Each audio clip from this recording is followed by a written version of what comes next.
Pursuant to Committee Rule 6F, House Rule 11-2H4, the Chair may postpone further proceedings to any question approving any measure or adopting any amendment of which recorded vote of the ayes or nays in order, and without objection, the Chair is authorized to declare recess at any time. Without objection, committee will consider H.R. 4042, Aviation Funding Stability Act of 2021, H.R. 5706, Stop Sexual Assault and Harassment Transportation Act, H.R. 1066, Wildfire Recovery Act, H.R. 5641, Small Project Efficient and Effective Disaster Speed Recovery Act, H.R. 5689, Resilient America Act, 5673, Safeguarding Tomorrow Through Ongoing Risk Mitigation Technical Corrections Act, H.R. 5343, FEMA Caseworker Accountability Act, H.R. 5547, CARE is an Economic Development Strategy, CEDS Act, H.R. 4771, to designate the federal building in the United States Courthouse located at 11 North Adams Street, Tallahassee, Florida, as the Joseph Woodrow Hatchett United States Courthouse and Federal Building. H.R. 246, designate the federal building United States Courthouse located at 180 Main in Abington, Virginia, as the H. Emory Widner Jr. Federal Building and United States Courthouse, General Services Administration, Capital Investment Leasing Program resolutions. As a reminder, should I hear any inadvertent background noise, I will request the member please mute their microphone. I will also remind members that when they're not speaking, they must wear a mask in this room. If they do not wear a mask while they're not speaking, I will not recognize them.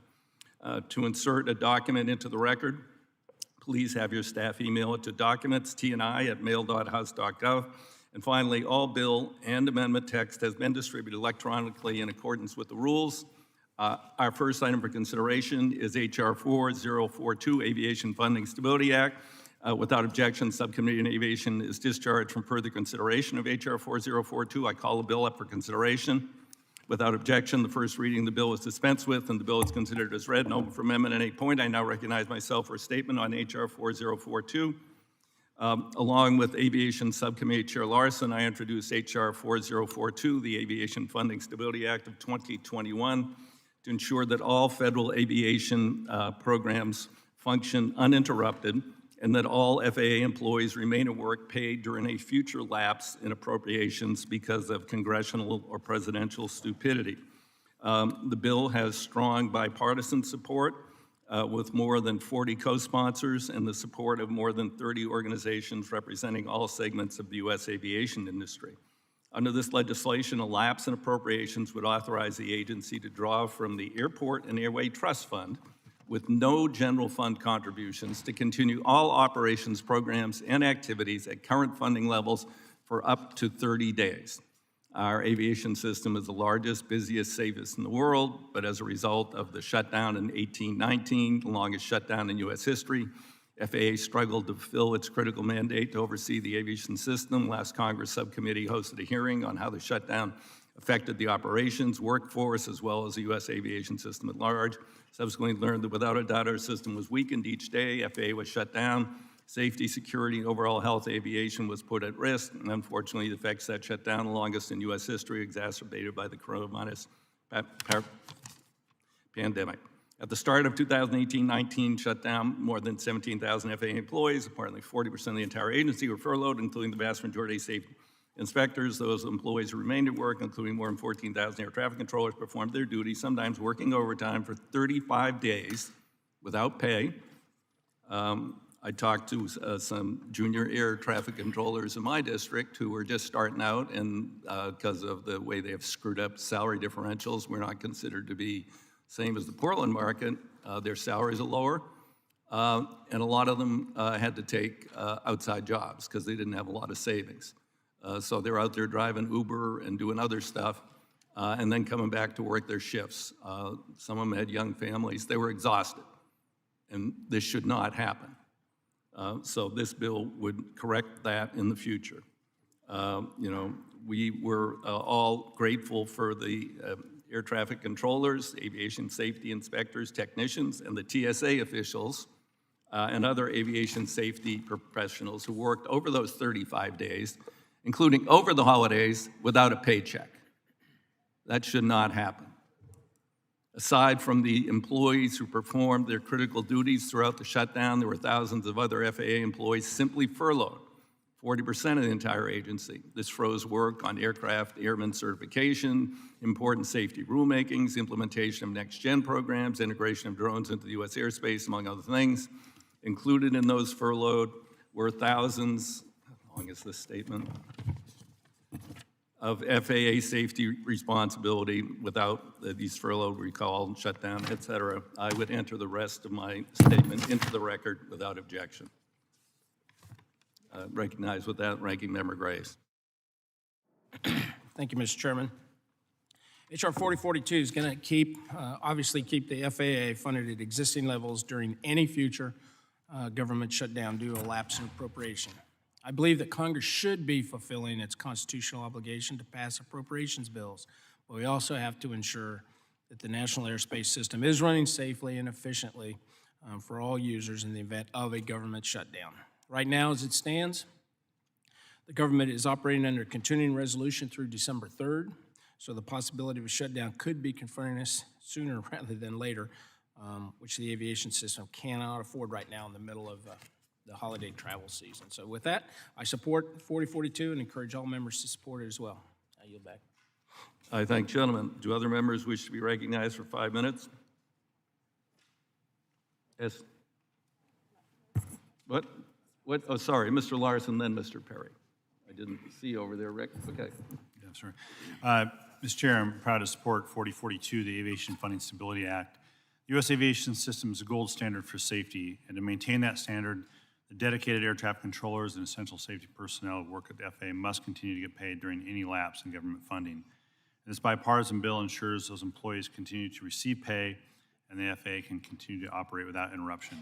Passing this bill enables the FAA to continue its work to protect both the traveling public and the livelihoods of aviation workers. And I urge my colleagues to support this critical legislation and yield back. Thank you, gentlemen. Mr. Perry. Thank you, Mr. Chairman. This is yet another bill to put the government on autopilot and dilute congressional authority. While shutdowns can have severe impacts on the aviation community, it is completely unacceptable to abandon regular order and the appropriations process. The more of the government that we put on autopilot, pardon the pun, the less reasons we ever have to come to an agreement on funding packages. This majority has all but abandoned the authorization process in this committee, and now we seek to put the appropriations process on autopilot as well. Why not just turn the lights out, disband the committee, and lock the door on the way out? I urge opposition to this bill. I yield back. Any other members wish to be recognized on the Democratic side? Anybody with their hand up? Okay, Mr. Garrett Graves, Ranking Member of the Subcommittee. Thank you, Mr. Chairman. Mr. Chairman, when we discussed this bill and when the government was shut down last time, I made a comment and said that I think it's ridiculous that we penalize federal employees for our inability to do our job, meaning if the government shuts down, it's because of the White House and it's because of Congress's inability to come together and work out budget deals. Yet the pain often is not on members of Congress. The pain is on the federal agencies that aren't funded. The pain should be on us. We shouldn't be paid whenever we're unable to do our job and work out budget deals. And so whenever these folks aren't being paid, it's because we have failed to do our job. And shutdowns are painful, and they're intended to be. But the federal workforce, through no fault of their own, they're the ones who deal with the brunt of the pain there. And so while H.R. 4042 does keep FAA open during lapses in appropriations, it also singles out the FAA. And Mr. Chair, as you're well aware, there are other agencies under our jurisdiction that are in the same boat. So we're kind of picking winners and losers here. You have folks like the Coast Guard that are in our jurisdiction, some members of the military, TSA, FEMA, and others that are similarly treated in the event of a government shutdown. And all of these workers are critical, just like the FAA workforce is critical, and they're also blameless, just like the FAA employees are blameless. But this bill effectively says that a soldier in a war zone, an FBI agent in the field, they're fine without a paycheck, but the FAA employees,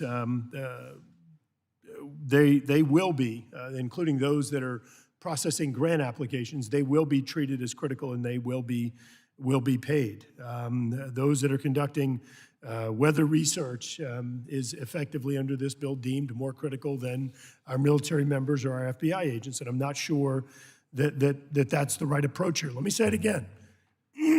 I do not believe that federal employees should be penalized as a result of our inability to do our job. I think it's important, Mr. Chair, that we also remember that just 13 months ago, the Airport and Airway Trust Fund had to be bailed out by this committee to the tune of $14 billion because of the collapse in air travel and the CARES Act suspension of aviation fee collection. Even now, the trust fund revenues are down and FAA spending has increased. I think we need to take a hard look at how to do this to where we're not picking winners and losers, but we're putting the pain where it deserves to be put, which is on us, not on the people that had nothing to do with the government being shut down. I also think we need to talk about the burden this puts on the Airport and Airway Trust Fund and how it could be impacted as we move forward. I'm going to reluctantly support this bill, and let me be clear my reluctance, not because I believe that FAA employees don't deserve this, to the contrary, but I think that we're picking winners and losers right now, some of which are under our jurisdiction, and I think we ought to be thinking about this a little bit differently as we move forward. HR 4042 does have broad support from aviation stakeholders, including airports and airlines, general aviation operators, pilots, air traffic controllers, and others, passengers, and that makes sense. After the last 2 years, aviation system and stakeholders need some kind of stability, not more chaos, and certainly this bill does contribute to the stability. We all know the best way to stop government shutdowns and to prevent this from becoming a problem is us doing our job. But when we fail to act, an agency like the FAA, funded by user fees from the passengers and others, they should be able to continue to operate. That's why I will be supporting this bill. But, Mr. Chair, I do hope that you consider my comments about how we're picking winners and losers and how other critical components of the federal government are being left out. So I'll say it again. I'll be supporting HR 4042 today. Thank you, and yield back. I thank the gentleman. Well noted. It would be better not to have stupid government senseless shutdowns and continue under 30-day agreements while we continue to work things out. The House has passed virtually all the appropriations bills. The Senate, of course, has posted bills. I think they've marked up 2 appropriations bills. So there lies the problem in a totally dysfunctional Senate. With that, are there amendments to HR 4042? I have an amendment at the desk, Mr. Okay, Chairman. gentleman is recognized. The clerk will designate the amendment. Amendment to HR 4042, offered by Mr. Mast, number 054.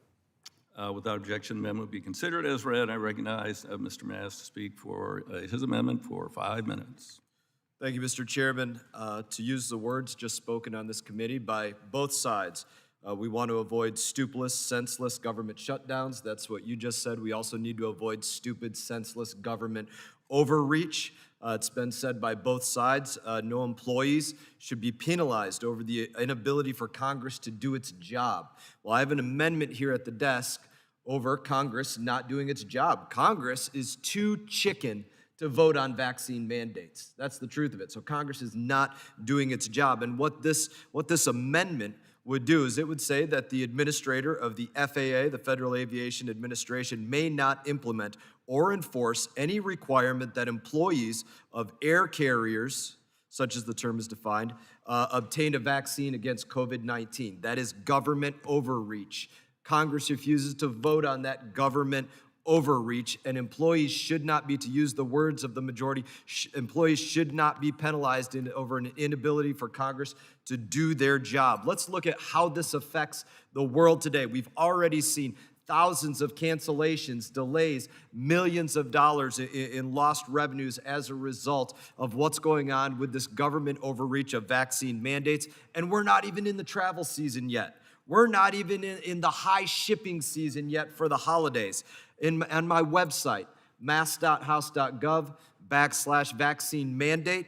There's an opportunity for people across the government and private employees across the country to go on there and get our office to write a letter to agencies asking that that agency acknowledge full liability for any complications that arise as a result of being forced into a vaccine. To date, no government agency has accepted that liability. We should be asking why they're not accepting that, and that includes those that have asked for that letter to be signed. Airline pilots, FAA employees, those are directly affected by that. That's why we're talking about this in this legislation.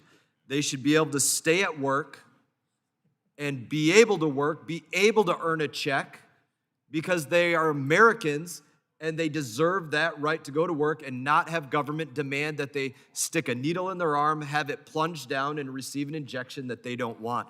I see that I have a couple minutes remaining. If there's anybody on either side of the aisle that wishes to engage in some debate about whether government has the right, or anything else, government has the right to demand that employees be vaccinated, that the government be able to, the FAA be able to enforce a requirement on air carriers that their employees get a needle put in their arm, plunged down, have a substance go into their body in order for terms of employment. I would be happy to yield to anybody that wants to talk about this.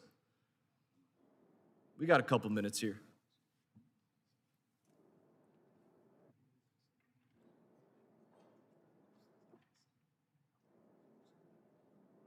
I mean, I have to assume if nobody from the minority wants to argue about this, then the minority must agree that employees of the air carriers should not be forced into vaccination.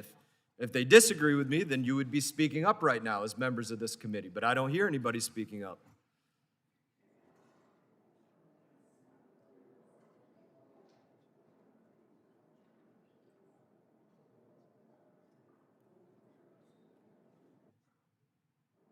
We still got 1:20, and I got 2 more amendments like this afterwards, so there'll be a little bit more time of debate then too. Mr. Garamendi, you want to speak up? I'm happy to engage. I'll yield you the time.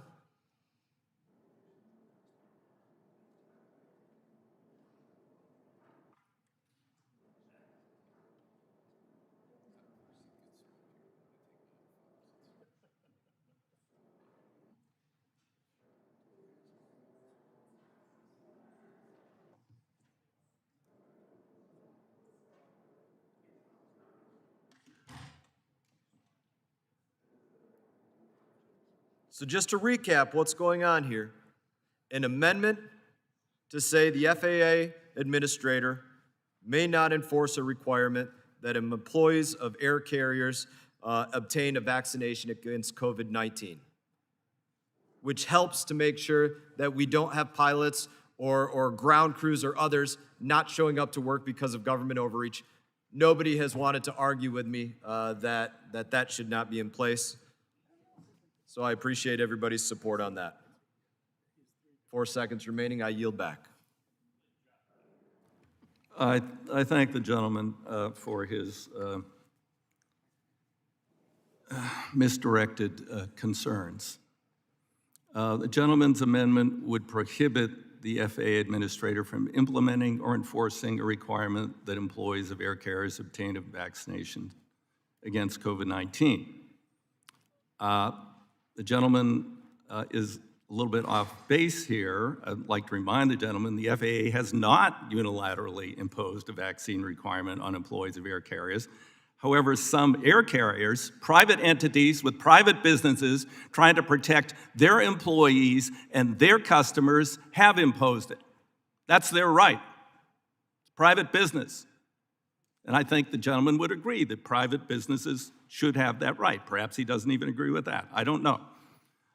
So some air carriers are requiring their employees to obtain vaccines due to the president's executive order requiring federal contractors to get vaccinated. Was that a question to me, Mr. No, it was not a question directed Sounded to like you. a question. I am not yielding to the gentleman. You've already wasted time and you'll waste more. Well, it did sound like a question, so The Forgive me. gentleman is out of order. question mark at the end of it.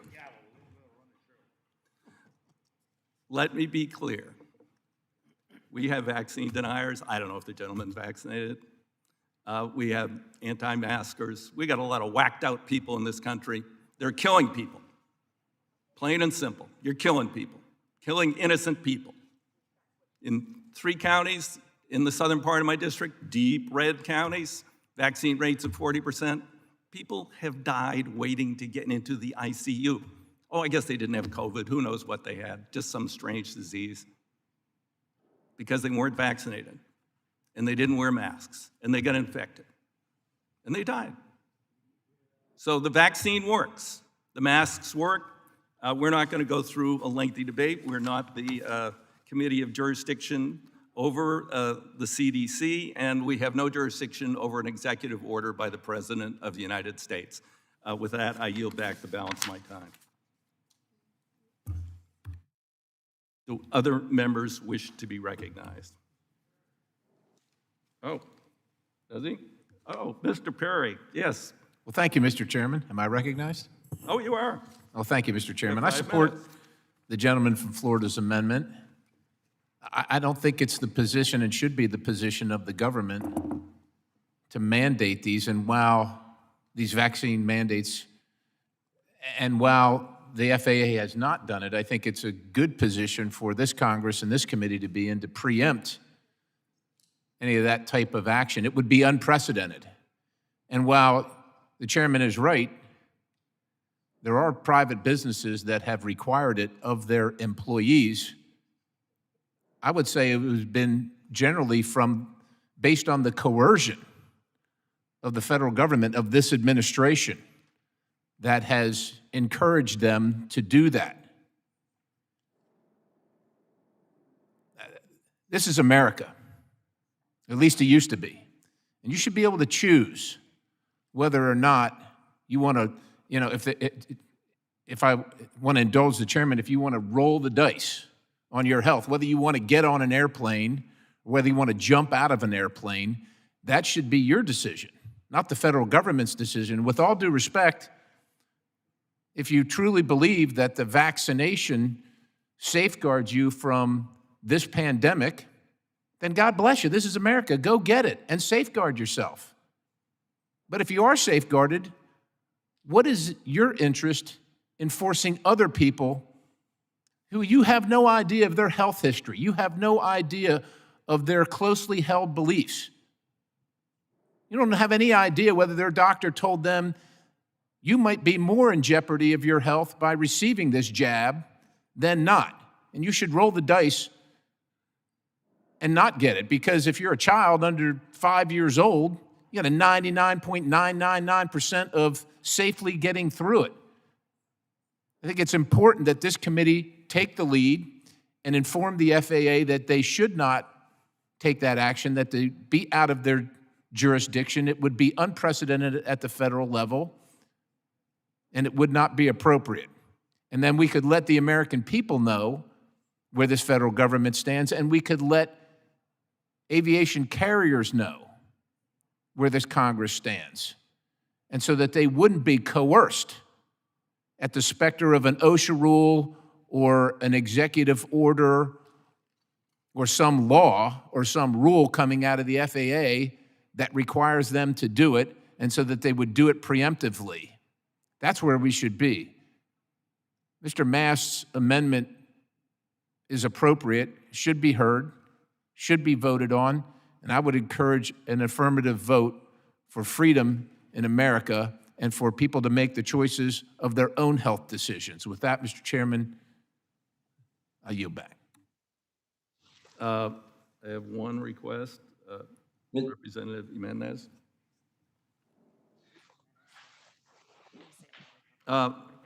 Representative Jimenez is recognized, had a request, must be online. Mr. Chairman, did you recognize me? There you are, yes. I did. Okay. Thank you. I stand in support of the amendment. I've had at least two conversations with major carriers in the United States, and I guess they must be under the mistaken impression that they have to have their pilots vaccinated or else they're going to have to fire them. It's not something that they want to do voluntarily. They think that somehow they're mandated. And these are two major carriers, so there must be some big misinformation going around the United States. So we need to call them and say, look, it's not a mandate. You don't have to have your pilots vaccinated. I find it interesting that there is no rule in the FAA or anywhere that says that the passengers have to be vaccinated. So you could end up with a plane full of 300 unvaccinated people in the plane, and yet the only people that need to be vaccinated are the crew members and the pilot. The representative is absolutely 100% correct. We're just going to create more of our problems, more of a supply chain problem if we continue to have these vaccine mandates. I find it actually the height of hypocrisy of this administration that you have over 1 million unvaccinated immigrants coming into the southern border and left in the United States, and yet good, hardworking Americans are forced to be vaccinated. That's the height of hypocrisy. And so I rise in support of the gentleman's amendment. Thank you, and I yield back. I thank the gentleman. Representative Massey. Thank you, Mr. Chairman. I wish to speak in support of Mr. Mast's amendment. The vaccine mandates are illogical and unscientific. They don't recognize prior immunity or natural immunity developed as a result of a prior infection, which we've seen from many studies, multiple studies, over a dozen studies have shown that natural immunity, that those who were unfortunate enough to contract the virus before the vaccine came out possess, is stronger and more robust and more likely to stave off the variants of the virus.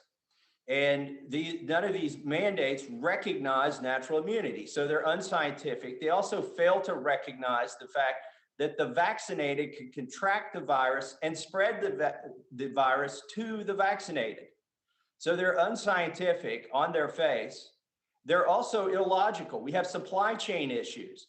And we are here in the Transportation and Infrastructure Committee, responsible for large parts of the supply chain.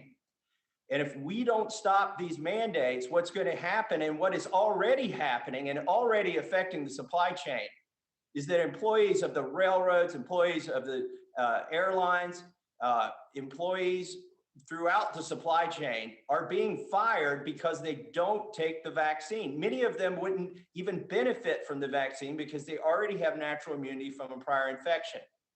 So if we don't want to shut this country down, if we don't want to ruin our supply chain, if we want to actually be scientific about trying to stop this virus, then we would end these vaccine mandates. And so with that, I urge support of Mr. Mast's amendment prohibiting the mandate, and I yield back. Mr. Van Drew. Mr. Chairman, I ask to be recognized. I simply want to support Mr. Mast's amendment as well. You know, a very famous man, Benjamin Franklin, said, "Those that would give up freedom for safety deserve neither." And I certainly think that this is a situation that we can really speak to as far as that issue.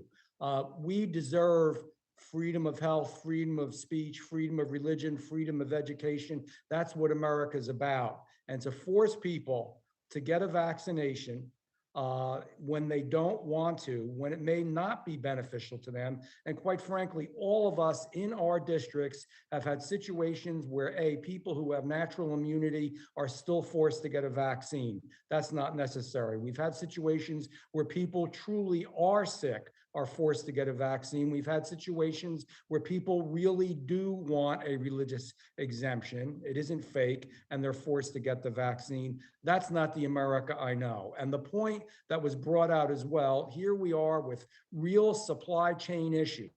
You know, we're told that we may not even have Christmas as we normally do. Well, a big part of that is the people who will not work, the people who will quit, or the people who will not go back to get rehired because they don't want this. They're Americans. It's their right. Now, you know, in all due respect, Mr. Chairman, you may think that they're stupid, or you may think that they don't deserve to have that right. I do. This is America. Americans have rights. If you're worried, get the vaccine.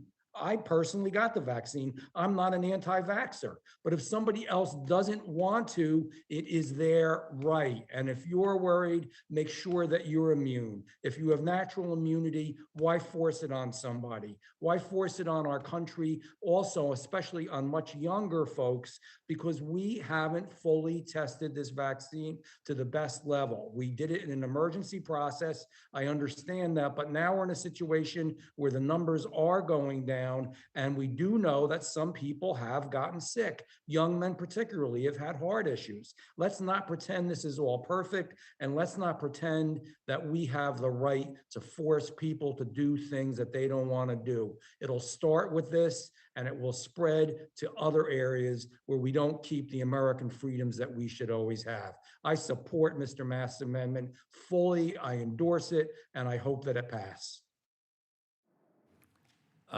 Do others wish to be recognized? Here, what? Who? What? Oh, Garrett Graves, weren't you already recognized on this? No, sir. Okay.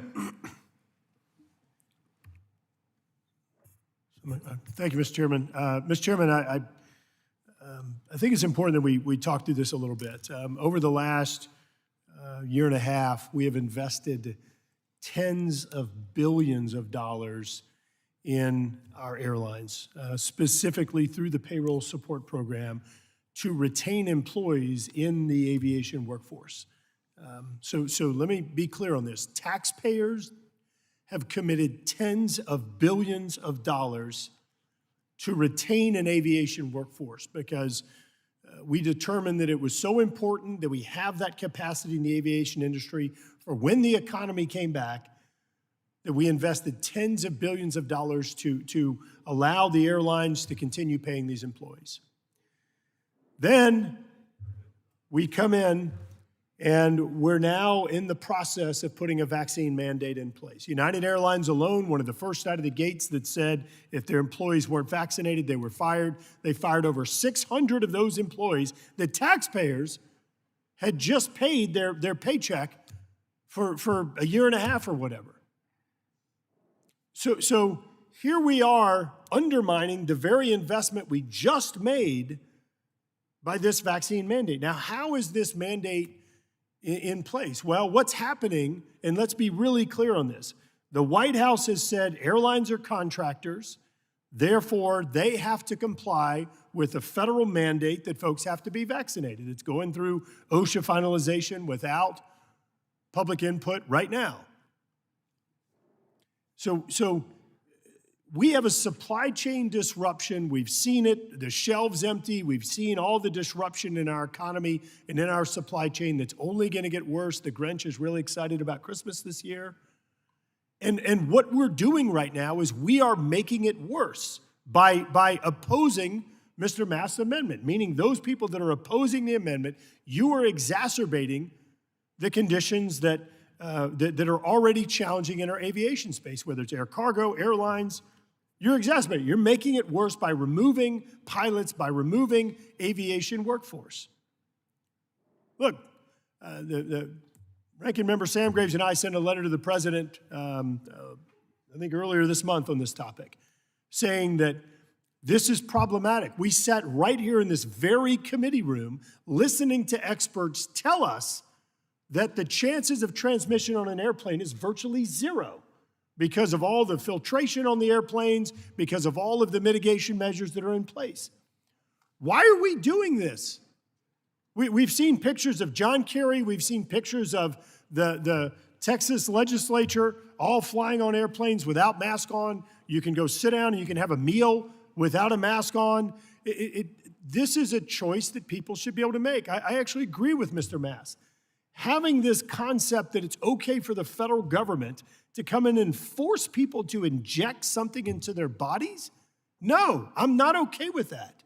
Mr. Mayor Jimenez said it as well, or excuse me, Mr. Van Drew, quoting Benjamin Franklin. This is a dangerous direction that we're going in right now. And I believe that it is right for us to adopt Mr. Mass's amendment, to allow people to make the decision whether they want to be vaccinated or not. Look, I think Operation Warp Speed was fantastic. We developed vaccine options, those options for people in record time. That's great that we were able to do that. And now people have the choice to make whether they want to be vaccinated or not. We don't need our White House going in and dictating to people who needs to be vaccinated and who doesn't. We don't need them dictating to people that they need to inject something into their bodies. And we don't need to undermine the tens of billions of dollars in investment that we just made to maintain this very workforce whenever the reality outcome of this is going to be that we're going to see exacerbated supply chain conditions because of this flawed policy that I think has no business being in a federal mandate. So I'll say it again. I support Mr. Mast's amendment. I urge adoption and yield back. Thank the gentleman. Do others wish to be heard? Seeing none. Oh, Representative Kahale. Hello, Mr. Chairman. And, with all due respect to my colleagues, I have to strongly object to this amendment. As the only sitting member of this T&I committee who is also a current and qualified airline employee and a pilot of a major commercial airline, I have to speak for the thousands, not hundreds of thousands, of airline employees who have been vaccinated. And Mr. Chairman, the science is clear.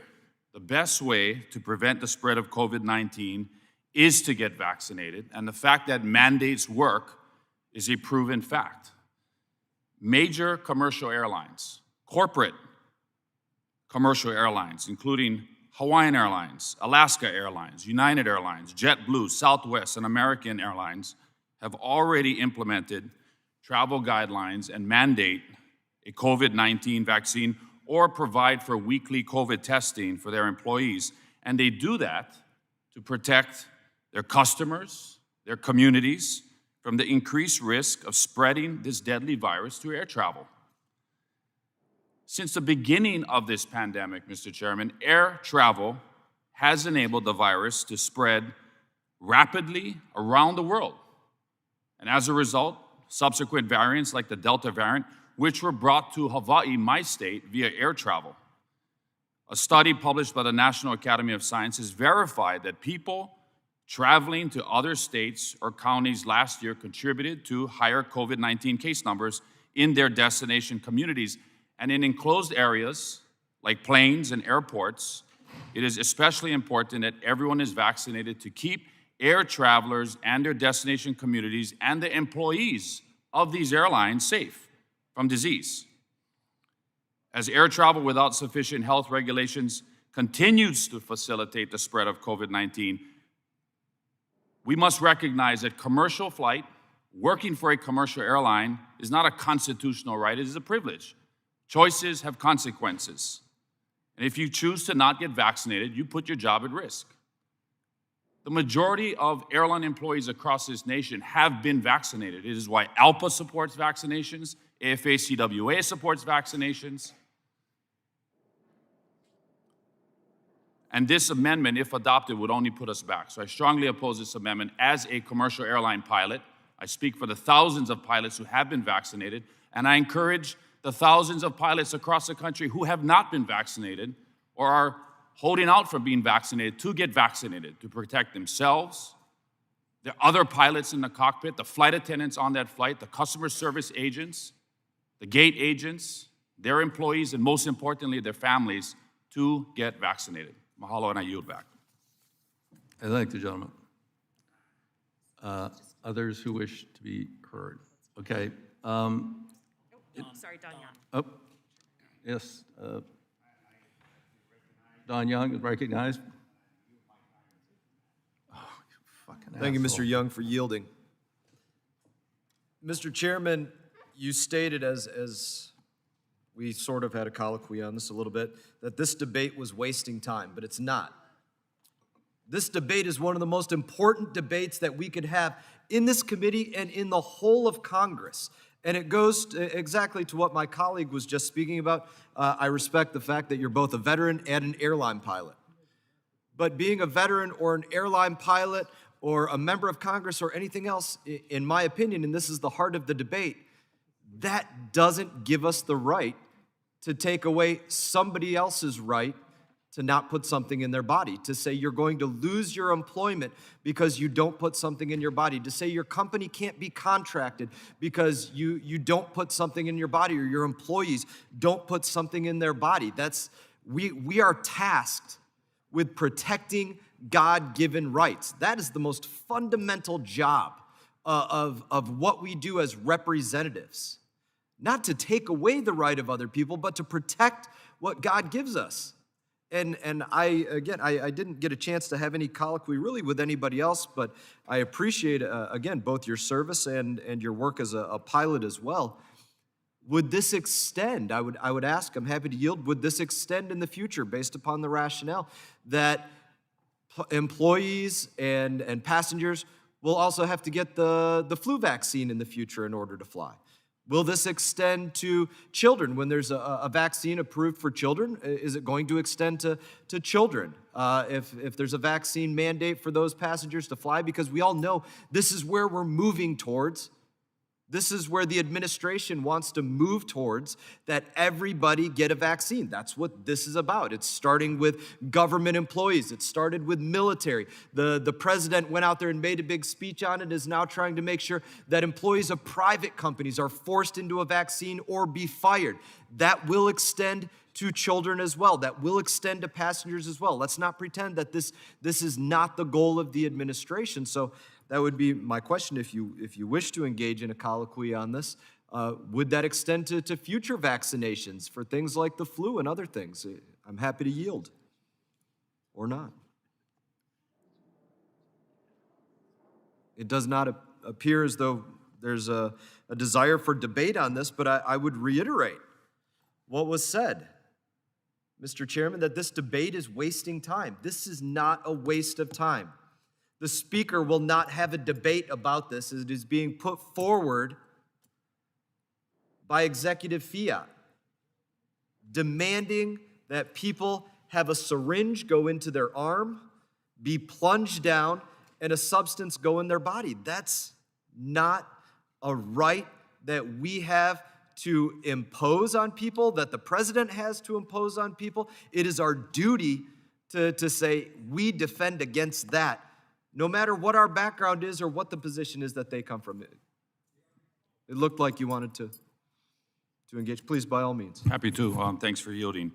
I would encourage every American in this country to get the flu vaccine if they can. This is flu season right now. We're dealing with COVID-19, which is a deadly health pandemic, global health pandemic that has killed over 700,000 people.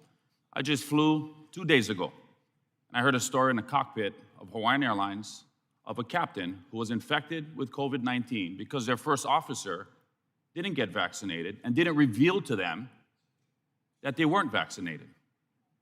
I'm sure you would agree that that's a problem. I would not and agree. So at the end of the day, we'll make this a colloquy. I would not agree with that's a problem. The chairman said to me, I don't know whether you're vaccinated or not. That was his statement to me. You're damn right he doesn't know if I'm vaccinated. It's none of his business. It's none of Congress's business. It's not our business or any executives in business whether any individual is vaccinated or not. You can't ask those questions when you hire somebody. That's those who choose not to get vaccinated do not have a right to risk the health of others. No, let's go back to another statement And I that yield was back. made by the, we can have a conversation about this. Chairman and I don't agree on everything, but I respect the fact that he is a veteran. As am I, as are you. His statement was that we are killing people. As veterans, we should be able to acknowledge that that is not what killing people is. I know very well what killing people is, and not getting vaccinated and walking around with the freedom of breathing is not killing people. I know that for sure. I know that probably better than 99% of the people in this country, with the exception of those that we serve shoulder to shoulder next to. That remark should, in fact, be withdrawn. We are not killing people. We know very well the difference. We need to be free to go out there and make our own health decisions. As members of Congress right now, we could not hire somebody on and ask them in advance, are you vaccinated? Human resources, HR rules would preclude us from asking somebody in advance if they're vaccinated. But why can we do it after the fact? Why can we make demands after the fact? There's an acknowledgement that there's something wrong there. Please, by all means. And you have that choice if you want to make that choice. But if a private company in this country wants to implement a COVID-19 vaccination requirement, then that is their choice. And it is your choice to not get vaccinated, and it is your choice if you lose your job. And I would disagree with that as well, but we can have more debate later. I thank Mr. Young for yielding. Mr. Young? Mr. Young?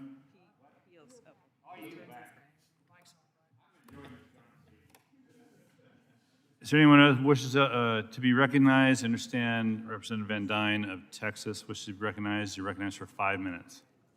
Yes, thank you very much. I want to support my colleague from Florida's amendment on this issue. Representing Texas 24, which has the largest number of airline employees in it in the country.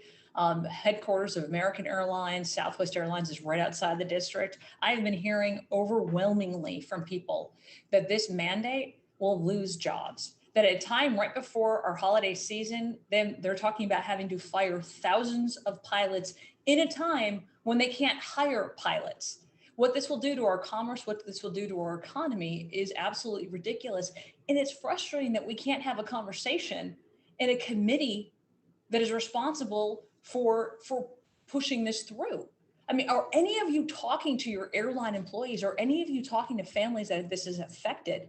The fact that they're going to be losing their jobs and what that is going to do to our economy. And I understand the issue on health. I have been vaccinated. I willingly say that just because I've already come out and admitted it, not because anybody has asked me, nor do I think it's anybody's business. But the fact is that getting the vaccination does not prevent you from being able to spread it. We somehow think that when you get the vaccination, all of a sudden, okay, you're protecting everybody else. By getting the vaccination, the point is that you don't get sick if you get it, or your illness is somehow less than it would have been if you didn't get the vaccination. If you want to protect yourself, get the vaccination, but let's not pretend that getting the vaccination prevents you from spreading that illness to someone else, because it doesn't. So this is a matter of being able to protect yourself if you get the vaccination and you make that determination. You talk to your doctor, you figure out what the risks are and whether or not you want to get it. But we somehow sit here and think that, oh, you're protecting others by getting the vaccination. That's not the case. Nor is the case that we should be prying into people's medical history and what they have done when it put inside their bodies. Nor should they be regulating and mandating it. This is a conversation we need to have. We realize this is an executive order, which means nobody has to defend it. That is not the job that we are in. We are sent here to be able to represent the people within our districts. And I guarantee you, every single one of us in our district have people that disagree with this mandate. And it is at least worth a discussion. And again, I want to make sure people understand that I support the good man from Florida's amendment. And this is a conversation that we need to have. Thank you very much. I yield. Thank you very much, Representative Van Dyne. Is there anyone else who wishes to speak on the amendment?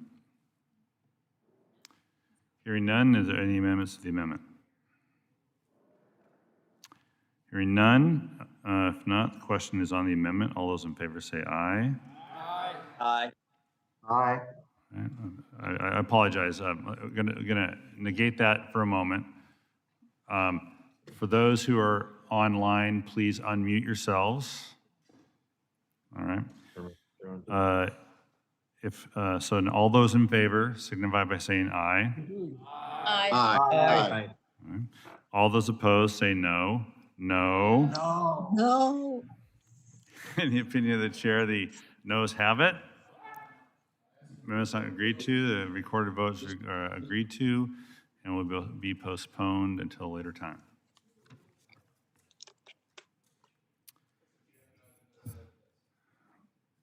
I haven't recognized anyone just yet. Okay. Are there any other amendments?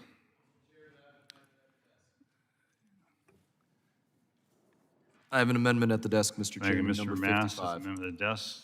Clerk will designate the amendment. Amendment to HR 4042, offered Mr. Mass, number 055. Mr. Mast is recognized for 5 minutes on his amendment. Thank you, Mr. Chairman. This amendment goes to, again, the exact debate that we were just having, the debate that was labeled a waste of time by the chairman. I would say again, it is not a waste of time. This is the only place where we're having this debate in Congress. It's not happening on the floor of the House of Representatives. Here's the amendment. The administrator of the Federal Aviation Administration may not require any contractor to mandate that employees of such contractor obtain a COVID-19 vaccine. How is this going down with the government? Well, if the airlines are considered contractors, then they are being forced into vaccinations. We also know that the administration is seeking to make a rule that says private employers have to require vaccinations as well. But as we look at this and the other ways down the line that this affects contractors, we're all familiar with the GSA catalog. Maybe you need to buy a pen, maybe you need to buy a tire, maybe you need to buy a vehicle of some sort, some government agency does, and they go into that GSA catalog and they look for what it is that they need to get for that administration. Those companies that provide to all of those agencies, everything from a paper clip to a vehicle, are considered contractors. They are being told that if their employees don't get vaccinated, that they will not be able to be providers as contractors to the GSA. And that's just one example of how this affects the supply chain, how this affects the ability of agencies to go out there and get the work done. And again, it goes to the heart of the debate of government overreach that we were just having. And it was brought up to me by one of my colleagues. Is there any other place that we could point to and say there's not a right to a doctor-patient relationship? Don't we get a right to a doctor-patient relationship? Again, chairman said he doesn't know if I'm vaccinated. I'll say again, damn right, he doesn't get to know. It's not our business if somebody has HIV or has a COVID-19 vaccine or is pregnant, or is anything else. It's not that business of the employer. There is a doctor-patient relationship. And I have 2.5 minutes remaining. If there's anybody from the other side that wants to argue with me about this or engage in a colloquy, I'm more than happy, because this is one of the most important debates that we need to have. I hope that my colleagues on the other side want to engage in this debate.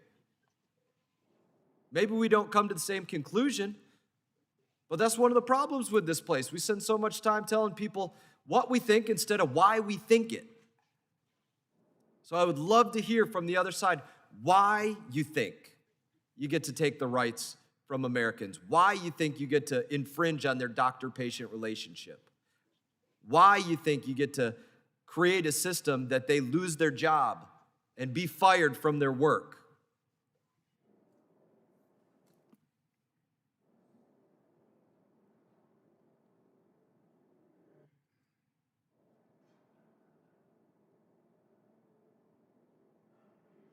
Does the gentleman wish to use the final minute and 30 seconds? Absolutely, Mr. Chairman. I wish to allow my colleagues to engage in a colloquy or debate over this issue. That is not a waste of time.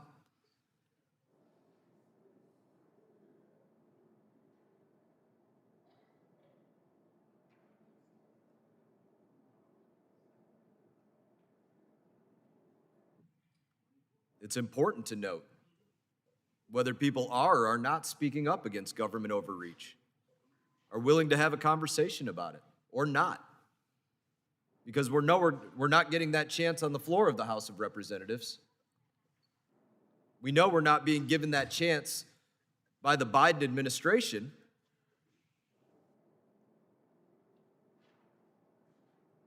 Throw another question out there. Does anybody think that we should be voting on this? This shouldn't be an executive order that's going through OSHA. Any of my colleagues? That this should be a vote for representatives to take? Maybe not.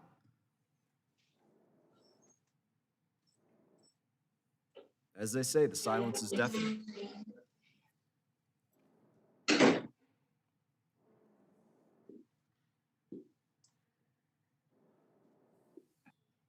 I will note again that nobody spoke up in opposition.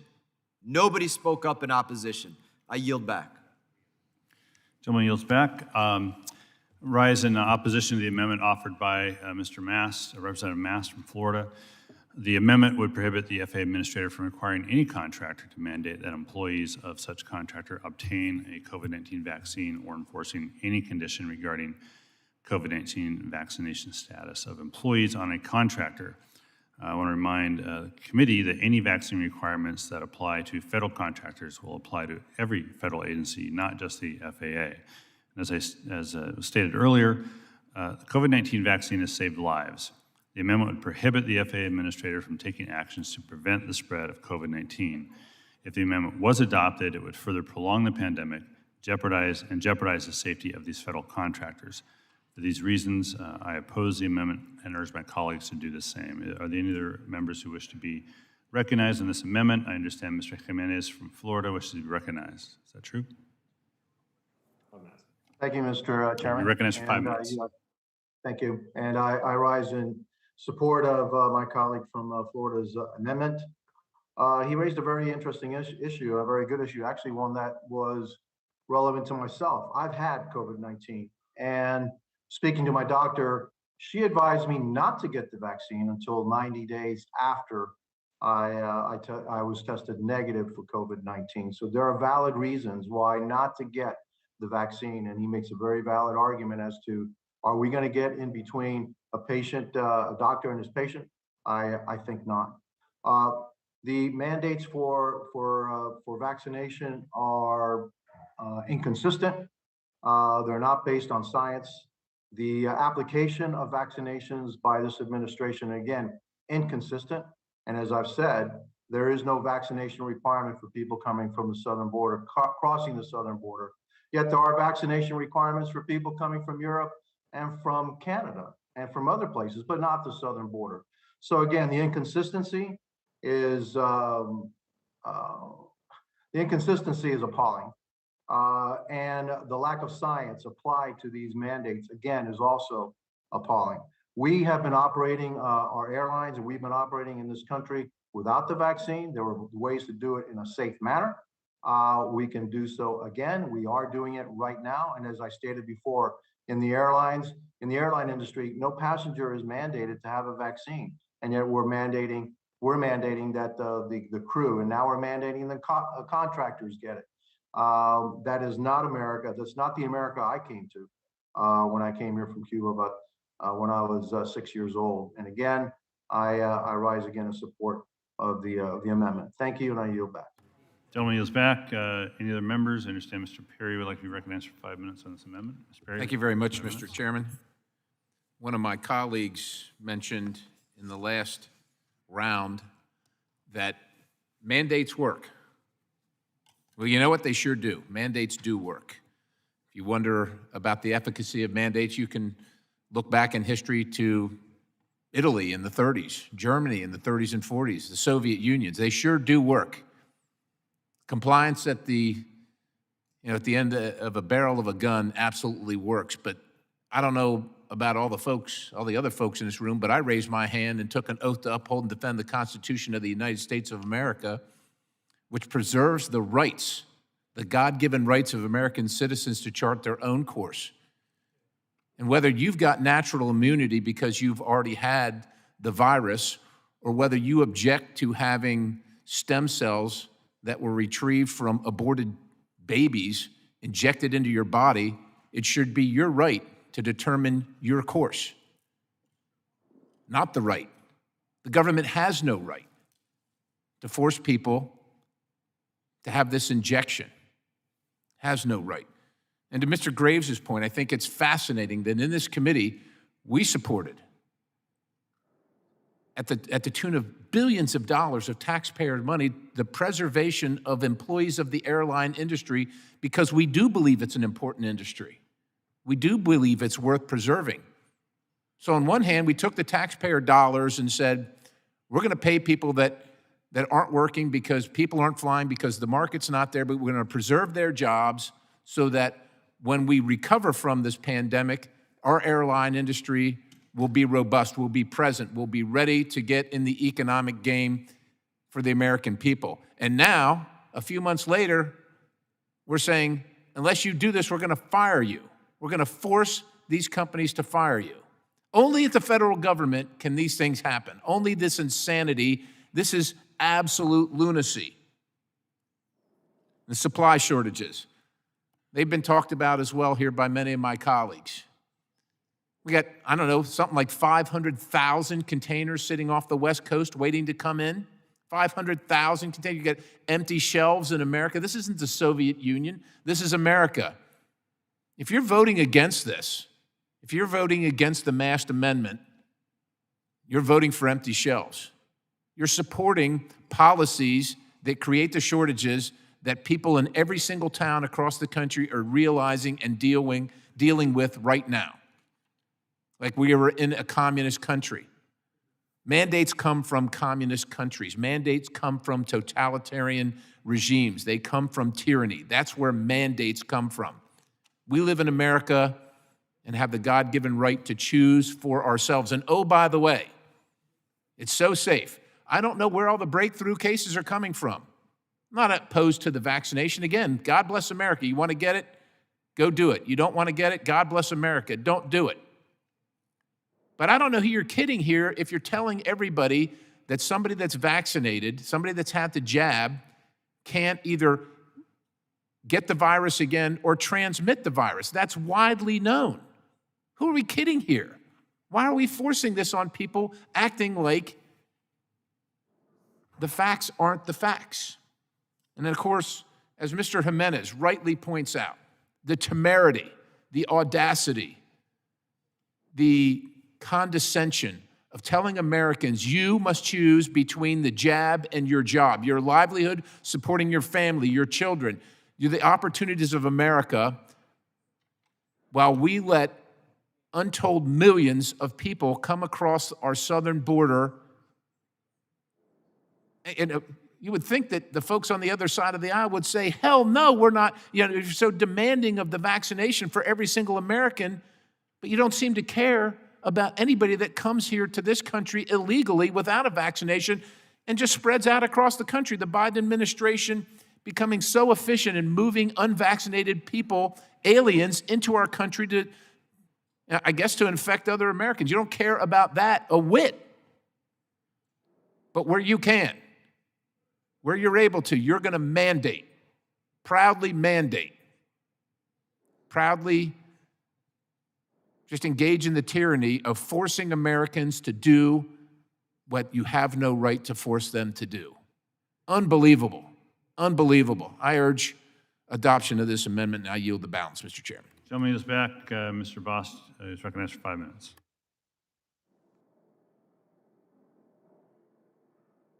Sorry, Representative Boss for 5 minutes. Thank you, Mr. Chair. You know, I've been listening to this, and I know all the other members have as well. And there's been some false information, I think, that needs to be cleared up. And that's the problem that has occurred with the virus and the vaccine and all of these things, as this debate should have been handled many months ago. And I'm glad that it's being handled here today. But the statement that by having the vaccine you stop the spread is just false. The vaccine does not stop the spread. You can still get it. I've got a son that had a vaccine, and he still got it. I've had COVID myself and have had the vaccine. But we need to make sure that the information that is put out there is factual. It isn't the vaccine that stops the spread. It is the vaccine that stops and is a security thing that you would take so that you would not be hospitalized. But let me tell you that I, and along with everyone else that has had the vaccine, has made that choice on their own and should make it on their own. It's the same. This is a free nation. It needs to remain a free nation. As was mentioned by Mr. Perry, the fact that you can be forced by the federal government does not occur and should not occur in this nation because of our Constitution. The countries that do that are the countries that we've watched, that are the socialist countries, that are the countries with dictators, where the countries where their government has such great power over them. Folks, we've got to look and pay attention to what we're doing when we all of a sudden, out of fear, start to take away those rights that we receive. And we, as members of Congress who raise our hands to uphold the Constitution, are all of a sudden sidestepping the Constitution by allowing and or forcing or using executive orders through the executive branch to force certain things. Also, I think it is important to be brought up, if you look at the history of OSHA, when OSHA was created as an advisory group for safety purposes. They originally never had the ability to fine anyone. But once again, we created a government bureaucracy now that we can weaponize against the citizens of this United States. The freedom and the ability to choose whether or not you take the vaccine, one, if you have a religious belief against it, and that is your choice and should remain your choice, I believe, according to the Constitution. Two, the doctors that you trust should be the one making the decision on whether you get the vaccine or not. When you talk with your doctor, when you weigh out what your particular health situation is, and all of a sudden we should be able to have a mandate of a vaccine that maybe your doctor says, no, in your case, you probably shouldn't take it. And then you have to make a choice because your employer and or the government says, you'll either do this or you'll lose your job. Folks, where are we living? I'm glad that that Mr. Mass has brought not only this one, but the other amendment forward. And I think it's something that we need to be able to tell our constituents. As I said, I am not anti-vaccine. I've taken it. But I am pro-freedom. And the freedom that this nation has makes it the unique nation that it is. And we better be very, very careful as we start to, for whatever purpose, start to take those rights away. My hope is that everyone supports not only this amendment, but the prior amendment, and sends a clear message that this is the free nation and we are doing what we're supposed to do in upholding the Constitution. And with that, Mr. Chair, I yield back. Gentleman yields back. Any other members? I understand Mr. Massey, Representative Massey, Kentucky, would like to be recognized for 5 minutes. Representative Massey, recognized for 5 minutes. Thank you, Mr. Chair. I rise in support of Mr. Mast's amendment prohibiting vaccination requirements for FAA contractors. These are not laws. These vaccine mandates are not laws. Let me repeat, these are not laws. These are edicts issued by the executive branch, and they are therefore unconstitutional. The authority does not rest with the executive branch to mandate something like this on FAA contractors. Where would that authority exist if it were constitutional? It would be in this committee. I challenge my colleagues in this committee to write the legislation. Don't hide behind the president. Don't hide behind his unconstitutional edicts. Pass a law, write it up, let's debate it. But there is no law. This is not a law. He cannot do this for contractors. Guess what? There's also a fraud being perpetrated on everybody who's under one of these edicts. I asked Attorney General Merrick Garland if religious exemptions were required under the law last week in a judiciary hearing. He said yes. The Religious Freedom Restoration Act requires that religious exemptions be made for vaccine mandates. And so therefore, people are applying for religious exemptions. Who's being granted religious exemptions? Nobody is given a religious exemption. This is a fraud being perpetrated when you advertise something that's available and that it's not really available, that you're not really reviewing the exemption, that you're throwing it in the round file, that you are throwing it away. that you are sidelining people and telling them, well, you'll be laid off without a salary because you applied for a religious exemption. That is unconstitutional. It's anti-American. This is also a war. This is Biden's war on women. It's a war on working women of childbearing age. I have constituents who are contacting me, young women who work, who are distraught because they have decided, oftentimes in consultation with their doctor, not to take the vaccine because they're either carrying a child or they plan to conceive, and there haven't been any long-term studies.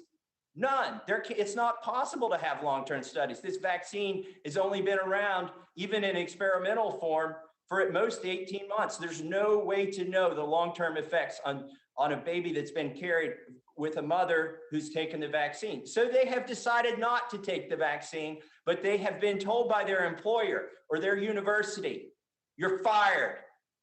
We're going to remove from you the means to support your child when you do have the child. We're taking away your job.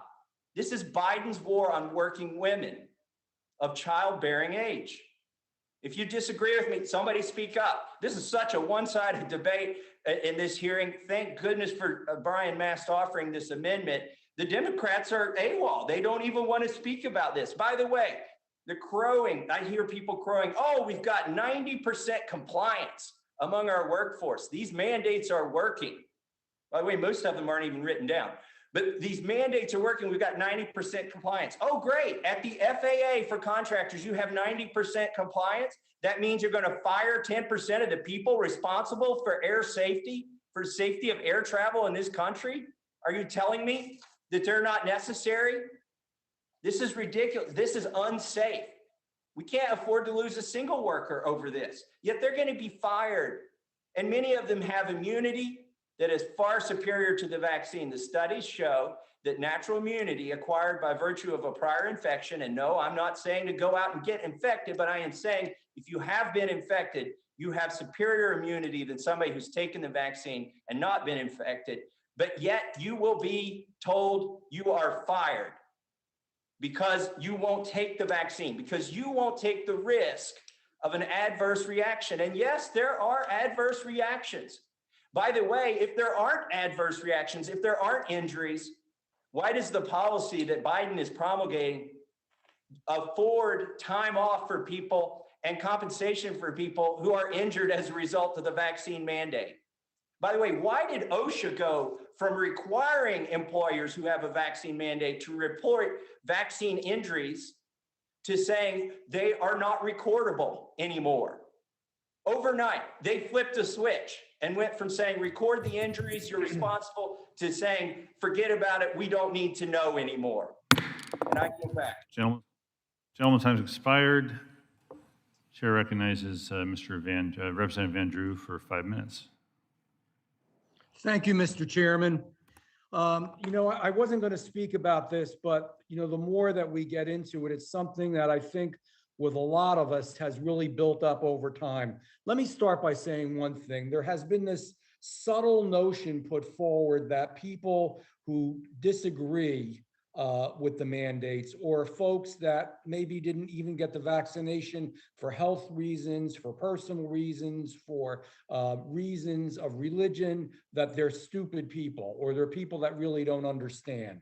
That's wrong. It's demeaning. It diminishes our fellow citizens and also our fellow legislators. It is their right. In America, we have rights. We are taking those rights away. Ronald Reagan said years ago that the loss of freedom was only one generation away. Boy, we're really pushing it. We're going down that road, as I said before. We're destroying our supply chain.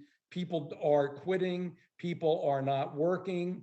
People are just not agreeing with, again, these mandates. People who had really good jobs and people who really, had really contributed a lot to the workforce in very important ways and in jobs that are very significant, are now not in the workforce, and that hurts our economy, it hurts our defense, it hurts our FAA, it hurts our military, it hurts so many different branches of government and so many different businesses. It's a shame, and it's going to hurt our, as I said before, our economy as well. I'm a dentist.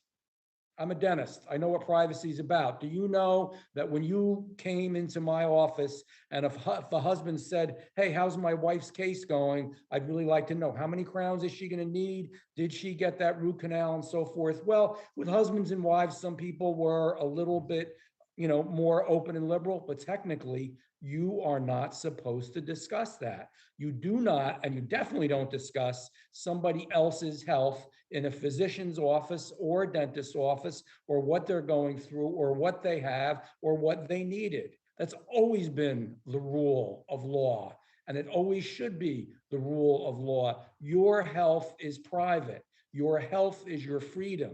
It is your freedom to decide what you're going to do, and very much so when Mr. Mass brought up the HIV. I can't go through my old patients' charts and run around and tell everybody here who had HIV, who had certain diseases, who had certain infections, and when they fill out a health history. It is private. We have to respect that. And what we've lost here, most of all, and it was brought up, and I'm glad it was brought up because I think it's been bothering all of us. What was lost here most of all, as a governing body, as the Congress of the United States of America, we should be debating this issue. We should have the guts and the fortitude and the strength not to let just one member of the executive branch say that he's going to rule, or whether it's done by the states, the same issue. Legislature should be debating this. Congress and the US Senate should be debating this. Let's really see what we think and what we want to do, and have the guts to stand up and do the right thing, and then vote on it. And tell people what we believe, because our job is to represent the people of the United States. And as has been said by Mr. Massey, whether it's 10% or 15% or 20%, those are people that we need to be in the workforce. They're also people that have human and American rights. We're going in the wrong direction. If we keep doing this, if we keep going in this direction, it's not going to stop here. And I'm going to say it again. I said it before. It was Benjamin Franklin. And he said, those that give up freedom for safety deserve neither. Think about that. You never give up your freedom in America, and you still can be safe. We still can get the vaccine. I got the vaccine. Other people have. But damn it, it's my neighbor's decision whether they want to or not. And frankly, as was said, again, it's not my business. Leave people alone. Let them have their freedom. This is not the America we know and love. Thank you. I yield back. Gentleman yields back. Are there any other amendments to the amendment? Hearing none, the question is on the amendment. I want all members online to unmute themselves, please. All members. All right, all those in favor of the amendment signify by saying aye. Aye. Aye. All those opposed say no. No. No. In the opinion of the chair, thank you. In the opinion of the chair, the noes have it. The amendment is not agreed to. Request a recorded vote, Mr. Chairman. A recorded vote is requested and will be postponed until a later time.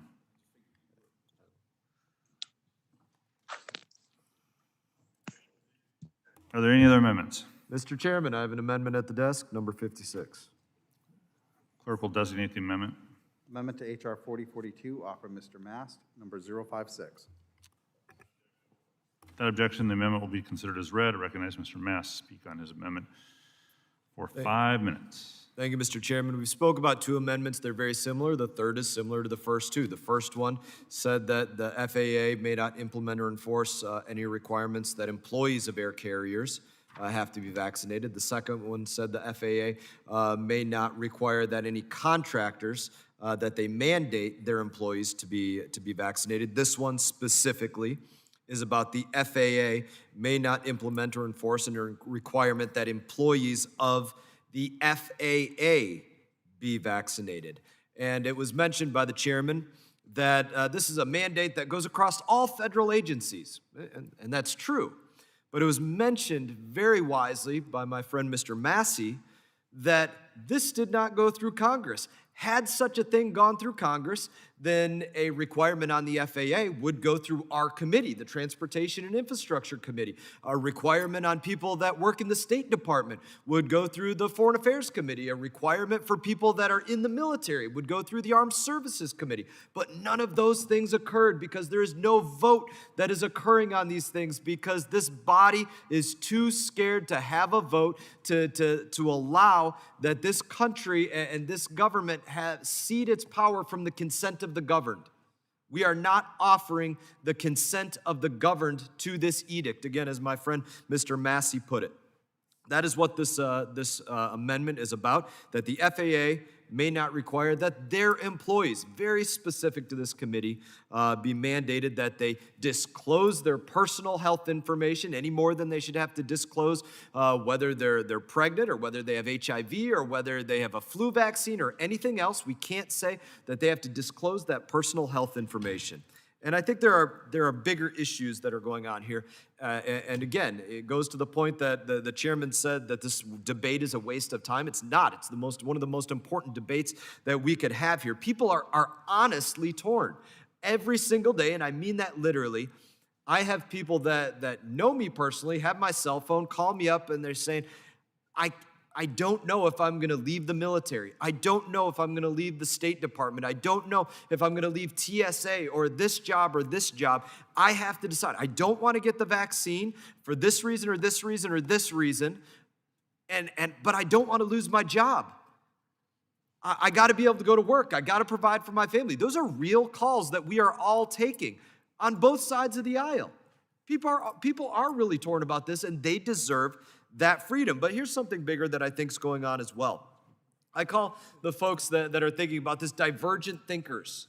And right now, what is happening in government specifically, because that is where the mandate exists in the most totalitarian way right now, is within government agencies and the military. Divergent thinkers who say they may not want to disclose their personal health information, may not want to be forced into getting an injection in their arm.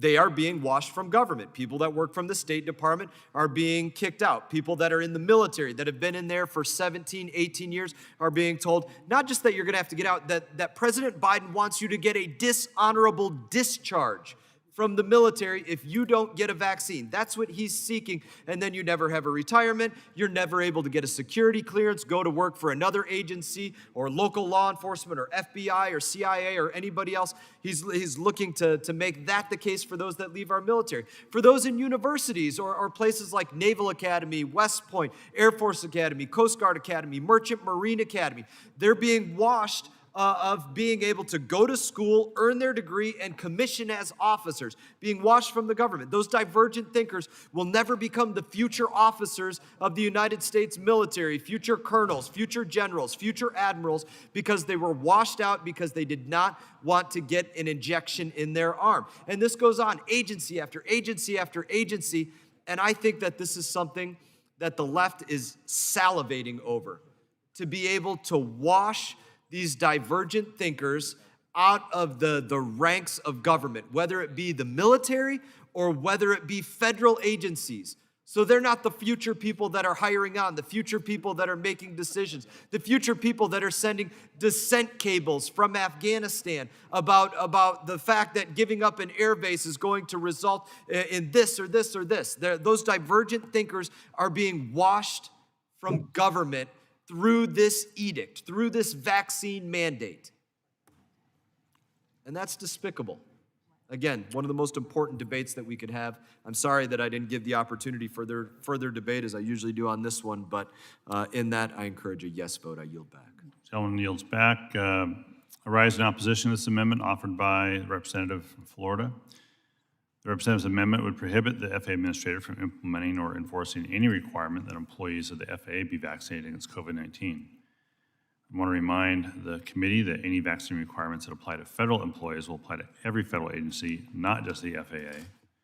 As I stated before, and as I've stated many times, the The COVID-19 vaccine has saved lives. The amendment would prohibit the FAA administrator from taking actions to prevent the spread of COVID-19.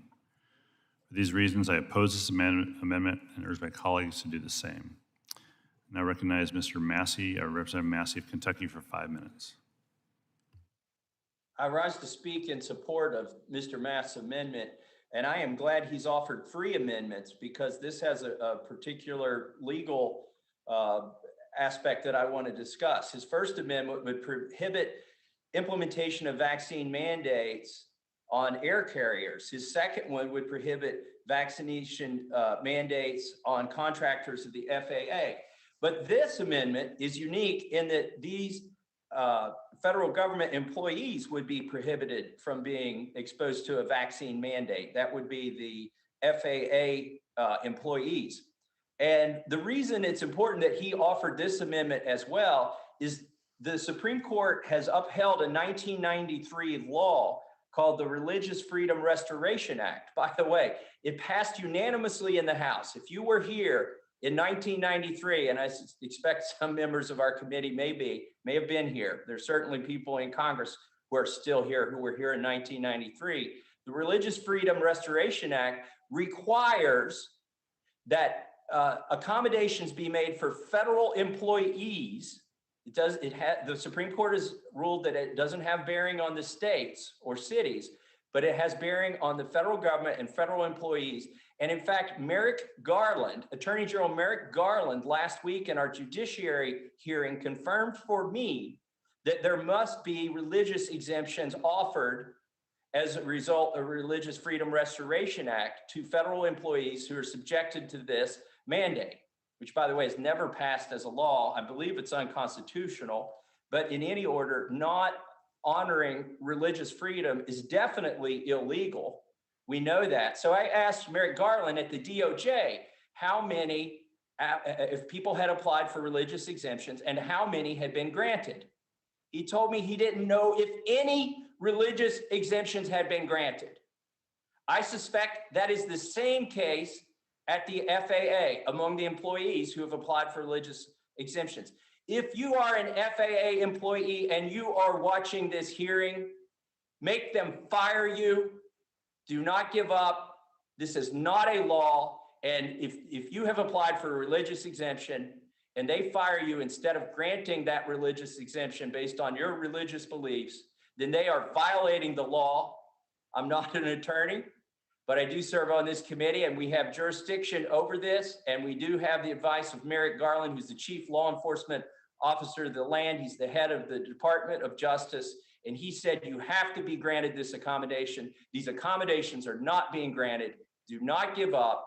Insist that they review your religious exemption application because they are not doing it right now. They are acting illegally. So do not lose hope. And with that, I yield back the balance of my time and after urging members of this committee to vote for Mr. Mast's amendment prohibiting vaccine mandates on employees of the FAA. Gentleman's back. I just, for the record, in my own state of Washington, the State Department of Transportation has granted 422 religious exemptions, so it is not true that no one is being offered. If Mr. Massey in the future can be more particular and specific about which employees he's talking about, we certainly would take that for the record. With that, I recognize Mr. Auchincloss. I recognize Mr. Auchincloss for 5 minutes. Mr. Auchincloss. Thank you. Chairman, I appreciate the opportunity to address this issue. I want to specifically address the comments on the military first from my colleague from Florida. I remember well in 2012, as a platoon commander before shipping off to Afghanistan, we lined up and got about a half dozen vaccinations as a platoon because it was part of the workup. And same thing with dental readiness, same thing with basic primary care readiness. Your health and well-being as a member of the armed forces is a matter of government interest. And when you assume the honor of wearing the U.S. uniform, you also yield some of your personal privileges. One of them is complete autonomy over your health care. And that extends from rank and file all the way through the most senior officers. My second deployment, when I was commanding a platoon in Panama, I remember my company commander sat me down, handed me the malarial pills that were prescribed to the platoon and said, if a single member of your platoon gets malaria, you're fired. That is the kind of responsibility that members of the military need to take onto themselves. Health is part of national security. And while there are rights that the UCMJ is vigorous in defending, there are also responsibilities that you take onto yourself. And that same balance between rights and responsibilities applies to the citizenry at large. Obviously, the gradations are very different. Citizens of the United States have much wider latitude of rights, but they also have responsibilities. What this president is saying is not that every citizen is required by his mandate to get a vaccine. What he's saying is if you are participating in civil society, if you are participating in businesses that put you in close contact with the traveling public, that you need to take basic precautions that reduce the chance that you are a vector of disease. That is a core responsibility that people undertake depending on the profession they assume. This is highly reasonable and indeed is a core requirement for us to get to the other side of COVID. We've seen in other countries like Portugal that vaccine mandates can be incredibly effective. And we have seen that the worst sky is falling predictions about mandates have not come to bear in the United States. People are not actually quitting in droves. So I am in opposition to this amendment. Will the gentleman yield? And I will yield my time to, who said that? To my colleague from Florida. I appreciate your service as well. And what you're talking about in terms of when we line up in the military as privates or whatever, and you're going through your medical processing and you're walking through that line and you got nurses or doctors on each side of you jabbing you in each arm. I remember it vividly going through basic training and that occurring. And it is a fact that that happens. But as a result of COVID-19 and this vaccine mandate, I think it's important that we have that very real debate. I don't know if that debate took place 50 years ago or 100 years ago saying, hey, you know what? If you're the member of the military, you lose your right to say, listen, I don't want that Play-Doh-like shot of upper respiratory infection that goes in my butt and leaves me a knot in there for the next week. I don't know that you really should lose your right to say that that's something that you want to not get. Maybe we come out on the yes side of it, maybe we come out on the no side of it, but it's a debate that is worth having, and specifically in this committee, a debate that, in my opinion, that is worth having for FAA employees or airline employees or their contractors, and that's why I think it's important. And I'm glad that you told us the why that you think it. Unfortunately, we don't always hear that in congressional debate. We just hear what people think and not why they think it, and I appreciate you sharing that and sharing your time. Chairman, I yield back. Thank the gentleman. Representative Burchett. That's Burchett, Mr. Chairman. Thank you. Burchett. And I yield a minute to Thomas Massey, gentleman from Kentucky. I thank the gentleman from Tennessee. I'd like, if the chairman would indulge me, I'd like to get his commitment to ask the FAA how many religious exemptions have been granted to FAA employees. Mr. Chairman. I don't know that they've kept track of religious, but I'd be happy to ask. Okay, I appreciate that. And just one other follow-up. I am not a veteran, but I have close family members who are in the military. And I just want to point out that the vaccine mandate is unscientific. Even General George Washington would have realized that. A lot of folks try to use his as a precedent, the smallpox inoculation. But it was General George Washington who recognized prior immunity because he had had smallpox as a teenager. He didn't take the inoculation himself, and he did not require members of his army who had already had smallpox to get the inoculation. We've gone back 200 years in science in terms of the military vaccine mandate. We need to return to science. And I yield back to my friend from Tennessee, Mr. Burchett. I yield the remainder of my time to Representative Mast. I thank my colleague for yielding. It was said in debate throughout this as a why. And again, I always ask that people tell us not just what you think, but why you think it. It's so important. And it was said because the mandate has saved lives. I don't dispute that the mandate has saved lives, but is that now the charter of Congress, that if you could say something saved a life, that we get to create an edict on it. I don't think that that is the mandate of Congress to go out there and create such a mandate. That's unconstitutional. It violates people's rights. It goes to the heart of this issue. And it's why it's so important, again, that we have this debate. And I just want to reiterate what Mr. Massey just said. I think he brought up something vitally important, that every committee across Congress should be asking this question for the agencies that they have jurisdiction over.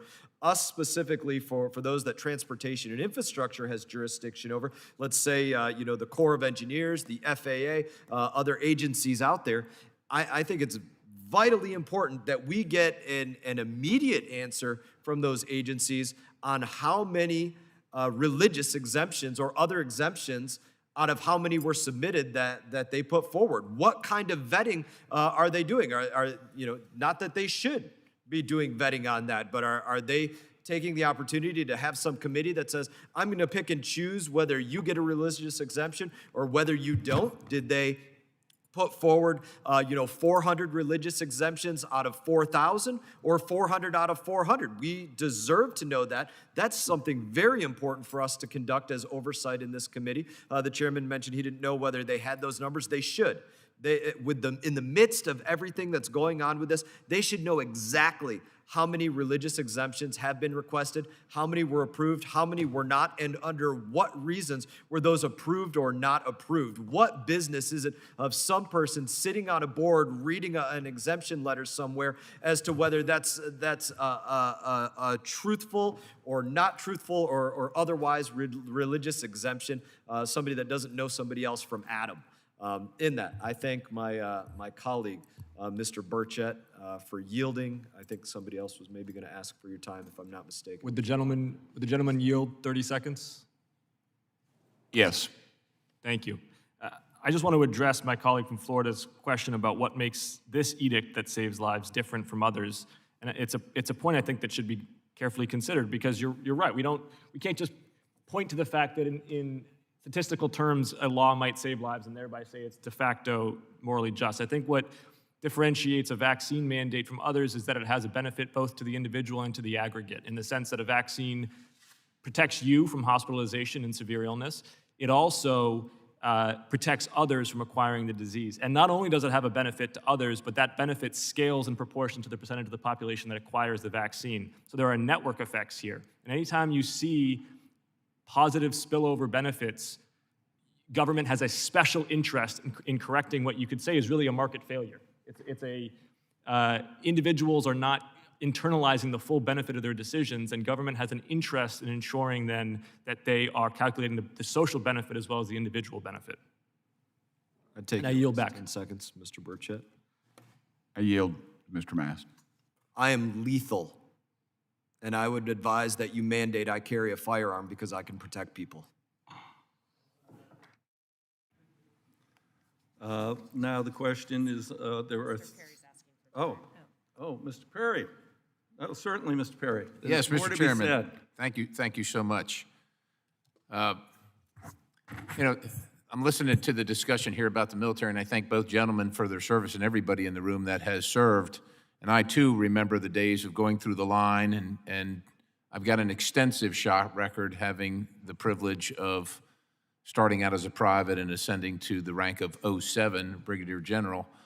And you're right, the good gentleman from Mr. Auchincloss, you're right, that good order and discipline requires that there's a certain amount of autonomy that is ceded for the sake of national security.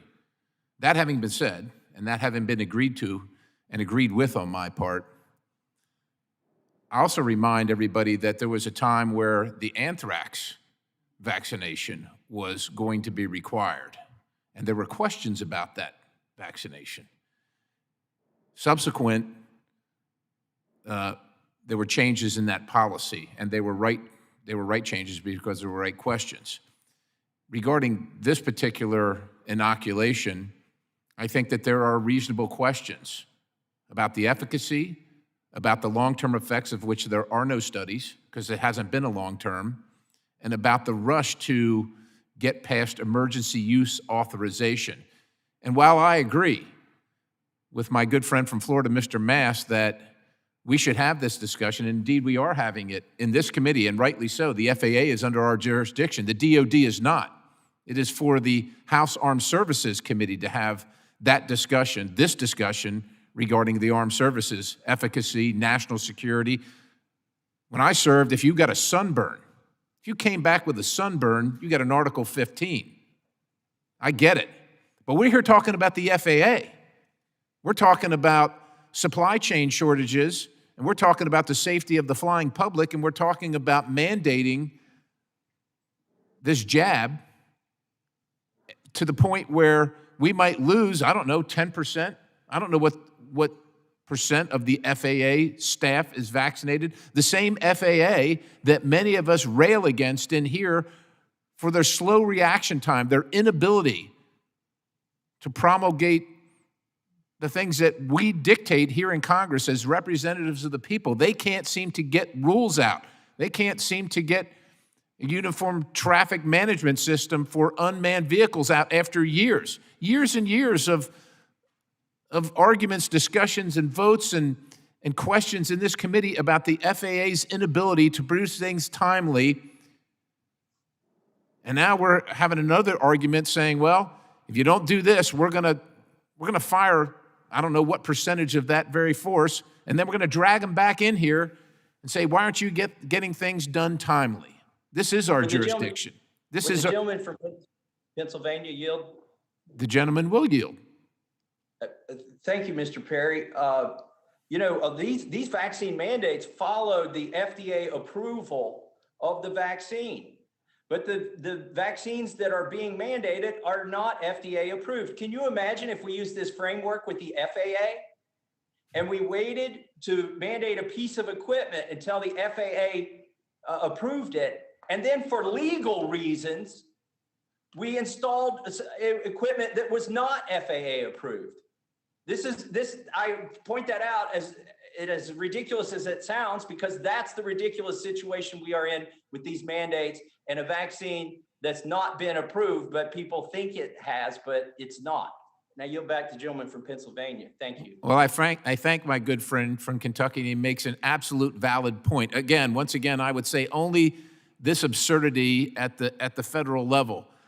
Whether you work for the FAA or whether you work for the DOD or whether you work for private industry, I think it's important to remember things like the Nuremberg codes and the fact that we are free Americans. Now, we do have the choice to work or not work, and we should have the choice to inject things in our body or not inject things in our body, but we also should have the choice, and we do have the choice, it's constitutionally guaranteed, to make decisions about our well-being based on our strong-held religious beliefs, and we should have the choice to make decisions based on medical reasons for which nobody in this committee knows the circumstances of individuals that work at the FAA or otherwise. And with that, I would ask the chairman, as long as he's willing to inquire with the FAA about how many religious exemptions they have granted, if we will also agree to ask the FAA how many medical exemptions they have granted to this requirement. Would the chairman engage in that? I'd be happy to ask the FAA those two questions. I thank the chairman, and I think the point's been made. I yield the balance. If there are amendments to the amendment. What? What? Okay. All right. All right. Hearing none, the question is on the amendment, and people will unmute. Be ready. Those in favor will say aye. Aye. Those opposed will say no. No. No. In the opinion of the chair, the noes have it. Mr. Chairman, I request a recorded vote. Recorded vote is requested. We will now proceed to the... We need to take What? recess because they can't hear us on Zoom. So we have to What? take a brief technical difficulties. We're having to take a brief recess till they can hear us on, till they can get the audio, and then we'll take. The people who are remote can't hear us at the moment. We'll take a brief recess.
Please enter the meeting passcode followed by the pound sign.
Audio test, 1, 2, 3, 4, 5, 6, 7, 8. Got you coming through loud and clear.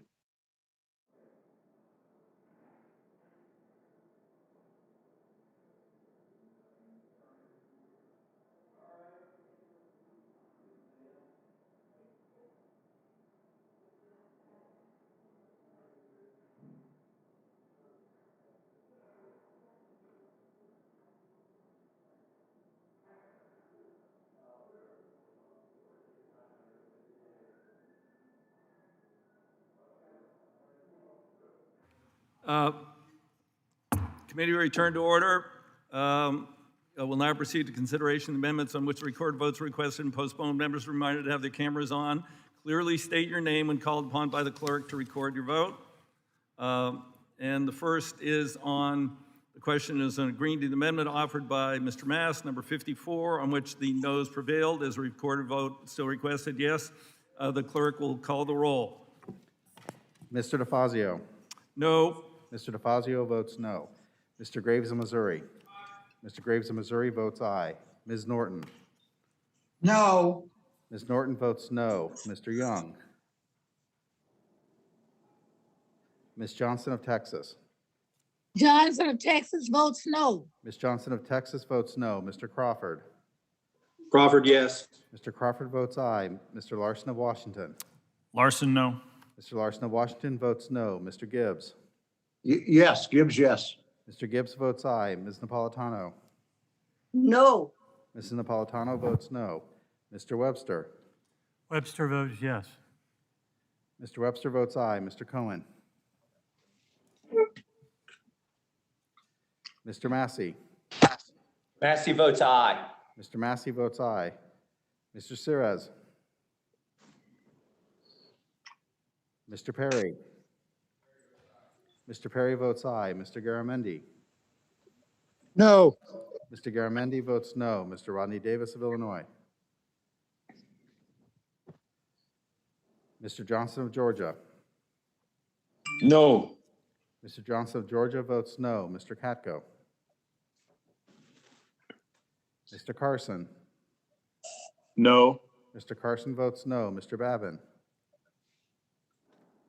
Ms. Titus. Titus votes no. Ms. Titus votes no. Mr. Graves of Louisiana. Mr. Graves of Louisiana votes aye. Mr. Maloney of New York. Mr. Rouser. Mr. Maloney votes no. Mr. Maloney of New York votes no. Mr. Rouser. Mr. Huffman. Mr. Bost. Mr. Bost votes aye. Ms. Brownlee. Mr. Weber of Texas. Weber votes aye. Mr. Weber of Texas votes aye. Ms. Wilson of Florida. Ms. Wilson of Florida votes no. Ms. Wilson of Florida votes no. Mr. LaMalfa. LaMalfa, aye. Mr. LaMalfa votes aye. Mr. Payne. Payne, no. Mr. Payne votes no. Mr. Westerman. Mr. Lowenthal. Lowenthal votes no. Mr. Lowenthal votes no. Mr. Mast. Mr. Mast votes aye. Mr. DeSaulnier. DeSaulnier, no. Mr. DeSaulnier votes no. Mr. Gallagher. Gallagher votes yes. Mr. Gallagher votes aye. Mr. Lynch. How about that one? Mr. Lynch votes no. Mr. Fitzpatrick. Patrick votes aye. Mr. Fitzpatrick votes aye. Mr. Carbajal. Carbajal votes no. Mr. Carbajal votes no. Ms. Gonzalez Colon. Mr. Brown. Mr. Brown votes no. Mr. Brown votes no. Mr. Balderson. Mr. Balderson votes aye. Mr. Balderson votes aye. Mr. Malinowski. Emphatically no. Mr. Malinowski votes no. Mr. Stauber. Stauber votes aye. Mr. Stauber votes aye. Mr. Stanton. Stanton votes no. Mr. Stanton votes no. Mr. Burchett. Mr. Burchett votes aye. Mr. Allred. Mr. Johnson of South Dakota. Johnson votes aye. Mr. Johnson of South Dakota votes aye. Ms. Davids of Kansas. Davids votes no. Ms. Davids of Kansas votes no. Mr. Van Drew. Mr. Van Drew votes yes. Mr. Van Drew votes aye. Mr. Garcia of Illinois. Garcia votes no. Mr. Garcia of Illinois votes no. Mr. Guest. Yes votes aye. Mr. Guest votes aye. Mr. Delgado. Delgado votes no. Mr. Delgado votes no. Mr. Nails. Mr. Pappas. Pappas votes no. Mr. Pappas votes no. Ms. Mace. Mace votes aye. Ms. Mace votes aye. Mr. Lamb. Lamb votes no. Mr. Lamb votes no. Ms. Maliotakis. Maliotakis aye. Ms. Maliotakis votes aye. Mr. Moulton. Moulton, no. Mr. Moulton votes no. Ms. Van Dyne. Ms. Van Dyne votes emphatically yes. Ms. Van Dyne votes aye. Mr. Auchincloss. Auchincloss, no. Mr. Auchincloss votes no. Mr. Jimenez. Jimenez votes aye. Mr. Jimenez votes aye. Ms. Bardot. Bordeaux votes no. Ms. Bardot votes no. Mrs. Steele. Steele votes aye. Mrs. Steele votes aye. Mr. Kahale. Kahale votes no. Mr. Kahale votes no. Ms. Strickland. Strickland votes no. Ms. Strickland votes no. Ms. Williams of Georgia. Williams of Georgia votes no. Ms. Williams of Georgia votes no. Ms. Newman. Newman votes no. Ms. Newman votes no. Mr. Carter. Carter votes no. Mr. Carter votes no. Mr. Young. Mr. Cohen. Mr. Sirez. Mr. Rodney Davis of Illinois. Davis, Illinois votes aye. Mr. Rodney Davis of Illinois votes aye. Mr. Katko. Mr. Katko votes aye. Mr. Katko votes aye. Mr. Babin. Mr. Rouser. Aye. Mr. Rouser votes aye. Mr. Huffman. Ms. Brownlee. Ms. Brownlee votes no. Ms. Brownlee votes no. Mr. Westerman. Ms. Gonzalez Colon. Mr. Allred. Mr. Nails.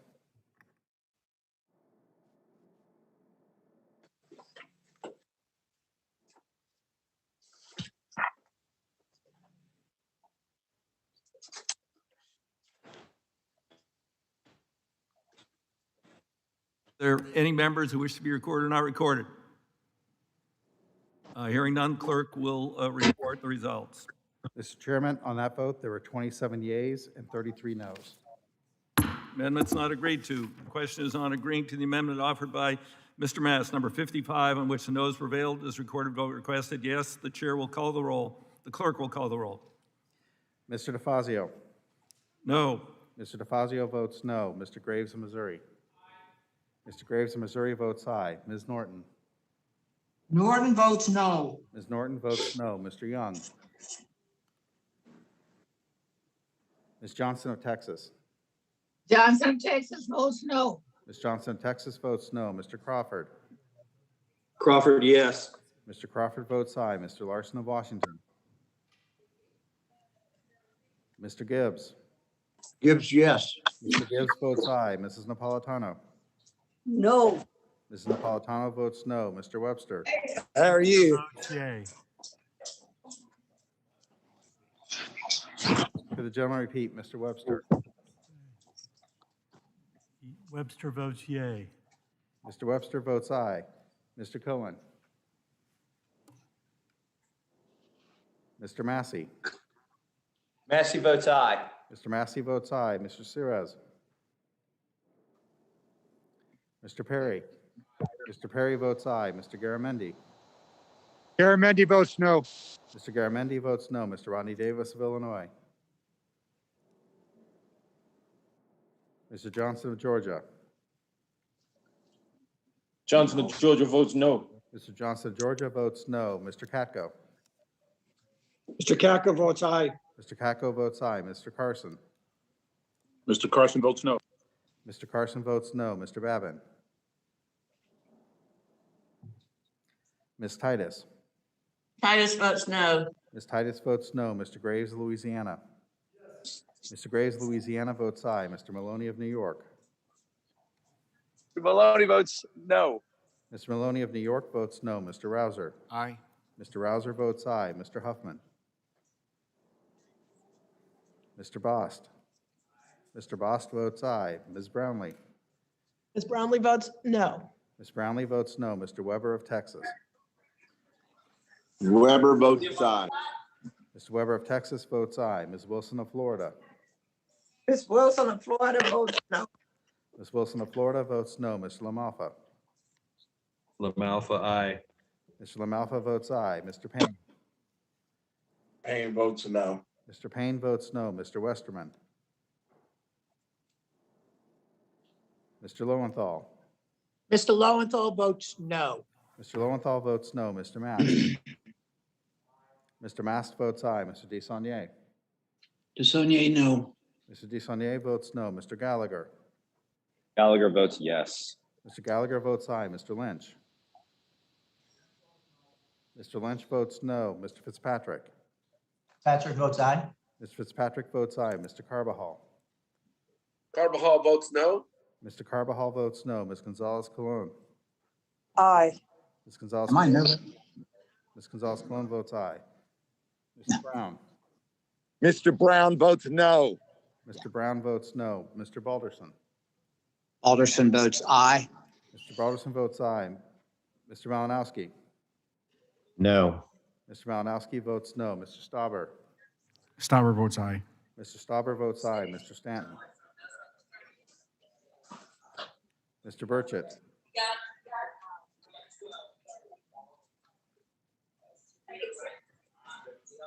Mr. Burchett votes aye. Mr. Allred? Mr. Johnson of South Dakota? Aye. Mr. Johnson of South Dakota votes aye. Ms. Davids of Kansas? Davids votes no. Ms. Davids of Kansas votes no. Mr. Van Drew? Mr. Van Drew votes yes. Mr. Van Drew votes aye. Mr. Garcia of Illinois? Garcia votes no. Mr. Garcia of Illinois votes no. Mr. Guest? Guest votes aye. Mr. Guest votes aye. Mr. Delgado? Delgado votes no. Mr. Delgado votes no. Mr. Nails? Mr. Pappas? Pappas votes no. Mr. Pappas votes no. Ms. Mace? Mace votes yes. Ms. Mace votes aye. Mr. Lamb? Lamb votes no. Mr. Lamb votes no. Ms. Maliotakis? Yes. Ms. Maliotakis votes aye. Mr. Moulton? Moulton, no. Mr. Moulton votes no. Ms. Van Dyne? Yes. Ms. Van Dyne votes aye. Mr. Auchincloss? Auchincloss, no. Mr. Auchincloss votes no. Mr. Jimenez? Jimenez votes aye. Mr. Jimenez votes aye. Ms. Bardot? Bordeaux votes no. Ms. Bardot votes no. Mrs. Steele? Steele votes aye. Mrs. Steele votes aye. Mr. Gahele? Kahele votes no. Mr. Gahele votes no. Ms. Strickland? Strickland votes no. Ms. Strickland votes no. Ms. Williams of Georgia? Williams of Georgia votes no. Ms. Williams of Georgia votes no. Ms. Newman? Newman votes no. Ms. Newman votes no. Mr. Carter? Carter votes no. Mr. Carter votes no. Mr. Young? Mr. Larson of Washington. Larson votes no. Mr. Larson of Washington votes no. Mr. Cohen. No. Mr. Cohen votes no. Mr. Sires. Mr. Rodney Davis of Illinois. Davis, Illinois votes aye. Mr. Rodney Davis of Illinois votes aye. Mr. Babin. Mr. Babin votes yes. Mr. Babin votes aye. Mr. Huffman. Mr. Westerman. Mr. Stanton. Stanton votes no. Mr. Stanton votes no. Mr. Allred. Mr. Nails.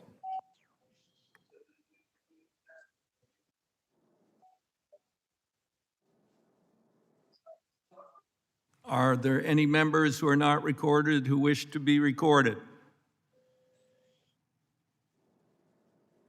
Hearing none, the clerk will report the tally. Mr. Chairman, on that vote, there are 29 yeas and 34 noes. Amendment's not agreed to. We're now moving on to, papers apart. The question is on agreeing to the amendment offered by Mr. Mass, numbered 56, in which the noes prevailed. The clerk will call it the roll. Mr. DeFazio. No. Mr. DeFazio votes no. Mr. Graves of Missouri. Mr. Graves of Missouri votes aye. Ms. Norton. Norton votes no. Ms. Norton votes no. Mr. Young. Ms. Johnson of Texas. Johnson of Texas votes no. Ms. Johnson of Texas votes no. Mr. Crawford. Crawford, yes. Mr. Crawford votes aye. Mr. Larson of Washington. Larson votes no. Mr. Larson of Washington votes no. Mr. Gibbs. Gibbs, yes. Mr. Gibbs votes aye. Mrs. Napolitano. No. Mrs. Napolitano votes no. Mr. Webster. Webster votes yay. Mr. Webster votes aye. Mr. Cohen. No. Mr. Cohen votes no. Mr. Massey. Massey votes aye. Mr. Massey votes aye. Mr. Sires.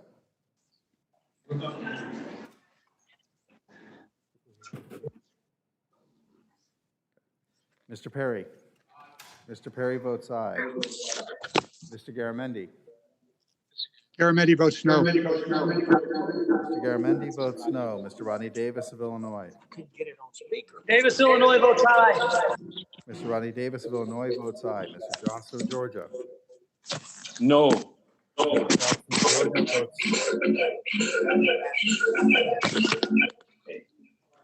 Sorry about that. Aye.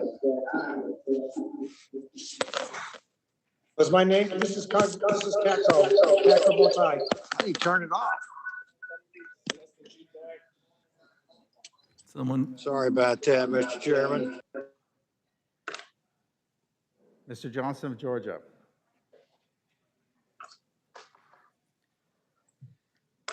Mr. Johnson of Georgia votes no. Mr. Johnson of Georgia votes no. Mr. Katko. Mr. Caco votes aye. Mr. Katko votes aye. Mr. Carson. Mr. Carson votes no. Mr. Carson votes no. Mr. Babin.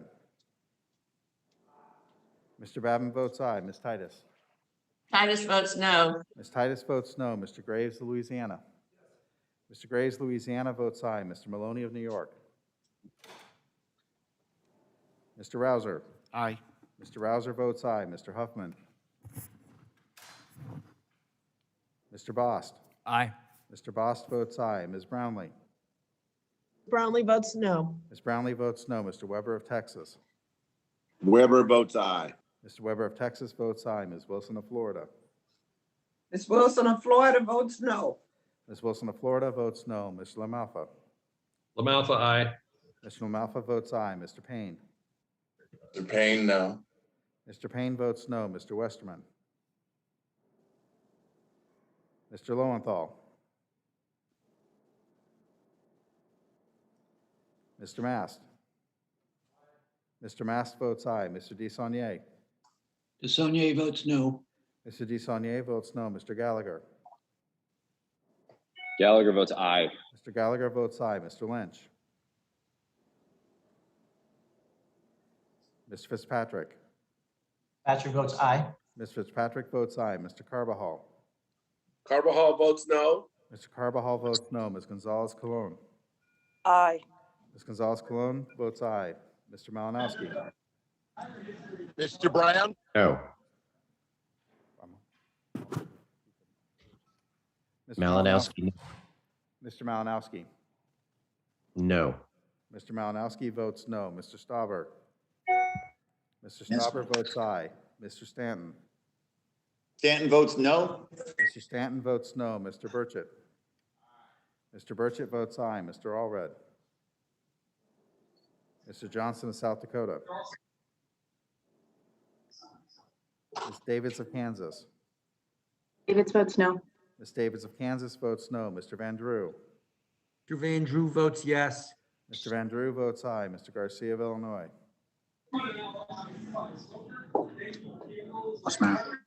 Mr. Guest. Microphone Yes. off. Guest votes aye. Mr. Guest votes aye. Mr. Delgado. Delgado votes no. Mr. Delgado votes. Hello, somebody has their microphone on who's not voting. Mr. Nails. Mr. Pappas. Pappas votes no. Mr. Pappas votes no. Ms. Mace. Mace, aye. Ms. Mace votes aye. Mr. Lamb. Lamb votes no. Mr. Lamb votes no. Ms. Maliotakis. Yes. Ms. Maliotakis votes aye. Mr. Moulton. Moulton, no. Mr. Moulton votes no. Ms. Van Dyne. Yes. Ms. Van Dyne votes aye. Mr. Auchincloss. Auchincloss, no. Mr. Auchincloss votes no. Mr. Jimenez. Jimenez votes aye. Mr. Jimenez votes aye. Ms. Bardot. Bordeaux votes no. Ms. Bardot votes no. Mrs. Steele. Steele votes aye. Mrs. Steele votes aye. Mr. Kahale. Kahale votes no. Mr. Kahale votes no. Ms. Strickland. Ms. Strickland votes no. Ms. Williams of Georgia. Williams of Georgia votes no. Ms. Williams of Georgia votes no. Ms. Newman. Mr. Carter. I'm here. Carter votes no. Mr. Carter votes no. Mr. Newman Young. votes. Mr. Young. Mr. Sirez. Mr. Maloney of New York. Mr. Maloney votes no. Mr. Maloney of New York votes no. Mr. Huffman. Mr. Westerman. Mr. Lowenthal. Mr. Lowenthal votes no. Mr. Lowenthal votes no. Mr. Lynch. Mr. Lynch votes no. Mr. Brown. Mr. Brown votes no. Mr. Brown votes no. Mr. Balderson. Alderson votes aye. Mr. Balderson votes aye. Mr. Allred. Mr. Johnson, South Dakota. Mr. Garcia of Illinois. Garcia votes no. Mr. Garcia of Illinois votes no. Mr. Nails.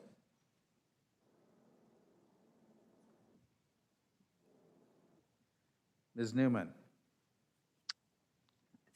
Newman votes no. Ms. Newman votes no.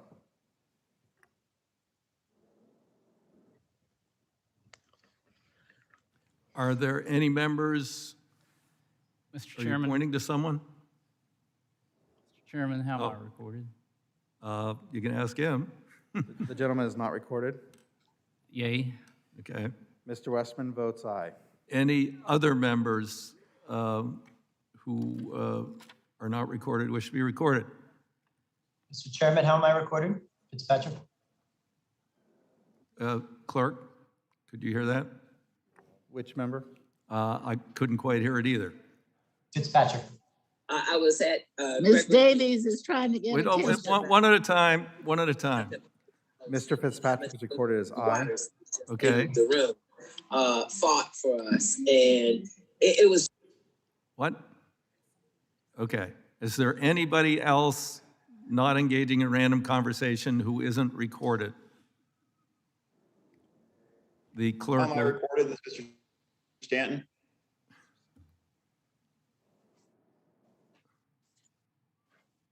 Mrs. Stanton is recorded as no. Thank you. Okay, anybody else? Okay, the clerk will report. Mr. Chairman, on that vote, there are 29 yeas and 34 noes. The amendment is not agreed to. We now move to final passage on H.R. 4042. The question is on the adoption and favorable reporting of H.R. 4042 to the House of Representatives.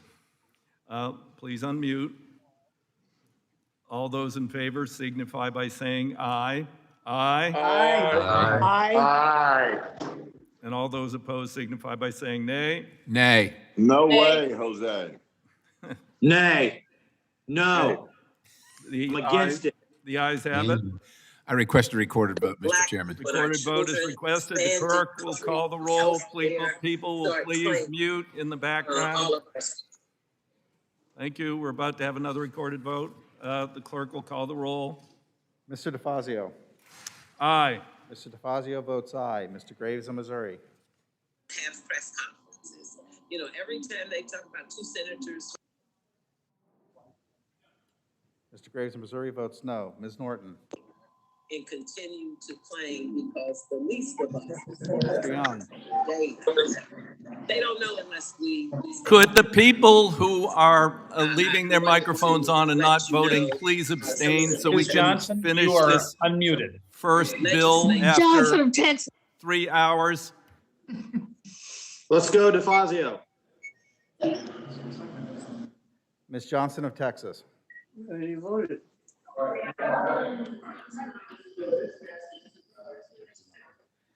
Mr. Crawford. Mr. Larson of Washington. Just a moment. Yes, Larson, yes. Mr. Larson of Washington votes aye. Mr. Gibbs. Mrs. Napolitano.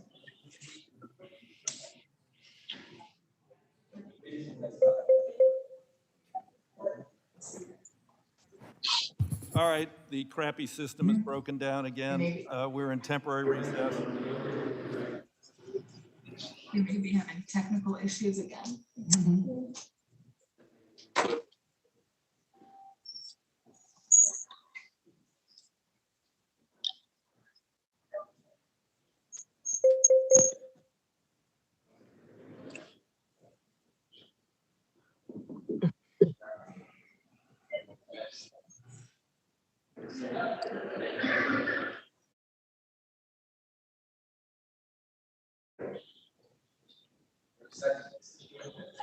Mr. Graves of Missouri's report is no.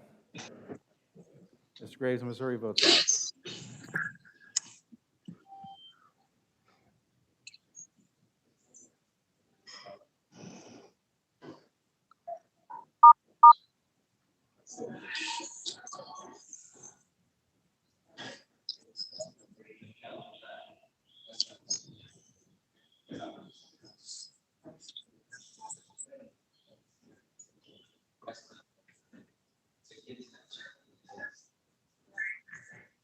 It's so hot in here. Unbelievable. Yes.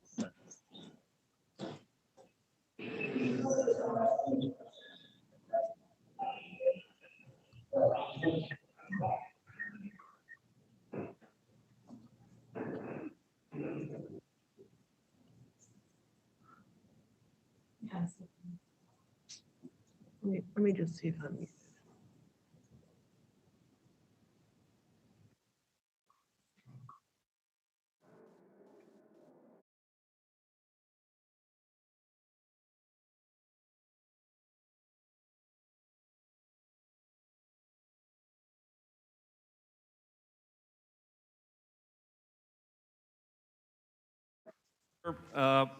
I think for purposes of clarity, let's just start the vote over again.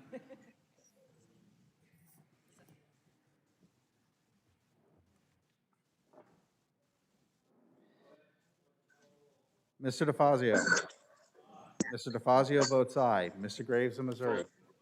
Mr. Graves of Missouri votes aye. Ms. Norton.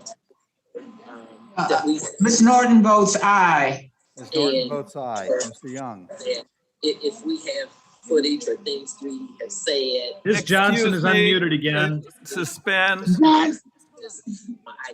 Johnson of Texas votes aye. Ms. Johnson of Texas. Ms. Johnson of Texas votes aye. Mr. Crawford. Crawford, no. Mr. Crawford votes no. Mr. Larson of Washington. Mr. Gibbs. Gibbs, aye. Mr. Gibbs votes aye. Mrs. Napolitano. Okay, I'm going by. Aye. Mrs. Napolitano votes aye. Mr. Webster. Webster votes nay. Mr. Webster votes no. Mr. Cohen. Mr. Massey. Massey votes nay. Mr. Massey votes no. Mr. Cirez. Mr. Perry. Mr. Perry votes no. Mr. Garamendi. Garamendi votes aye. Mr. Garamendi votes aye. Mr. Rodney Davis of Illinois. Aye. Mr. Rodney Davis of Illinois votes aye. Mr. Johnson of Georgia. Aye. Mr. Johnson of Georgia votes aye. Mr. Katko. Aye. Haven't said it yet. Mr. Katko votes aye. Mr. Carson. Aye. Mr. Carson votes aye. Mr. Babin. Mr. Babin votes aye. Mr. Babin votes no. Ms. Titus. Titus votes aye. Ms. Titus votes aye. Mr. Graves of Louisiana. Mr. Graves of Louisiana votes aye. Mr. Maloney of New York. Maloney votes no. Mr. Maloney of New York votes no. Mr. Rouser. Aye. Mr. Rouser votes aye. Mr. Huffman. Mr. Bost. Aye. Mr. Bost votes aye. Ms. Brownlee. Brownlee votes aye. Ms. Brownlee votes aye. Mr. Weber of Texas. Weber votes aye. Mr. Weber of Texas votes aye. Ms. Wilson of Florida. Ms. Wilson of Florida votes aye. Ms. Wilson of Florida votes aye. Mr. LaMalfa. LaMalfa, aye. Mr. LaMalfa votes aye. Mr. Payne. Payne votes aye. Mr. Payne votes aye. Mr. Westerman. Aye. Mr. Westerman votes aye. Mr. Lowenthal. Mr. Lowenthal votes aye. Mr. Lowenthal votes aye. Mr. Mast. Mr. Mast votes no. Mr. DeSaulnier. No, Mr. DeSaulnier votes no. I'm sorry. DeSonia is a yay. Mr. DeSaulnier votes aye. Mr. Gallagher. Aye. Mr. Gallagher votes aye. Mr. Lynch.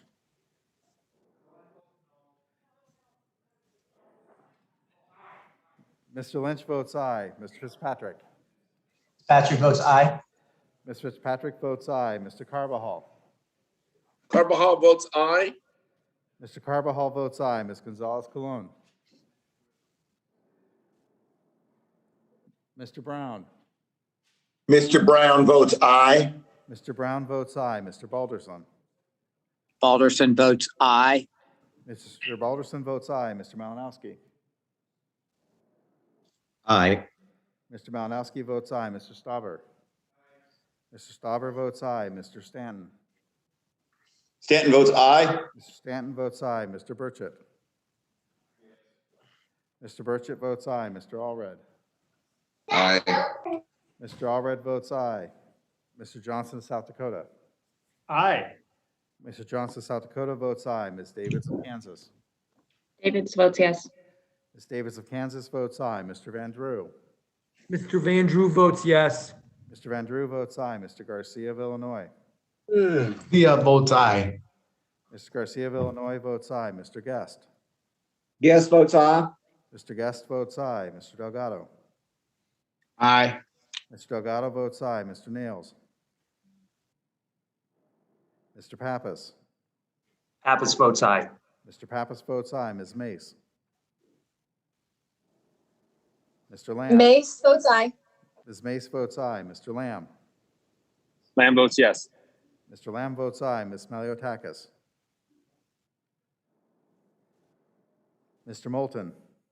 Moulton, aye. Mr. Moulton votes aye. Ms. Van Dyne. Aye. Ms. Van Dyne votes aye. Mr. Auchincloss. Auchincloss, aye. Mr. Auchincloss votes aye. Mr. Jimenez. Jimenez votes aye. Mr. Jimenez votes aye. Ms. Bardot. Bordeaux votes aye. Ms. Bardot votes aye. Mrs. Steele. Steele votes aye. Mrs. Steele votes aye. Mr. Kahale. Haley votes aye. Mr. Kahale votes aye. Ms. Strickland. Strickland votes aye. Ms. Strickland votes aye. Ms. Williams of Georgia. Williams of Georgia votes aye. Ms. Williams of Georgia votes aye. Ms. Newman. Newman votes aye. Ms. Newman votes aye. Mr. Carter.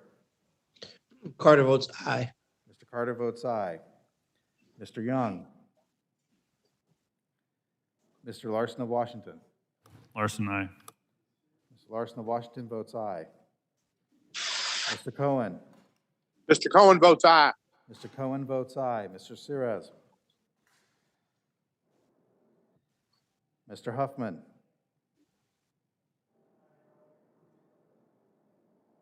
Ms. Gonzalez Colon.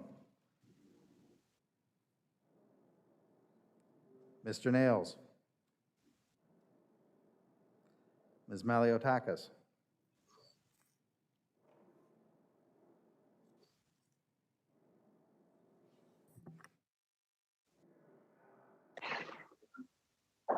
Are there any members? Mr. Chairman? Mr. Babbitt? Mr. Chairman? Yes? Mr. Chairman? Yes. How was I recorded? It's Mr. Maloney. How was I recorded? Mr. Maloney is recorded as no. Yeah, I'd like to change my vote to yes, please. Mr. Maloney votes aye. And I'm recorded as a no, and I'd like to change that vote to aye, please. Mr. Babin is recorded as aye. Okay, any other members wish to change their vote?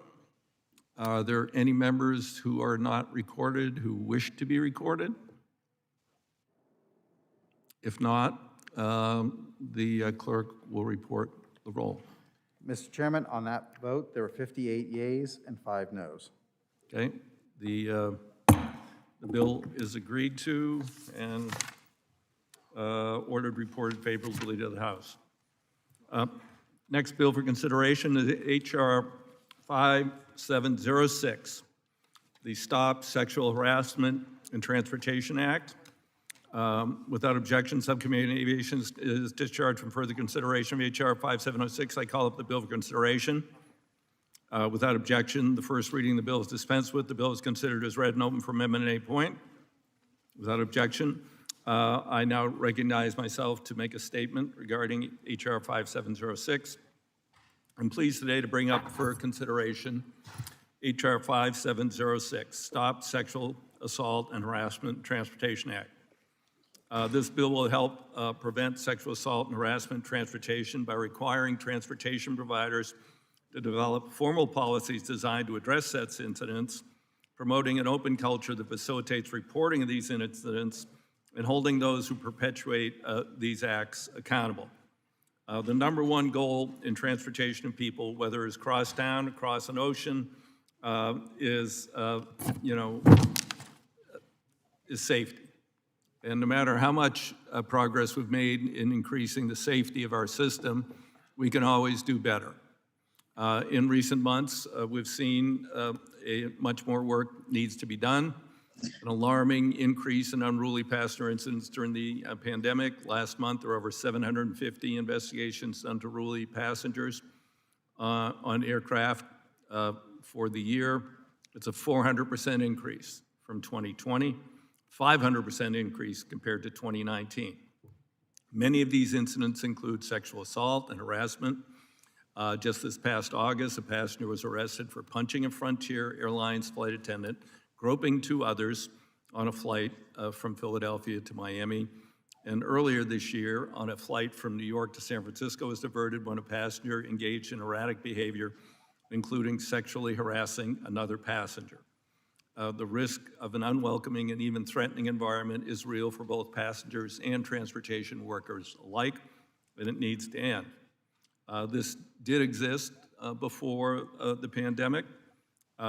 In 2018, 68% of flight attendants on U.S. airlines said they experienced sexual harassment, and 18% experienced some type of physical sexual abuse from passengers during their careers. Unfortunately, this type of misconduct is not just limited to aviation. It's far more frequently a reported crime on cruise ships, 101 incidents in 2019. While we don't have a comprehensive set of data for public transit, just last week a woman was sexually assaulted on a public train in Philadelphia in front of dozens of bystanders. But in recent years, there may be no other industry this issue has plagued more than transportation network companies, Uber and Lyft. Less than a month after this bill was introduced last Congress, Uber released its first ever report documenting sexual assaults among users of its ride-sharing app. The results were appalling. The company documented over 3,000 reports of sexual assaults in 2018 alone. That's an average of almost 10 a day, nearly 10 a day. And just last week, Lyft released its first ever report documenting 4,158 sexual assault incidents over a span of 3 years. This has to stop.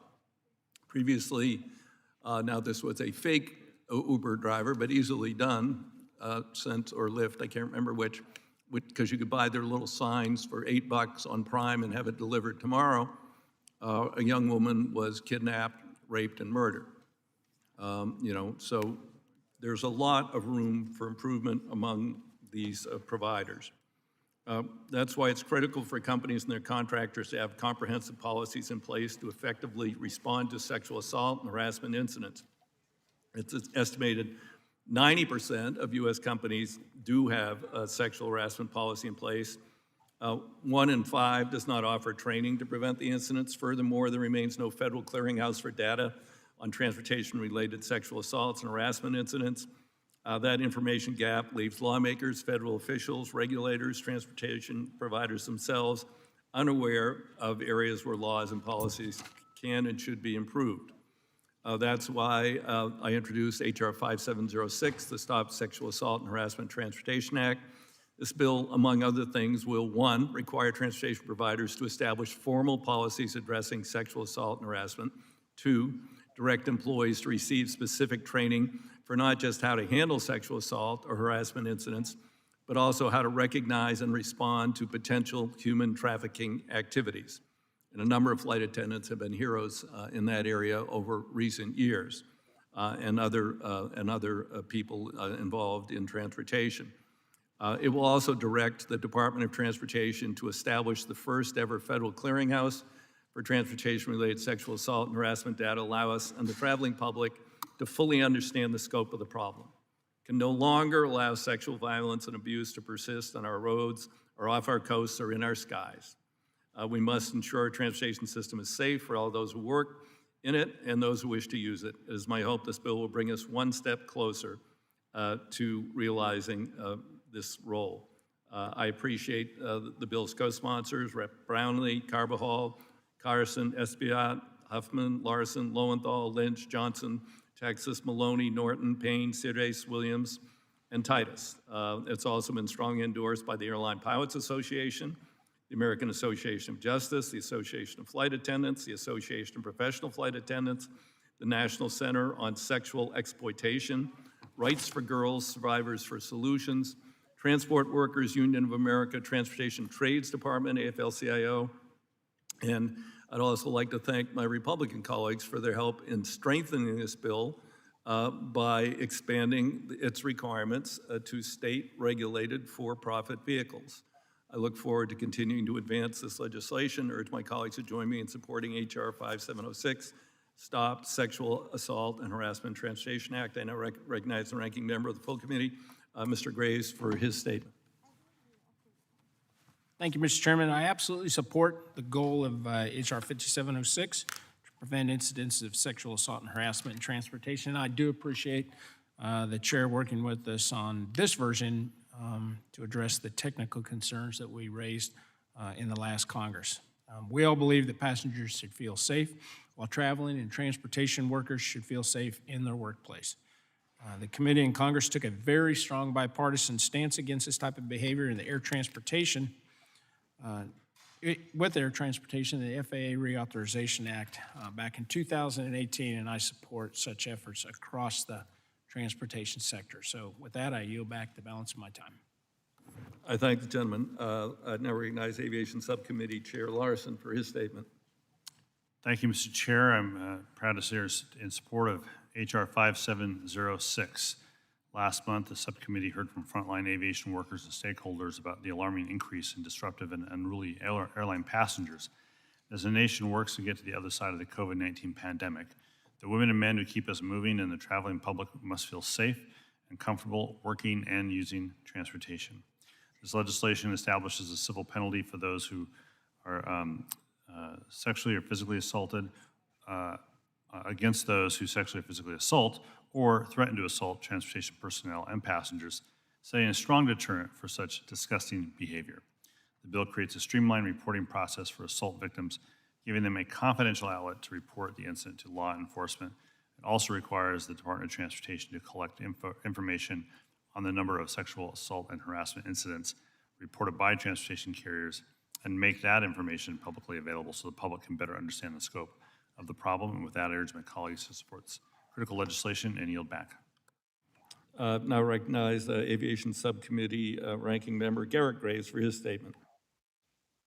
Thank you, Mr. Chairman. I want to thank you for introducing this legislation. Look, there's no one on this committee that is opposed to the intent of this legislation. There's no one who condones sexual misconduct in transportation or anywhere, and I want my family, friends, and others to be able to travel without fear of mistreatment. And our transportation workers need to be able to work and do their job without fear. They need to be free from discomfort and free from conditions that have tragic outcomes if the worker's distracted by unacceptable behavior. I want to associate myself with the comments of the sponsor and ranking member Sam Graves, and I'm pleased that the bill that's been introduced does address some of the technical concerns we highlighted with the bill last Congress. So thank you, Mr. Chairman, for doing all that, for making those changes. And like all of you, I want to help ensure that sexual misconduct in transportation is eliminated. Support the intent of this legislation and yield back.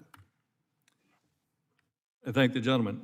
Do other members wish to be recognized? I see Frederica Wilson. Frederica? Representative Wilson, unmute.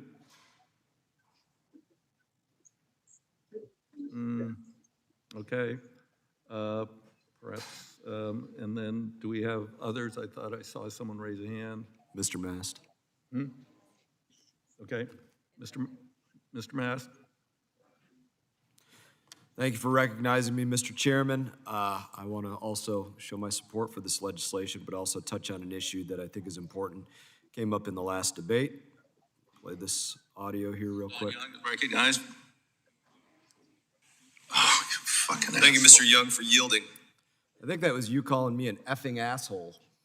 Well, I just want to say thank you for it's my time. I want to say thank you for the compliment. Okay. I hope that when I leave this place, that what people say about me is that when it came to defending freedom, the free will of man to go out there and make their own decisions, that he was the biggest effing asshole to all those who opposed it. So thank you, Mr. Chairman, for the compliment, and I yield back.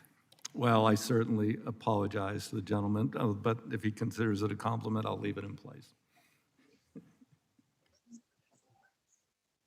You want an apology? None necessary, sir. Okay, all right. Let's move on then. Mr. Chairman, Yes, who is that? Johnson. Okay, you're recognized for 5 minutes. Well, thank you, Mr. Chairman. I'd just like to strike the last word. I'd like to speak in favor of HR 5706 that stops sexual assault and harassment in transportation act offered by you, Mr. Chairman, Mr. Spazer, of which I am an original co-sponsor, clearly as evidenced by the recent horrific sexual assault on a southeastern Pennsylvania transit train. This legislation is urgently needed.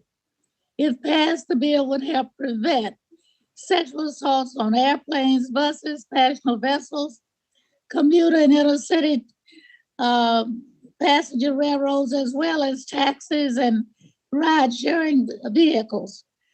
It would also strive to accomplish this goal by requiring companies to establish formal policies against sexual assault and harassment, facilitate the reporting of sexual assault and harassment, establish civil penalties for those who engage in this type of behavior, and require the DOT to collect and publicly share data on the number of sexual assault incidents by transportation companies covered under this bill. I thank you and yield back. Thank the gentlelady. Do others wish to be recognized to speak on the pending legislation? Okay, hearing none. Are there any amendments to HR 5706? Hearing none, we'll move on. The question is now on the adoption and favorable reporting of HR 5706 to the House of Representatives. All those in favor signify by saying aye. Aye. So thank you for that. Those opposed signify by saying nay. But I know you. The ayes have it. The bill is approved and reported favorably to the House. The next item is HR 1066. Wait, hold on a second.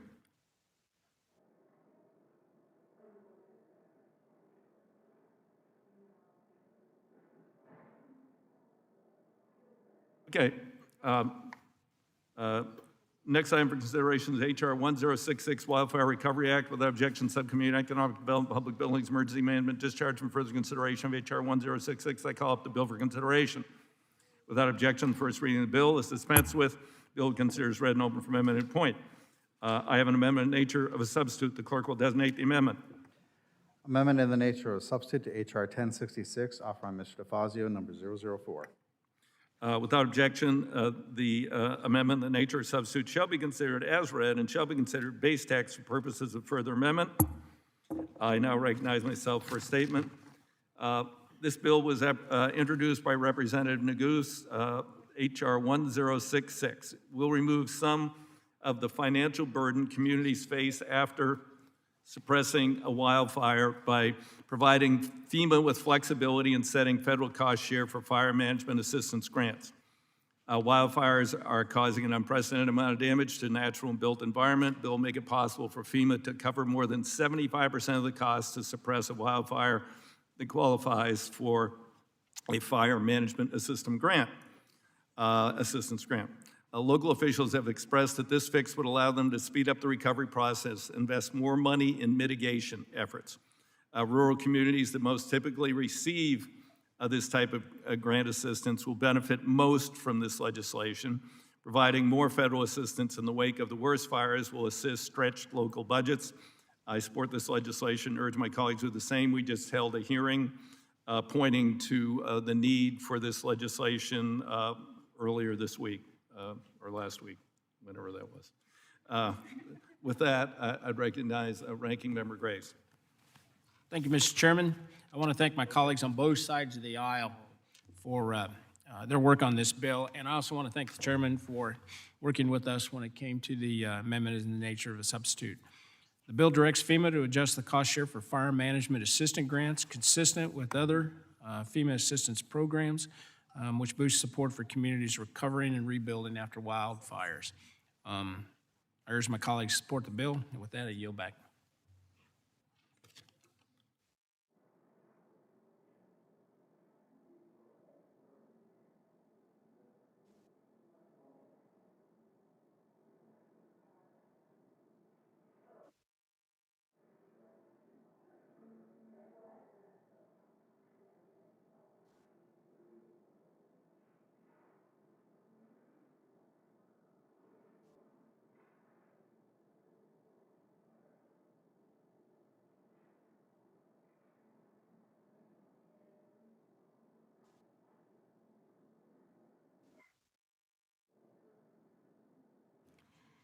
I now recognize myself. Do what? Do what? Yeah, okay. Does anybody else wish to speak on this legislation? Mr. Webster? Thank you, Chair Titus. Bill expands the ability of the Fire Management Assistance Grants, helps communities recover after fire disasters and rebuild infrastructure. I want to thank my colleagues, especially Mr. Lamafa, who co-sponsored for the hard work on this legislation. I urge support and yield back. Thank you, Mr. Webster, and thank you for having that hearing with us yesterday. That was very important, brought out some of the issues in this bill. Anybody else wish to speak? Mr. Perry? Okay. All right, then we will go to the amendments. Are there any amendments to the bill?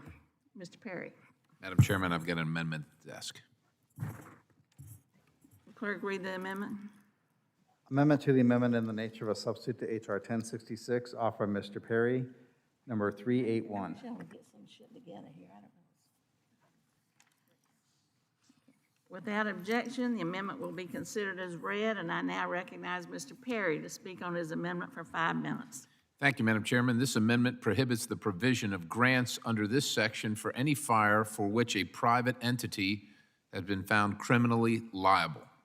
This amendment ensures taxpayers don't have to foot the bill for fires that have been proven to be caused by private entities. The most glaring example is that of Pacific Gas and Electric, which pleaded guilty to over 80 counts of involuntary manslaughter in the 2018 Camp Fire in Northern California.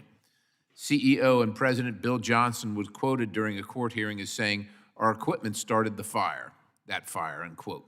As recently as this summer, PG&E admitted that its equipment may have contributed to another fire in Northern California and that the company continues to fight criminal charges related to other fires. In situations like this, the financial burden of recovery should fall squarely on that entity responsible and not the taxpayers across the United States of America.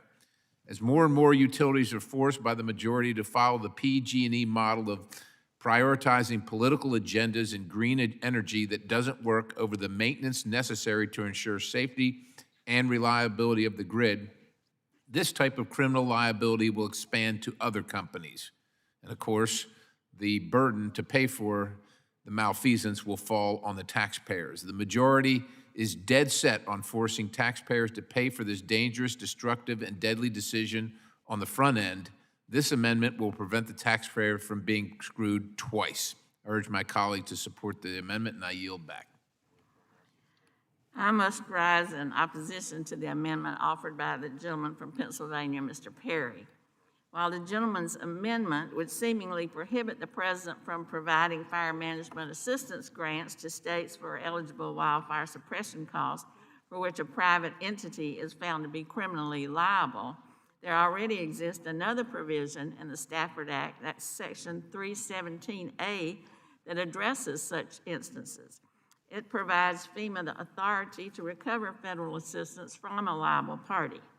In fact, FEMA has recently exercised this authority against Pacific Gas and Electric for its responsibility for the 2015 Butte Fire in Calaveras County, California, the 2017 Northern California wildfires in Butte, Lake Mendocino, Napa, Nevada, Solano, Sonoma, and Yuba counties in California, and the 2018 Camp Fire, also in Butte County, California. The goal of this amendment is already addressed in statute, and it's not an obscure or unused provision. Therefore, I oppose this amendment and urge my colleagues to do the same. Does anyone else wish to be recognized on the amendment? Nope. Are there amendments to the amendment? If not, the question is on the amendment. I ask those participating remotely to unmute. All those in favor signify by saying aye. Aye. Those opposed say no. No. No. Okay. The noes have it. The At the amendment, appropriations I level, request a you were recorded vote, invited here, Madam Chair. sending a message to the president. I didn't hear it. What was it? By Democratic caucus members to the president. The noes have it. The amendment is not agreed to. I request a recorded vote, Madam Chair. A recorded vote was requested and will be postponed till a later time. Are there any additional amendments? Madam Chair, I've got an amendment at the desk. Clerk will read the amendment. Amendment to the amendment in the nature of a substitute to HR 1066 offered by Mr. Perry, number 383. Without objection, the amendment will be considered as read. I recognize Mr. Perry to speak on his amendment for 5 minutes. Thank you, Madam Chair. This amendment, 383, changes the federal share in the underlying bill from more than 75% to less than 75%. Just so everybody's sure, clear on this. This legislation, the underlying legislation, ensures the federal government pays at least, it's a floor, of 75% of the damages for these fires. Now, as liberal policies in cities push folks further out, there are more properties and persons under threat of wildfire, increasing the liability for the taxpayers. The tax 75% minimum. We're nearly $30 trillion in debt, and that number continues to grow based on policies like these that assume the American taxpayer should be left holding the bag when things go wrong, even though they had nothing to do with it, even though it can generally be avoided in many, many cases. We just simply can't afford to be providing a minimum of 3/4 of the bill every time a disaster hits a disaster-prone area, particularly disasters that are in fact not natural, but are the result of political decisions made by state governments that result in repeat man-made disasters. And while I'm sure that the majority will oppose, probably for the same reasons they opposed the last amendment, getting the money back after the fact is not nearly the same as not having to pay for it in the first place, which we shouldn't have to. With that, Madam Chair, I yield the balance. Thank you. I have to rise in opposition to this amendment offered by the gentleman from Pennsylvania, Mr. Perry. As we heard from several witnesses at yesterday's subcommittee hearing on wildfires, state and local officials from communities impacted by wildfire, in recent years are looking for the same flexibility on federal cost share for fire management assistance grants that currently exist for major disaster declarations, which is why we're considering this amendment in the nature of a substitute to HR 1066 in the first place. While the Commonwealth from which the gentleman hails may not currently experience wildfires like those that are happening across the West, Pennsylvania's recent major disaster declarations at least provided the president the authority to increase the federal cost share for extreme instances of damage and destruction.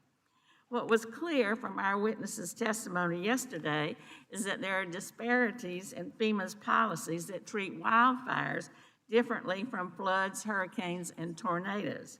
And this amendment in the nature of a substitute is one step towards addressing those larger problems. So for those reasons, I rise in opposition to the gentleman's amendment and urge my colleagues to do so as well. Are there any other members who wish to be recognized to speak on the amendment? Are there amendments to the amendment? If not, the question is on the amendment. I ask those participating remotely to unmute. All those in favor signify by saying aye. Those opposed say No. Thank you. No. And the reason I wanted Congresswoman Waters to go through that historical. okay, somebody's too unmuted, so let's try.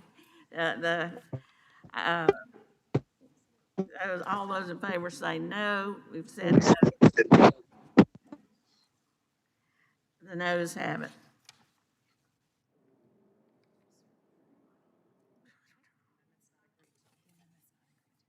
The amendment is not agreed to, and we're going to lay it on the table.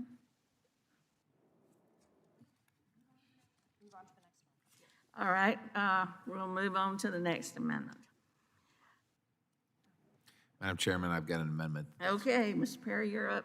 I'll now recognize Mr. Perry for, oh, we need to read the amendment. Okay. Amendment to the amendment in the nature of a substitute to HR 1066, offered by Mr. Perry, number 385. Without objection, the amendment will be considered as read. I recognize Mr. Perry to speak on his amendment for 5 minutes. Thank you, Madam Chair. This amendment is similar to the last amendment in that it protects the taxpayer by limiting the federal share of disaster relief. Again, we're nearly $30 trillion in debt. Heck, maybe we're over it. I don't really know, but it's somewhere there. And we're forcing the American taxpayer to fund 3/4 of the cost of disaster funding. Meanwhile, the economic benefit of this relief continues to go to the same areas probably for the same reasons. It's avoidable. Just can't afford to continue the practice, but we're going to actually encourage the practice even more than we already are. I urge adoption of the amendment, and I yield back.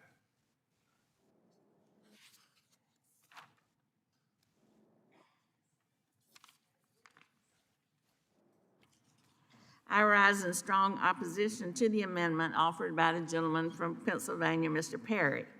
His amendment would make the current 75% federal share for all disaster relief and emergency assistance funding for major disasters and emergencies the ceiling rather than the floor.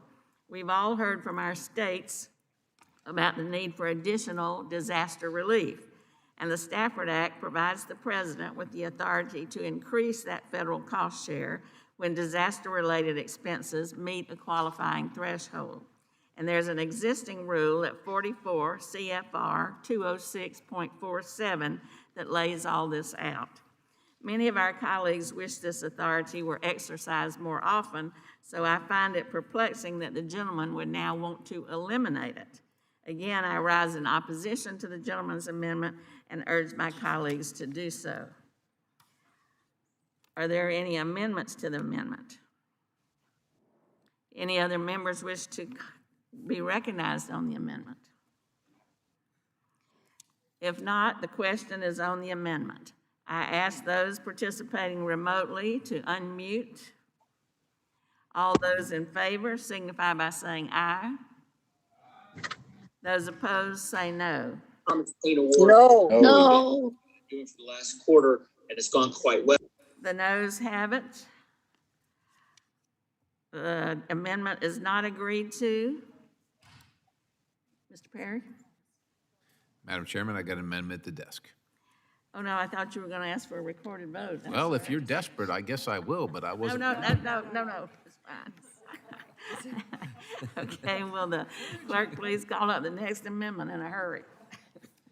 You ready for the next amendment? All right, I think this is. We're going to designate the amendment. All right, 379, I believe. Amendment to the amendment in the nature of a substitute to HR 1066, offered by Mr. Perry, number 379. Without objection, the amendment will be considered as read. I recognize Mr. Perry to speak on his amendment for 5 minutes. Thank you, Madam Chair. This amendment establishes a reasonable measure of accountability for federal wildfire management funds by prohibiting assistance under this section to a state that has failed to adhere to a wildlife management program that includes prevention, suppression, and recovery planning measures. In 2020, that's a year ago, California and USDA reached a non-binding agreement with the goal of each treating 500,000 acres per year. As my colleagues likely already know, can include controlled burns and removing dead trees and debris. However, surprisingly but not, California didn't live up to their end of the bargain. While the state reported nearly 400,000 acres treated, the Los Angeles Times reported in December of 2020 that for the previous fiscal year, California's share of the acreage amounted to only 55,000 acres. The remaining 300,000 acres were mostly performed by private landowners who are forced to apply to remove trees on certain lands. So they have to apply to manage their own forest, which then catches on fire, which then we force the American taxpayers to pay for. It's a brilliant scheme, I guess, if you're California. Clearly, whatever they're doing it's just not working, and federal taxpayers should not have to, again, subsidize what is now decades of state mismanagement and neglect. So it seems pretty reasonable to just have them follow the agreement that they agreed to before we have to pay for it all. I'm sure you're going to oppose it. I don't know why, I don't know how, but boy, the taxpayers, not only in Pennsylvania, but across the country, are probably sick of paying for things caused by other people that could actually stop them. With that, I yield the balance. Gentleman yields. I rise in strong opposition to this amendment offered by the gentleman from Pennsylvania, Mr. Perry. Again, to go back to the expert testimony we received at yesterday's subcommittee hearing on wildfires, the witnesses we heard from were clear that there were ongoing efforts in their states ahead of recent fires to reduce fuels, but the current need is far greater than the existing resources. This amendment creates an arbitrary limitation that would result in some fires exceeding state and local capabilities far faster, resulting in even greater damage and the loss of life and property. This would more likely warrant a major disaster declaration rather than just a fire management assistance grant. Mr. Guest noted at yesterday's hearing that an ounce of prevention is worth more than a pound of cure. Federal assistance for wildfire suppression under this section of the Stafford Act is far less costly than all of the costs that would be incurred if these fires spread to more populated areas and warranted a major disaster declaration. So again, I rise in opposition to the gentleman's amendment and urge my colleagues to do so. Do any other members wish to be recognized to speak on the amendment? Mr. Jimenez? Madam Chair, I do. Mr. Jimenez is recognized. Thank you, Madam Chair. And yesterday's at the testimony, I asked specifically the chiefs of the department and the forest individual whether there were things that that could be done in order to mitigate these fires, and they emphatically said yes. And that were there issues that were stopping them from doing so. And I believe that my colleague Representative Perry's amendment is a good one. It will force states to look at their fire mitigation practices and make sure that they're in line, so that we don't have undue risk involved with fires. In Florida, we have a high risk of hurricanes. We have the toughest building codes in the nation as a response to it. If we didn't, we would incur far more losses than we do incur from the hurricanes that we get. I think it's up to the states too that are vulnerable to these wildfires to do all they can in order to mitigate the risk. And I feel that in certain states that is not happening due to political pressure or whatever. But in fire, there are three things that are needed. You need an ignition source, you need oxygen, and then you need fuel. And it is very apparent to me that the fuel load has not been managed in these states, and it's costing the American taxpayers much more than they should if the states just did took some reasonable steps in order to reduce the fuel load. And so I stand in support of this amendment. Thank you, and I yield back. Do any other members wish to be recognized to speak on the amendment? Are there amendments to the amendment? If not, the question is on the amendment. I ask those participating remotely to unmute. All those in favor signify by saying aye. Aye. Aye. Those opposed say no. No. No.